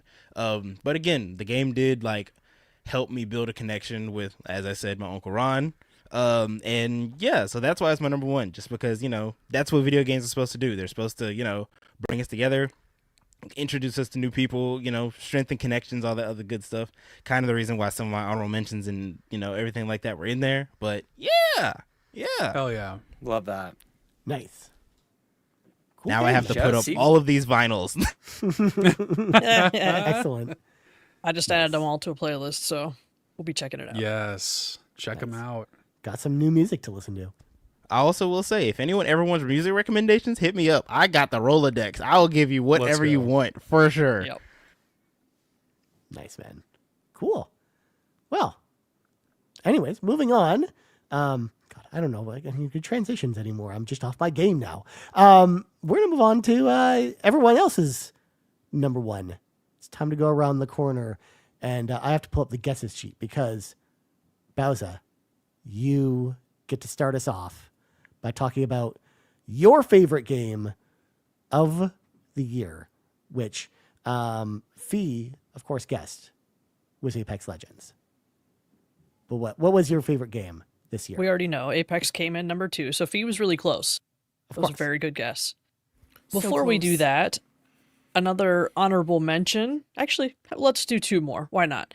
Ball Pit, already been discussed here at Good length. one. This is a great game. It scratches a certain itch in my brain Love it. Can be very addicting. Sean, you need to play it regardless of the maybe that's what I do qualities. after this. Maybe. Yeah. Yeah. You keep telling us, Sean, whenever up there's all a night. Sean ass game, to immediately tell you about it, and Ball Pit is a Sean ass game. Yeah. That's true. I Telling did. you. Yeah, that's. Ryan. I'll bring that up. Thank you for saying that. Yeah. Okay. Yep. Another honorable mention for the year, South of Midnight. Man, that was a fantastic game. Loved it. Great little story. I loved the vibes of the South, like that, just being in that world. Ever since the first trailer we saw, I was all in for that theme. So I really enjoyed that game. Ending I would have done a little differently, but for the most part, a really fun time. I'm glad that exists. How about another category? Hell yeah. We're gonna name this one V Slewy. Or What? Vampire What does that even Survivor mean? like of our year. Yes. Yes. The V Slewy. Oh my God, Let's I go. love it. These Slewy. acronyms, man. Oh, Jesus. We go crazy here, JP. Crazy. I've played my fair share of Vampire Survivor like games, but I gotta give the V Slewy this year to Deep Rock Galactic Survivor. It had just enough Vampire Survivor like, but also mining and trying to complete objectives in each level and building out new characters. That's a good game right there. Also on Game Pass because Slewy. V Slewy for 2025. Everyone go play it. We need to make a graphic out of that. The V Slewy. Yeah, That'll we be can my do t-shirt. Amazing.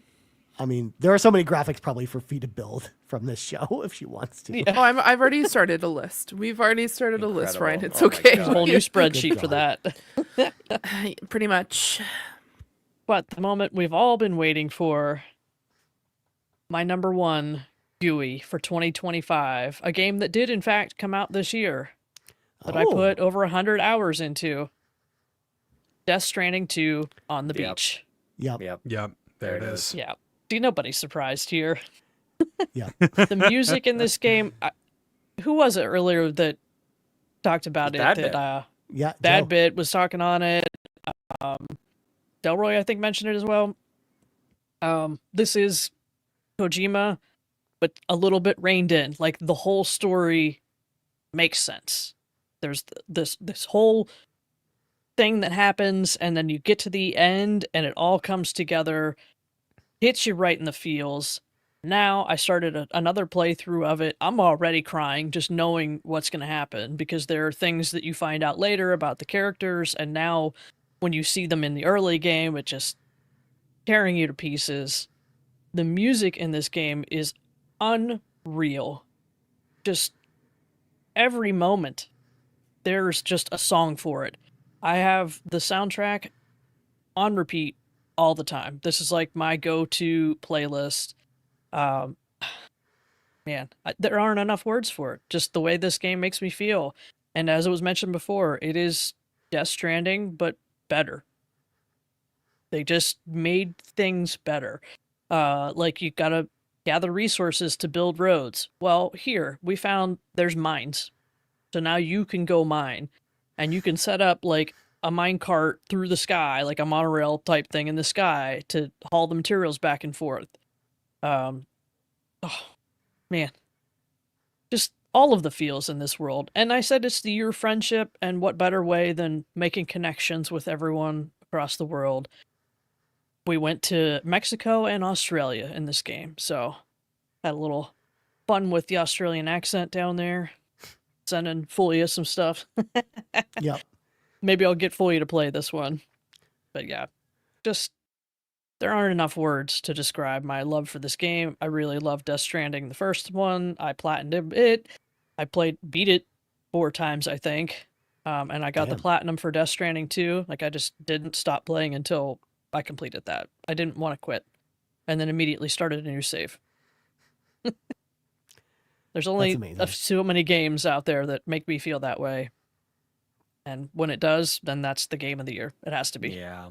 Yeah. I agree. Good pick. Nice. Good call. Yeah. This is one that I was just like, I was thinking in the back of my mind, like, it's got to be Death Stranding 2 for Bowser, because I remember how much you talked about it this year. So awesome to see it hit the top. Well, before we go on to Seth, who will be next, I'm letting you know, Seth, you're on deck. We're going to bring in some more community picks as well, because I want to get through some more of these. We'll start with Ask What Not Why, who says their third favorite game they played this year was Final Fantasy VII Rebirth, purely for the story. In my opinion, it was way too long. It had way too many minigames, but that ending, wow. I'm so excited for the next game. I agree with you. Ask What Not Why. That game goes on way too long. It does not need to be 100 hours long because of the minigames. Ask What Not Why. Second one, though, is Death Stranding 2. I love where the story went and where the series is going. Absolutely improves on all the things I liked and didn't like about the first game. And then their number one game of the year was Hell Is Us. Is their number one game of the year? I was unhealthily obsessed with the story and did not once get tired of the gameplay. No quest markers, no map, just exploring and using your investigative skills. I love me some new IP and really, really hope they get a sequel. This is one where I played the demo for it. I was just like, this game is too smart for me, because there's no map and a lot of the stuff that Ask Not What, but Why mentions what they liked about it, But anyways, moving on, we got Pat in the chat. Pat in the says, chat. Hollow Knight, Silk Song, Horizon Zero Dawn, and Rise of the Tomb Raider in no particular order. Oh, hell yeah. Ooh, good list. Yeah. That could be Good literally list. any year. Like Rise of the Yeah. Tomb Raider is so great. Yeah. Yeah, it's one that I hope gets like a Switch 2 port at some point, because more people need to play that game. No kidding. Next up, we've got Nuke, who I believe is brand new to the Discord this week.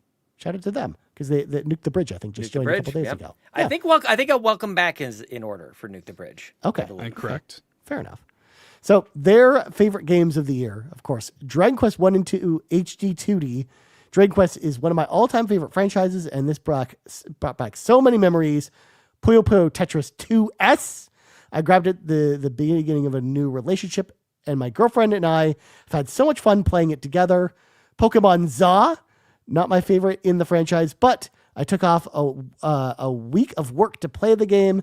It came out, and I played it for hours. Pokemon always feels like home, and this one scratched that itch. So shout out to them. Good list of games there. Good Dragon Quest list. 1 2, by the way, I really like that game. Like, I played that a lot when it came out a couple months ago. So, and then last one we'll get to before we move on is from Haley Nicole Miller, who in no particular order says Dispatch, Outer Worlds 2, and Borderlands 4. Good games. Good games. So once again, shout out to the community for writing all these. And we still got 8 more of these to go. We'll get to them in just a sec. There's so many games, man. Yeah. Holy crap. Yeah. Dude, it gets even wilder as we keep going on. Oh, Wilder. Stay tuned. Yes. Wilder. There's a bunch of stuff in here that I completely forgot even came out this year. So I love it. this is going to be fun. But Seth, I mentioned you were on deck. So hit us with your number one, which is a combination of 3 games, I suppose. Correct. That's so you're so right, Ryan. So it was impossible so for me to win. Yeah, well, it's okay. I mean, look, I've talked about these 3 games kind of ad nauseum for most of the year. I won't spend too much time on it, but for fear of repeating myself too much. But my number 3 was Star of Providence, which I just think is one of the great roguelike games ever made. I think it is an exceptional twin stick shooter. I think the design of it, I think it really is like as close to a perfect game as you can get for me. Like just everything about it, the music, the way that you have to improvise with like weapon selection. I just even the story, like it has an actual good story. Wonderful game. Highly recommend it. Sean, you should play more of it. It's good.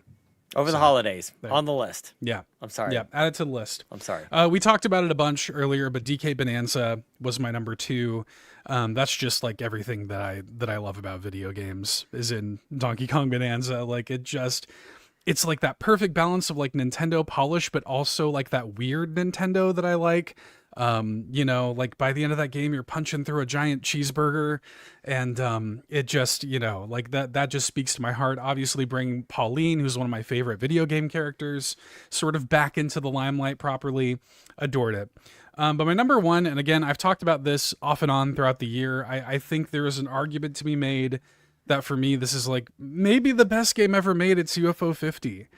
Like, UFO 50 is just such a phenomenal achievement that makes me feel unlike any other game has. Like the way that it makes that it taps into the discovery of video games, the way that I felt discovering video games as a child. I don't know if any other game has made me feel that way than UFO 50.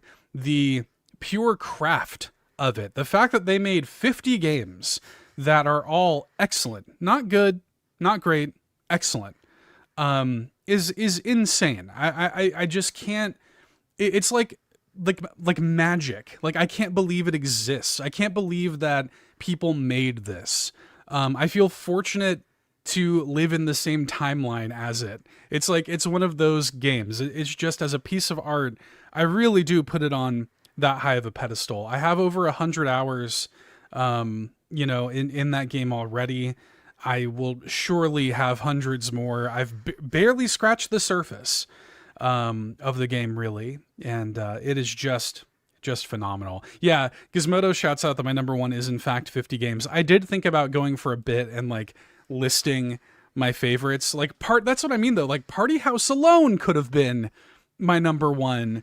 You know, like Pilot Quest could have been on a list properly. Like any of these games, you know, Bushido Ball, they could have all been, you know, like on a proper like GUI list just on their own. You could release these for like $10 by themselves, but it's all in this little package. And I just I can't recommend it enough. It is a special once in a lifetime game. So. My favorite thing about UFO 50, Seth, is the fact that the developers took a look at Action 52 and decided, hey, what if we made this, but it was good? Like, yeah. I love the fact that that was the concept for this game. Because like we used to get, like, back in the day, if people remember, on like the NES or Genesis, like people would get like 50-in-1 carts all the time from unofficial publishers, and they would all be terrible. So the idea that we have, and it was like something we dreamed about, where it's like, oh, we got this cartridge with 50 games on it. There's so many games, and none of them would be good. The fact that we actually got one of those, that was awesome. I actually love that Unreal. Story kind of turned around. Yeah. UFO 50 is pretty good. I like that game too. So shout outs. All right. Well, moving on. I'm going to choose this one person at random, but not random, because I've been thinking about this for a while. Brendan Myers. I would like to hear what your favorite game that you played this year was, my friend. My favorite game is one that I felt personally targeted by this year, and that was Fortnite. With Dude, I thought you were gonna say Final Fantasy VIII. Superheroes, adding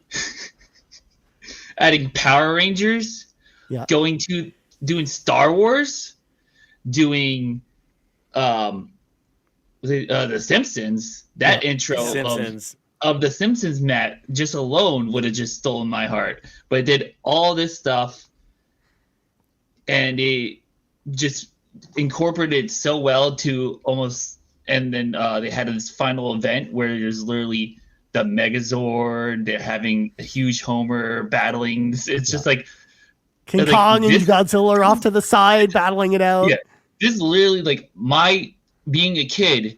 I had these toys and was doing this kind of imagination, and they just brought it to a video game that I was just like, wow, this is so much fun. And then plus it, Star Wars season was right at the end when they added Switch 2. And so it's like, I played a lot better on the Switch 2.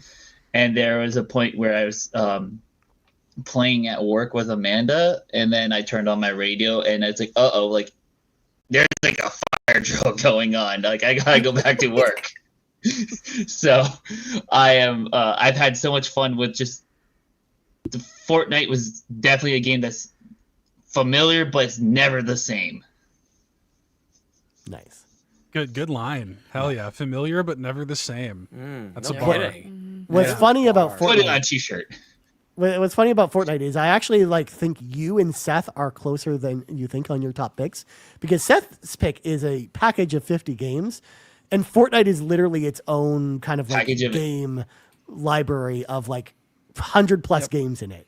Like you could do so much stuff in Fortnite. People are making games in Fortnite now. Like it's kind of like like the parallel of UFO 50, where it's almost like a live service version of something like UFO 50. So it's interesting to hear you say that, man. That's cool. Yeah. What if UFO 50 had $50 billion in Exactly. resources? Unlimited money. Yeah. Yeah. I do want to say I have added this to a game I never swore I'd actually play again, but refused until to play until this year, and had a blast playing it, was Fortnite. Nice. Because Yes. the amount of times that I've told people I never play Fortnite, I am not playing Fortnite, we should play something else, and I've said that for years. I played it in 2018 and then I stopped, and then I'm like, I'm never playing this game. You guys can't. I refuse to play this game, and I've had people this year message me asking me if my account got hacked, because they're like, why are you playing Fortnite right now? You told me you never play this game. And I'm like, that's true, but now I am playing it. And then they get really mad at me. And then I'm like, sorry, we can play sometime if you want. And they're like, well, I'm not playing it right now. And then I'm like, well, that seems hypocritical for you to message me. Thanks, have a great day. Damn. Nice. Get out of my DMs. I'm just joking. But either Get way. out of my DMs. Jesus. Leave. Leave. I jest. But yeah, really fun.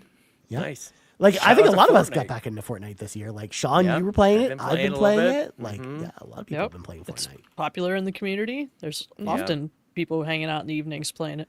I just wish that one day I'd be able to find someone to play Fortnite with me. You know, it'd be nice to find someone to do that. You know, Yeah, that would be nice. yeah, I play with Amanda, so that's true. yeah, Amanda that's an just idea. yells and then goes off on her own. I thought she was the best at Fortnite though. That's what she keeps telling me. I mean, People she should drives play. boats on water. That's a skill. That is a skill. She drove the boat on land. She made an amphibious vehicle in Fortnite. It's Yeah. fine. All right. Well, now that we've talked about Fortnite, it's time to move on. Time for me, I guess, because I guess I'm next in the clockwise order, to regale y'all a tale on my number one game. But before we do that, of course, Oh yeah. we must round out my list with the last 4 movies / TV shows / whatever, four home video releases that I purchased this year that I really enjoyed. So, first up, it's an old movie, but it's got a fancy steelbook, and it finally came to 4K for the first time this year. The original Tron on 4K with this beautiful steelbook. Hell yeah. I love Tron. I have a soft spot with this movie. I grew up watching this movie as a kid, and especially as someone who, loved like old arcade games and stuff. I love, this 4K. And again, it was just so hard to get to, but I was glad I was able to at least get this one. I'm still looking for the Tron Legacy one, and I don't want to pay $200 for it, which is what it's going for on eBay right now. But Tron on 4K, really, really good movie. Next up is honestly one of my favorite movies I've seen all year. It's a horror movie. It's Companion on 4K. This one, of course, is about this girl and her boyfriend. They go out to this cabin and they're hanging out with their friends. And one of the dudes gets a little handsy with her, and she accidentally kills him. And they have to they're scrambling to figure out what to do. But it's a really interesting sci-fi story that feels like really rooted in reality. And this 4K is a very good 4K of Companion. So shout out to that. I mentioned Godzilla earlier, but I picked up the Godzilla 5 movie collection this year, Godzilla and Kong. These movies are just fun popcorn flicks, and I love them. And this was like super cheap. I think I paid like 30 Canadian dollars for this for 5 4Ks. I think that's pretty good. So shout out to this. And then finally, my last one, and this is a steelbook that I always wanted, but I never wanted to pay the insane prices for it on eBay. And I knew if I just waited for it, it would come up and I'd be able to get it like the manufacturer's sales price. That is, of course, the Cowboy Bebop Blu-ray steelbook of the entire series of Cowboy Bebop. I freaking love Cowboy Bebop, and to have this finally in my collection because I've been rocking this like kind of like bootleg DVD version of it, of course. I'm so happy to finally have this in my collection. So shout out to Cowboy Bebop. Shout out to all those. Those are my 10 favorite home video releases that I purchased this year. But we're not done, folks. Oh no, nay. We are not ending there. Now, of course, there's something that has really grown in the community this year. And I feel like I need to give it its due. And that is the community's interest in Magic the Gathering. Nice. Which, of course, we've talked about a lot on the RPG Cave, which is this show on Carpool Gaming. So I'm going to give you my top 3 favorite the Magic the Gathering cards that I opened this year. Starting off with Silk Webweaver. This, of course, is 2, a green and a white for a legendary creature, Spider Human Hero, with web slinging 1, a green and a white. Whenever you cast a creature spell, create a 1/1 green and white human creature citizen token, which is great. And then you can also pump up all your creatures at the end of the turn. I built an amazingly fun deck out of this card, and I had no idea who Silk was, but this art looks super cool. And this was my favorite card from the Spider-Man set, so shout out to that. Of course, everyone knows I love Final Fantasy. And when I opened this Terra Herald of Hope anime art version, especially because this is kind of the commander version that I love to play, I built a deck around this card, and I love the art on this card. It just encapsulates Terra so beautifully, and she's a character I really love, and it's a great card too. So I'm so happy that I have that leading one of my decks. But of course, the best Magic the Gathering card, my favorite Magic the Gathering card that I opened this year, is this Snapcaster Mage, which is a reprint of an old card. Snapcaster Mage. This is from like the early aughts. But it's done in this Final Fantasy XIV art of a scholar with Eos in kind of the corner here and a chocobo in the top right corner. It's super shiny. I love kind of the blue kind of there's art on this card because it's kind of her using the Art of War kind of like AoE spell, of course. And of course, this is the class I play in Final Fantasy XIV. It's the only scholar card we got in the set. And I'm so happy I opened this because this is also like a $300 card on eBay, which I would never buy for myself. But the fact that I opened it, just so I don't have to actually go out and spend money on it, was super cool. So I just wanted to give it a shout out as well. So there you go. This is a good podcast. I had to inject some Magic the Gathering into good I like this podcast a lot. And one last thing before I get to my number 1, of course, is I had to finish my honorable mentions because I had one honorable mention left. Because this is another one that I could have actually seen in my top 3. I would have predicted before this time it would have been in my top 3, but it didn't quite make the cut. Ninja Gaiden 4, a game that I was stupidly excited about. I was so freaking excited for Ninja Gaiden 4. I couldn't believe they were doing a new one. I loved Ninja Gaiden 4, but the fact that it's at number 6 is a testament to how much I loved the other games that are here. Yeah. Like between, Shinobi Arts of Vengeance, Dispatch, Metroid Prime 4, Donkey Kong, and then the number 1 game. Like these are games that have, all 6 of these games have really stuck with me since I finished them, even Metroid Prime 4, which, I just finished yesterday.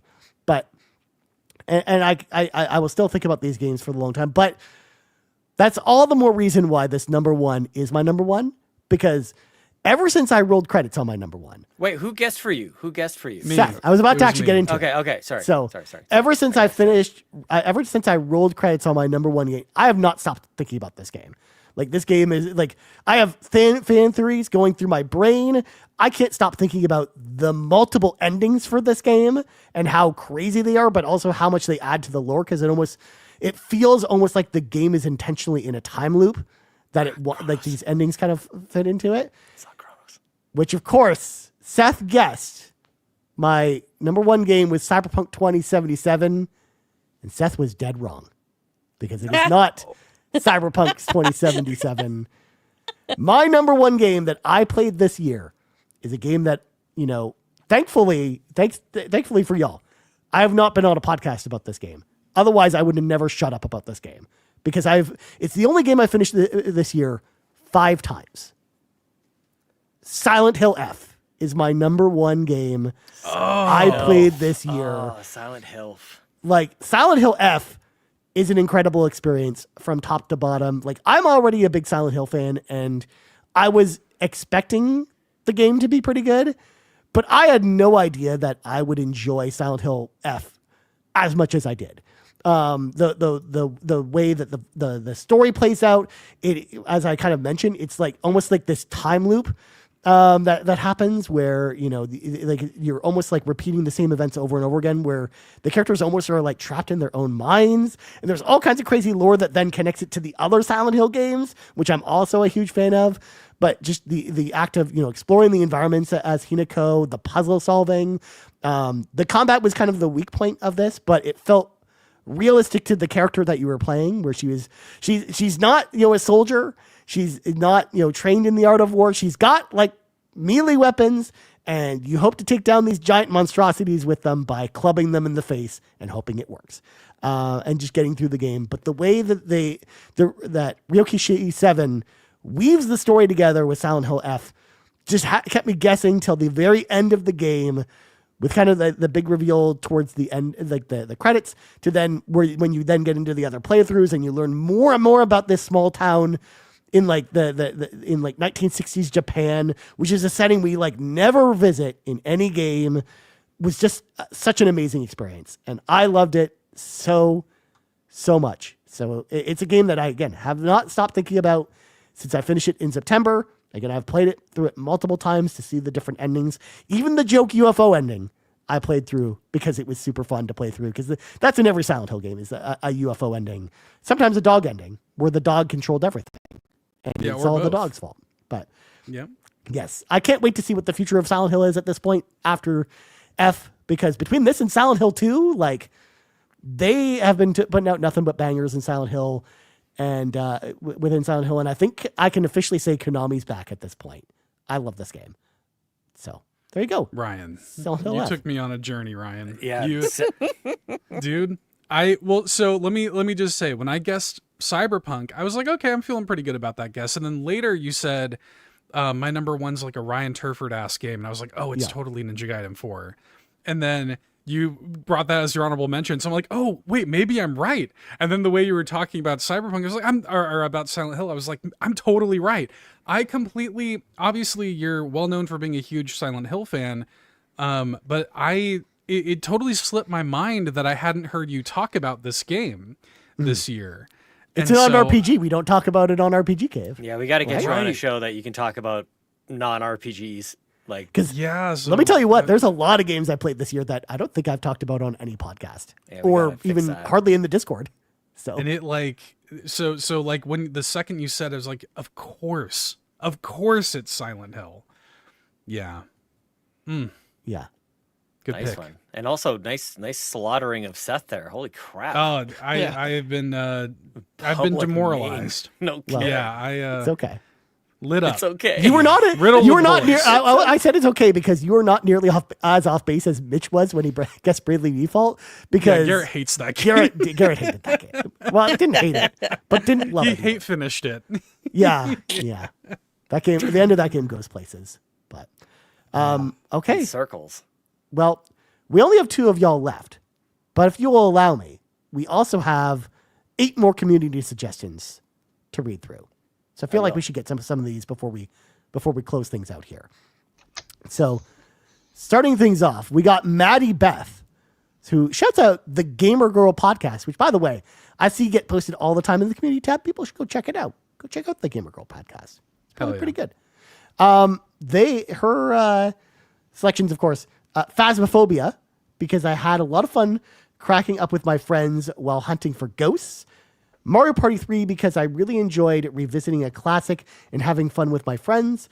And then Splatoon 3, because I really enjoyed playing through Side Order and competing with friends. Side order rules, dude. Yeah. Yeah. Side Order's so good. Oh my god, the music in Side Order? Jesus. Oh, phenomenal. Yeah. Yep. Next up, we got Hoots. And under shoutouts, Hoots put the following paragraph. Mario Kart World isn't dead. It's just a slow-paced game, believe it or not. Just remember, you'll probably play it for the next 10 years, so take your time. Also, Monster Hunter Wilds gets a bad rap this year. Holla if you want a tour guide. So that's their shout out. Yeah, like get what you get and you don't get upset. This is what we got for the Switch 2. Yep. Now to Hoots' game selections.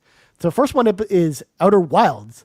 Play this game to be reminded that we stand on the shoulders of giants, very sure to give you an inspirational cosmic perspective on life. Their next up is 9 Souls.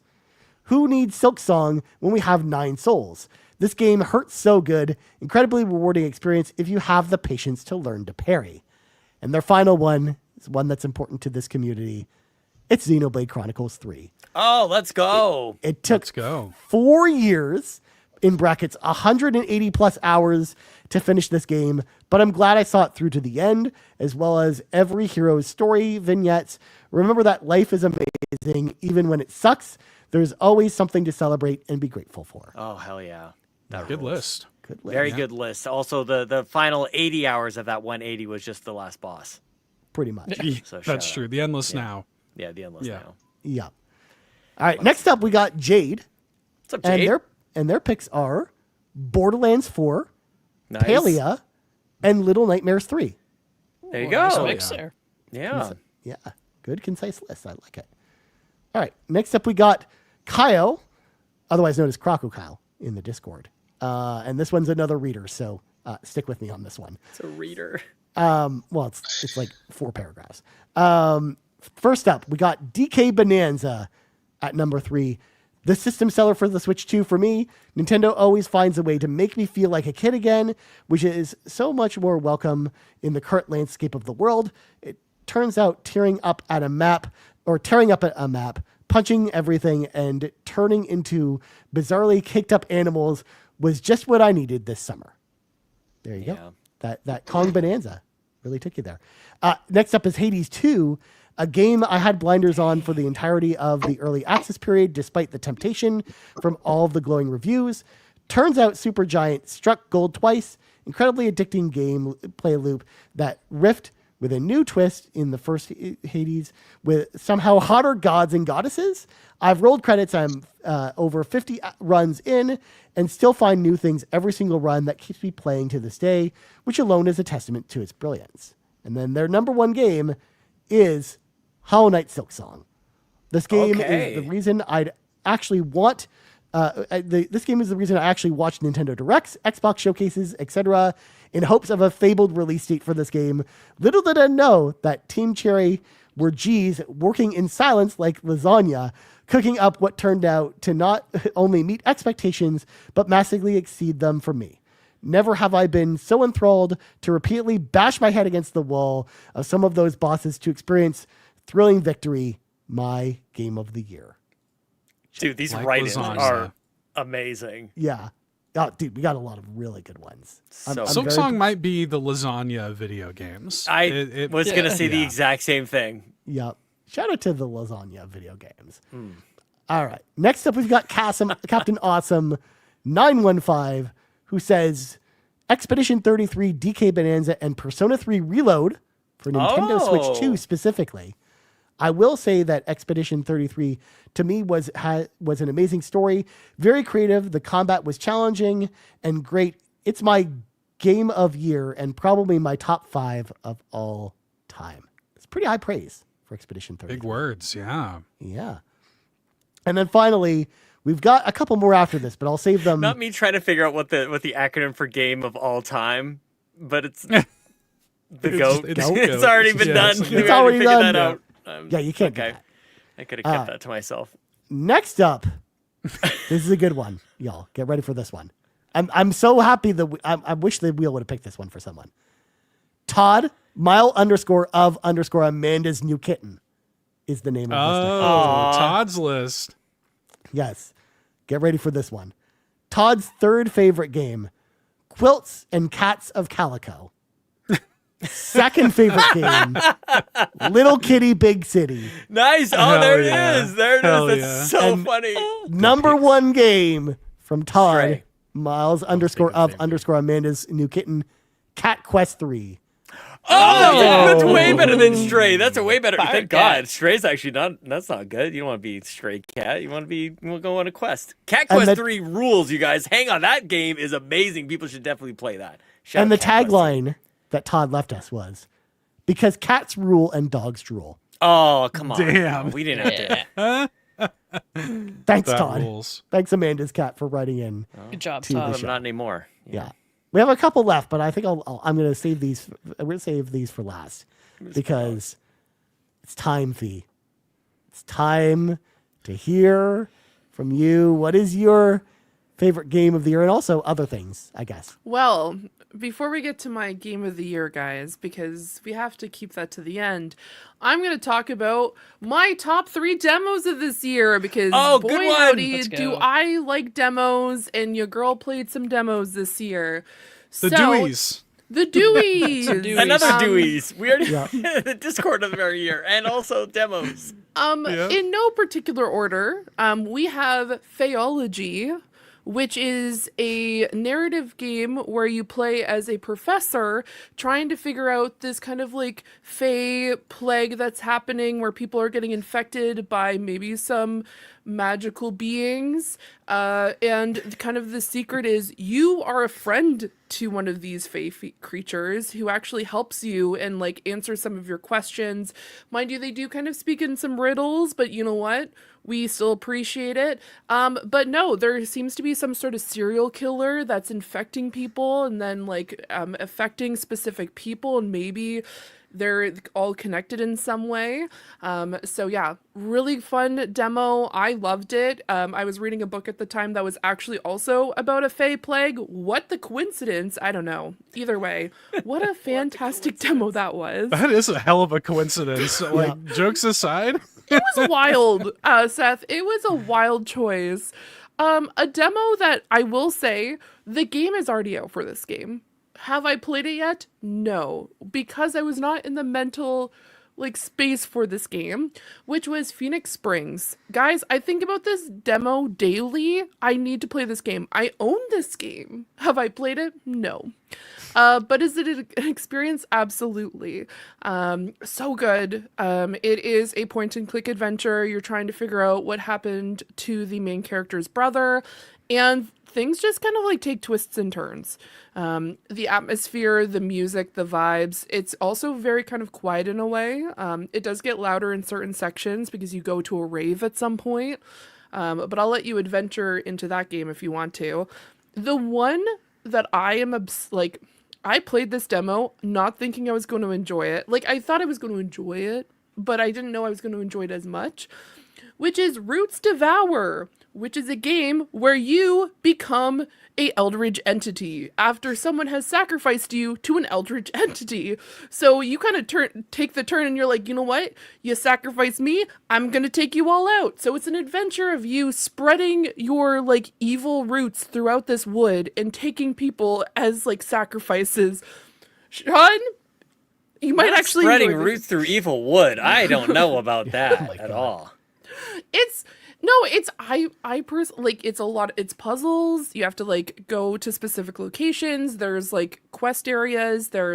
You unlock different information. It's just so good. I like the fact that you just like uncover different stories and the truth of what's happening in the woods by flipping cards. So good. It plays kind of like a board game. Would highly recommend. So yeah, those are the demos that I really enjoyed.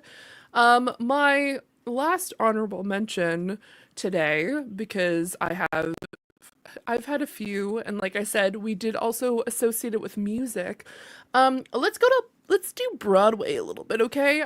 So there was a movie Yes, that came out please. around 2007, which is based off of a play, which is based off of maybe something that actually happened, which is Sweeney Todd. And guys, I found a game that's like Sweeney Todd the video game after watching just a TikTok. Someone is just like, hey, do you like cozy horror games? And I'm like, excuse me, this exists? And they recommend Ravenous Devils. Guys, I not only love this game so much because I played it just myself, I bought a copy for Kay, who shout out Kay. But then also Bowser played it and then made it the Backtrackers game to make sure I went to Backtrackers. I'm like, okay, here we are. I have no excuse. I've talked about this game. I have to go to Backtrackers.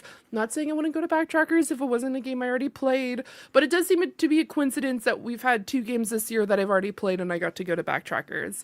But no, such a good game. It is also very gory, kind of creepy.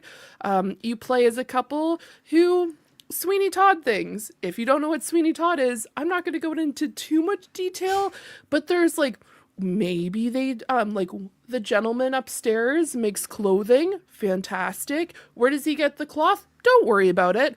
They make meat pies and like a lot of great delicacies. Do we know what the meat is? Don't worry about it. If you want to know what it is, go and look it up yourself. Enjoy. But be warned, it's not savory. So enjoy that experience if you don't know what Sweeney Todd is. Could be very similar to Soylent Green. Who knows? Yeah. It's true. Things happen. Things just happened. But yeah, that's my last honorable mention. So, Sean. Yes. Sean. Come on. You Do it. you got me. Do it right. There was 12 guesses. And everyone else got it wrong. We have a wall of red in the spreadsheet Well, I mean, we right don't now, know what Sean. Sean's number 1 is. Except for you, Sean. You got it correct. You hit the nail on the head. This game was not my game of the year until last night. Like, legitimately under the wire. I was not planning on putting this my game of the year. My game of the year was going to be Blueprints. My plan was, I loved Blueprints. I had so much fun with it. I rave about it to everyone. But good golly gosh, did Claire Obscure just mess me up. I am still recovering. For context, for people who weren't aware, I spent 40 minutes on my stream crying last night after playing. We were just literally at the title card and just sitting there as I tried to compose myself. I do appreciate everyone who supported me during that time. Yes, Brennan. I jumped into Amanda's stream when she got to that part, and I was like, wow, I'm actually motivated to get to it one day because like how it moved people. Yeah, it is a roller coaster, and quite honestly, it's one of those things where the prologue in the game was probably one of the best catches of the game of a game I've ever experienced. Agreed. And I'm a Baldur's Gate 3 Good old fan. Pooey. Everybody, I freaking the Pooey. I prologue didn't over want to say it, but I agree. No, I do. That I didn't think I'm like, okay, there's a thing called the gourmage, like whatever. I was crying. I was crying at the end of that, and then I was just like, okay, there was a few other times during the game, and I cried, and we had a counter on my stream. It was all fun and games until last night, where I just broke. It broke me to my core. There's a lot of things that just like it reminded me of, and it really hit home. I obviously can't spoil anything. I'm not here to spoil this game for you guys. But it was an overwhelming, like, I even, like, last night, like, this morning, I woke up for a split second, and then I remembered what happened, and then I started crying again after I woke up this morning, because I'm like, I've never had a game cause this much distress and my mental being. So yeah, I cannot recommend this game enough. Maybe someday I'll sit down and actually give my full thoughts on it, because there was a lot of things that happened this year that like kind of reflected in the game, and I was not prepared for that. And now I'm not going to cry. Kay joked around when she was leaving, and she's like, you're going to cry on stream. And I'm like, I'm not going to cry on stream. I can't do this. I can't do it. But yeah, it was just, I wasn't expecting it. So Delroy, for our conversation that we had in Backtrackers, it has now become my game of the year, because I told him it wasn't going to be my game of the year. It was up there. It wasn't going to be my game of the year. Now it is. So yeah, good job, Sean. Nice job, Sean. I'm just glad you got around to it. I'm glad you played it. I'm glad that it hit. Man, it's super special. I'm glad you liked it. We'll definitely have to sit down, because there's a lot of things I obviously can't talk about right now. But I want to replay it, like based on Yeah. Oh man, it's so good. Nicely job. Yeah. Nicely job. Yeah, there you go. Yeah. Maybe one day I'll play that game. It's on the You wheel need for next year. to. It's on the wheel. I'll play it. I'm gonna break your wheel, and you're You just gonna can't have to play break that the wheel. game. We're gonna- I I'm cannot gonna find a way. I'm Unlike gonna be Sean like, Capri, I cannot be bought. Okay. I will not. Did you say unlike or you are? Like? I said unlike because you said you were thinking maybe people could influence your wheel a little bit. I'm like there's no price for Oh interfering yeah, with my oh yeah. wheel. I did have the idea that I would take monetary contributions to alter my wheel. Yeah, I'm not Yes. above that. I don't care. Yeah. Yeah. wow. Probably for charity, like probably for extra life. Yeah. There you go. Oh, 100%. I don't know what you yeah. guys are thinking. Yeah. That's actually Or that's or exactly buy what me a I was new keyboard or something. I don't know. thinking. Nah, charity. Paid on that mortgage, you know. Hell yeah. Yep. Good God. I'm getting us out of this. Sean, you're the only one left. Really? Has not given their number one. So Everyone else went? everyone No, else you must went. have some community members still. I do have community members. I was going to wait Okay. till after you were done. Oh, okay. Okay. Unless you want me to do them first, Sean. Nope, I'm good. I'm great. I want to give a couple shout outs to I'll call these super fun but not award honorable mentions. Okay. A game that Seth recommended to me, Savant Ascent Remix. Beautiful music, wonderful game, arcadey style. Just like it's not the type of thing that anybody's gonna, put on stage or anything. So I just wanted to give that a quick shout out. Bowser, you mentioned it before. You got my ass with Crime Scene Cleaner. I love that game. Hell yeah. So fun. I love recommending it to people as well. Like it's not like the Oscar bait kind of thing. That's what this whole category is about. But like Crime Scene Cleaner, so good, went way harder than it ever needed to. So shout out to that game. And Ryan, you got my ass with Terminator: Resistance. How's that yeah, I game? did. Pretty good, man. Pretty compelling. I really enjoyed that one. Like the best 7.5 shooter game, but a really good Terminator story, and it looks beautiful as well, plays well, knows exactly what it is. I love the journey. I will just say this, Ryan. There's a journey that you go on with that game where like you see the Terminators, the T-800s walking around, they're just skeleton like kind of things. And it's like, oh man, I can't defeat these things. They're Terminators, no way. But you start to get better weapons, you start to upgrade your weapons and stuff, and it's like then you start to, take a stand. You're in the future. Like they got future weaponry against the Terminators. Like they Pretty can good. go.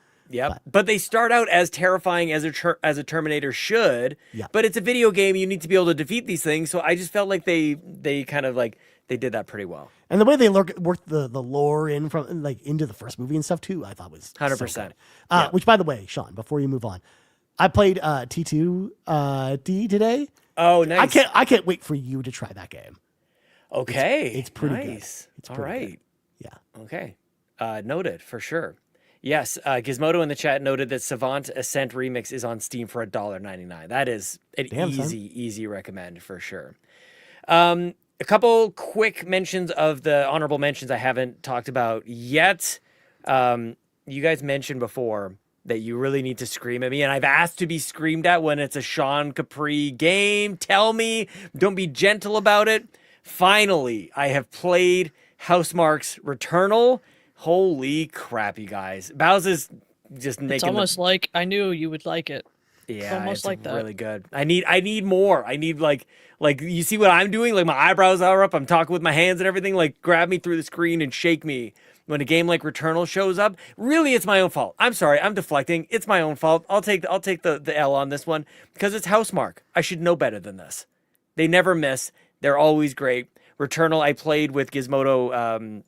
We did some online co-op the other day, and it's like, man, it felt like a whole new game. It actually felt like, I mean, we only played for a little bit, so I might be overstating here a little bit, but I want to say it almost felt like the definitive way to play Returnal is with someone else.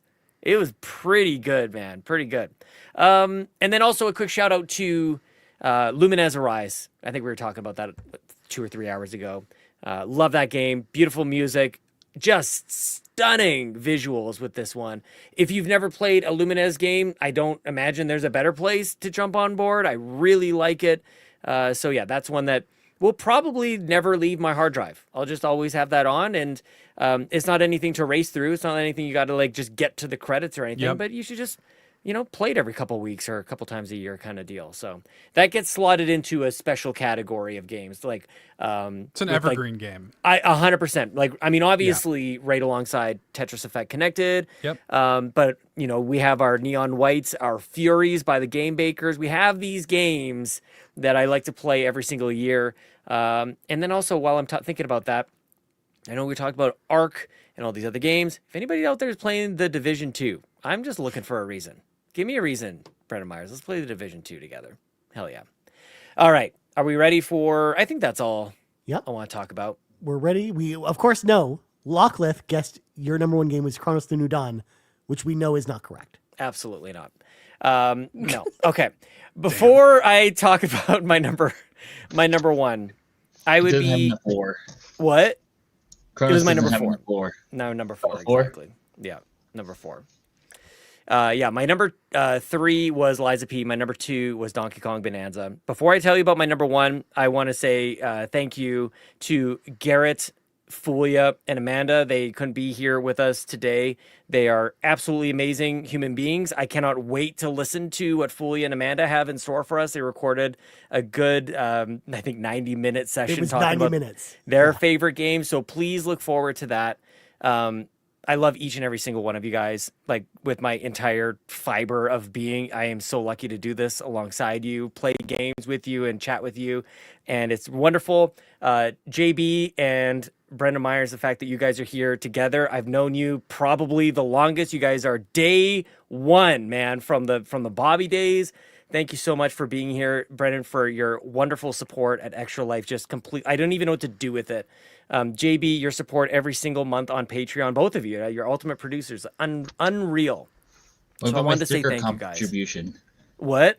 My sticker contribution. to I you. wear your Jar Jar Binks stickers on my shoes proudly all the time when I travel. I have Jar Jar Binks stickers on my luggage now. It is everywhere. It's in my battery charger packs. I still have them, man. So you guys are very special to me, and the fact that you're here as we celebrate the end of the year, just a tremendous year of video games and togetherness. It's really nice that we got to carve out 5 hours plus as we continue on this chat. So I just wanted to say that. Really grateful for everyone, everybody at Carpool, everybody who listens, everybody joins the Discord. You guys are amazing. You make it so easy to do all this dang stuff. Can't wait for 2026. But without further ado, as if it weren't obvious, my number 1, the Frenchiest game that we've ever played. It's, of course, Clair Obscur Expedition 33. In my Blue Sky post, I did the thing, when you finish a game and you tell people it's like the number, whatever, number 5, number 6, number 7. I was so caught up in that ending, as Fee was just talking about. I needed to have like very short, concise thoughts because I really just wanted to ramble. But the one thought that was like kind of going through my mind as I finished it was, I cannot believe this exists. And I feel the same sort of sentiment that Seth was saying. I literally said, I can hardly believe it. It's just so special. And I think I might have said this on the Xbox Drive in and around the time I was playing it. It gave me similar vibes like BioShock. Like, it's generational as far as where did this even come from? I was telling my parents last night about like the premise of it. Of course, I love a good premise. The themes that this game explores are universal. There are things that I think about often. Some things as more like things like mortality, but also like the fabric of reality and like what really matters. There's so much here that I really owe it to myself actually to play it again. I don't count myself as a turn-based aficionado, but they just invented this style of playing this game and interacting with it that carried me through dozens and dozens of hours. My goodness gracious, man. Like every single story beat when it was supposed to hit, it always hit. Of course, we talk about the prologue. I don't even know who these characters are, and I care deeply about them. I don't want bad things to happen to them. I watch stuff happen to them. And then when you think, well, they're on this journey in the last year of their lives, nobody has succeeded before this. It must be terrible. It's worse than I thought. And they get over there and it's even worse than I possibly imagined. And there's a parallel here to BioWare games. BioWare games of old. I talk to Ryan about this all the time. I love Dragon Age. I love Mass Effect because these are odds you cannot defeat. Why are we even playing the game? There's no way to beat the Blight in Dragon Age. There's no way to beat the Reapers in Mass Effect. How are we supposed to defeat the Paintress? How is this even possible? And the relationships get you through the journey along the way. It sounds maybe cliche or trite to say. Super special. We saw at the Game Awards as well, just the passion of the team, and it comes through with every moment that I was playing this game. It just feels like it was crafted by people who really give a shit about it. You know, from the performances to the writing to the way it looks to the Pico systems. I adore it. Like I said, I can hardly believe it. They did the damn thing. And in a year where we talked about literally dozens, if not, there's got to be a count somewhere, like probably hundreds of games. I really do stand firm that this is my game of my year, even to the point of I really wonder about next year. How does next year top Clair Obscur? I really think this game is special. I love that it connected with me. I love that it connected with so many other people out there, and I love it very much. I think that's it. No, I agree with you, Sean, and I just wanted to say that like last night, like you guys coming into my chat and like being able to like be there, and you were sending me messages, and it's just like that's why I just couldn't like continue. Like I just felt like I don't even know where to go from there. And I agree with you. Like I don't know what I'm going to do next year. I'll be frank, this is probably one of my favorite games of all time now. Like it is swiftly moved up the ranks, and I'm going to be thinking about it for a while. And I'm curious to see what next year brings, but it's going to be hard not to compare it to what we got to experience this year with that game. It just felt like the story never let up. And there was definitely a point in time where it's like they could have coasted. You've seen enough, and it's like you could have just like ride it out to the end. It's like until the very last beat, it's surprising you. It's just turning you upside down. I really loved it. It's so imaginative. Yeah, like in its premise and how they rolled it out. And it's an impossible story, but at the same time, it's like, how does this feel so? I don't know. I could internalize it quite a lot. So, Clair Obscur, you guys did it. Man, so good. Shout out. My number one. Wholeheartedly. Like, so it was almost like, I was so glad you played it just now, Fee, because it just, again, kind of resecured it. Oh, so special. I'm glad it exists. Video games rule. Video games do, in fact, rule, my friend. But now, to round out the show, we are going to finish off the final community suggestions. And, you know, the main a lot of times, you know, on a lot of shows, we would usually actually, you know, finish these off before, you know, our final one or two picks. But, you know, the carpool community is such a special and integral part of what we do here at Carpool Gaming that I felt it was only right to close out the show with hearing from the carpool community, and because of how important they are to us, how important all of y'all are who stuck around for this, like 5-hour podcast at this point. A trim 5 hours. Last year was 6.5. Well, that's because we were missing. We didn't have Amanda. Or we still got another 90 minutes for people to listen to. Yeah. We're right on board. Yeah. Right, look at that. Right on basically as long as last year if you factor that in. That's pretty. And of course we had Garrett's picks as well. So otherwise it would have been way longer. But because of how, you know, important y'all are hanging out with us in the Discord, checking out all of our content. Every time you watch our videos, like them. Every time you subscribe to us, it really helps out in a big way. And I wanted to devote the last picks of our GUI show to the community. So, and just so y'all know, I didn't cherry pick these or anything like that. I just read these in the order they came in. Everyone's special. No one stands out. Of course. So we're going to start off with the Yigi Collector. Now, I normally don't do the soft J's. However, he specifically spelled Yigi with a Y. There you go. That's why I went with the Yigi Collector. His shout out, of course, he streams over at twitch.tv/the Jiggy Not with a Y, but with a J. So make sure to go over there. Okay. Yep. Give him a follow. So his third favorite game of the year, Hyrule Warriors Age of Imprisonment. I haven't beaten the story yet, but what I've played so far is a decent game. His second favorite game of the year is Star Wars Outlaws on Switch 2. Great looking port and should at least be the standard to port over a third-party title to Switch. And then his favorite game he played this year which actually kind of surprises me. I haven't actually checked this one out, but I should. Retro Realms Halloween / Ash versus Evil Dead. And if y'all don't know what this is kind of like an arcade style beat 'em up game that, integrates, the Halloween and like Evil Dead franchises together. And he says, I bought it on Black Friday and put in 30 hours within that time. I could use more of these types of games. And luckily, we just got Terminator 2D and then Marvel Cosmic Invasion. So lots of good ones to choose from there. Next up, we got John32, or Jan32 if you prefer, who says, in no particular order, Blueprints, Ghost of Yotei, Death Stranding 2, and of course, Claire Bears for Life Expedition 33. Yeah, Nice. Bears. Yeah. Jan, of course, agreeing with y'all about Claire Obscure. And then the final one comes to us from Laura, aka LRN1386 in the Discord. And she says, Chance of Sinar, why the world, the experience, the music, the art style were the reasons she loved it. Blueprints, the mystery and the suspense. And then Fantasy Life I, the girl who steals time. It was cute and fun and also addictive. Yep. So there you go. That rounds Good picks out from everybody.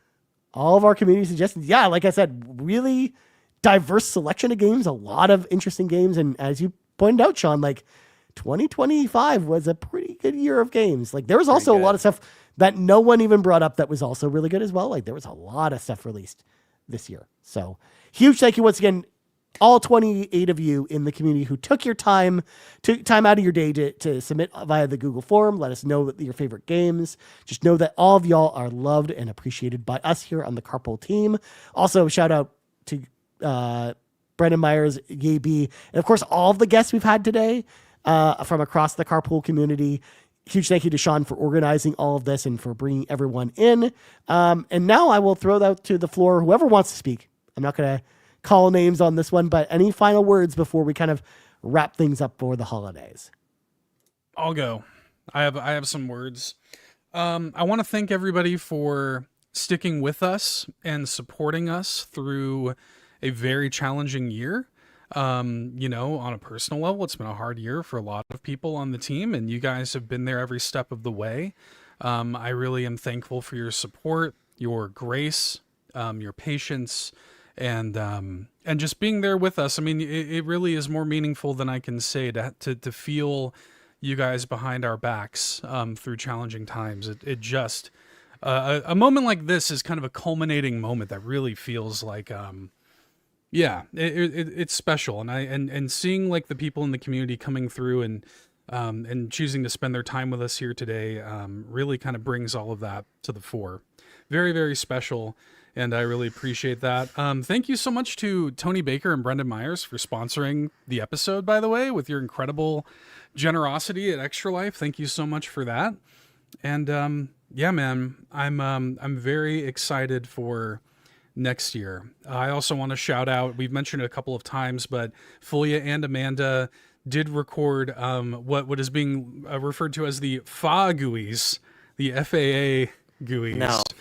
Yeah. No, So that's what they call it, Sean. Even I just don't know about this. What have I done? So do look forward to that. I will be, if you're watching us here on the live stream, that video will be going live on our YouTube channel immediately after that, after this is over. And then on the podcast feed, I'll be putting it live the same day as this. So please do look forward to that. If you've been here with us for over 5 hours, there's another 90 minutes to go. So so check that out.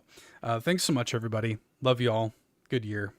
Despite everything, good year. Mm-hmm. Cool. That's it. That's it. All right. Well, thank you once again, everyone, for watching, for listening, for enjoying our content here at Carpool Gaming. This should, on audio feeds anyways, be kind of the final Carpool Gaming release of the year. So we will see all of y'all in 2026. So for Bowza, for Seth, for Brendan Myers, for Yabe, for Fee, for Sean, I'm Ryan. This has been the Carpool Gaming GOOYs 2025 edition. We'll see you next year, y'all. Take it easy. Bye. Bye.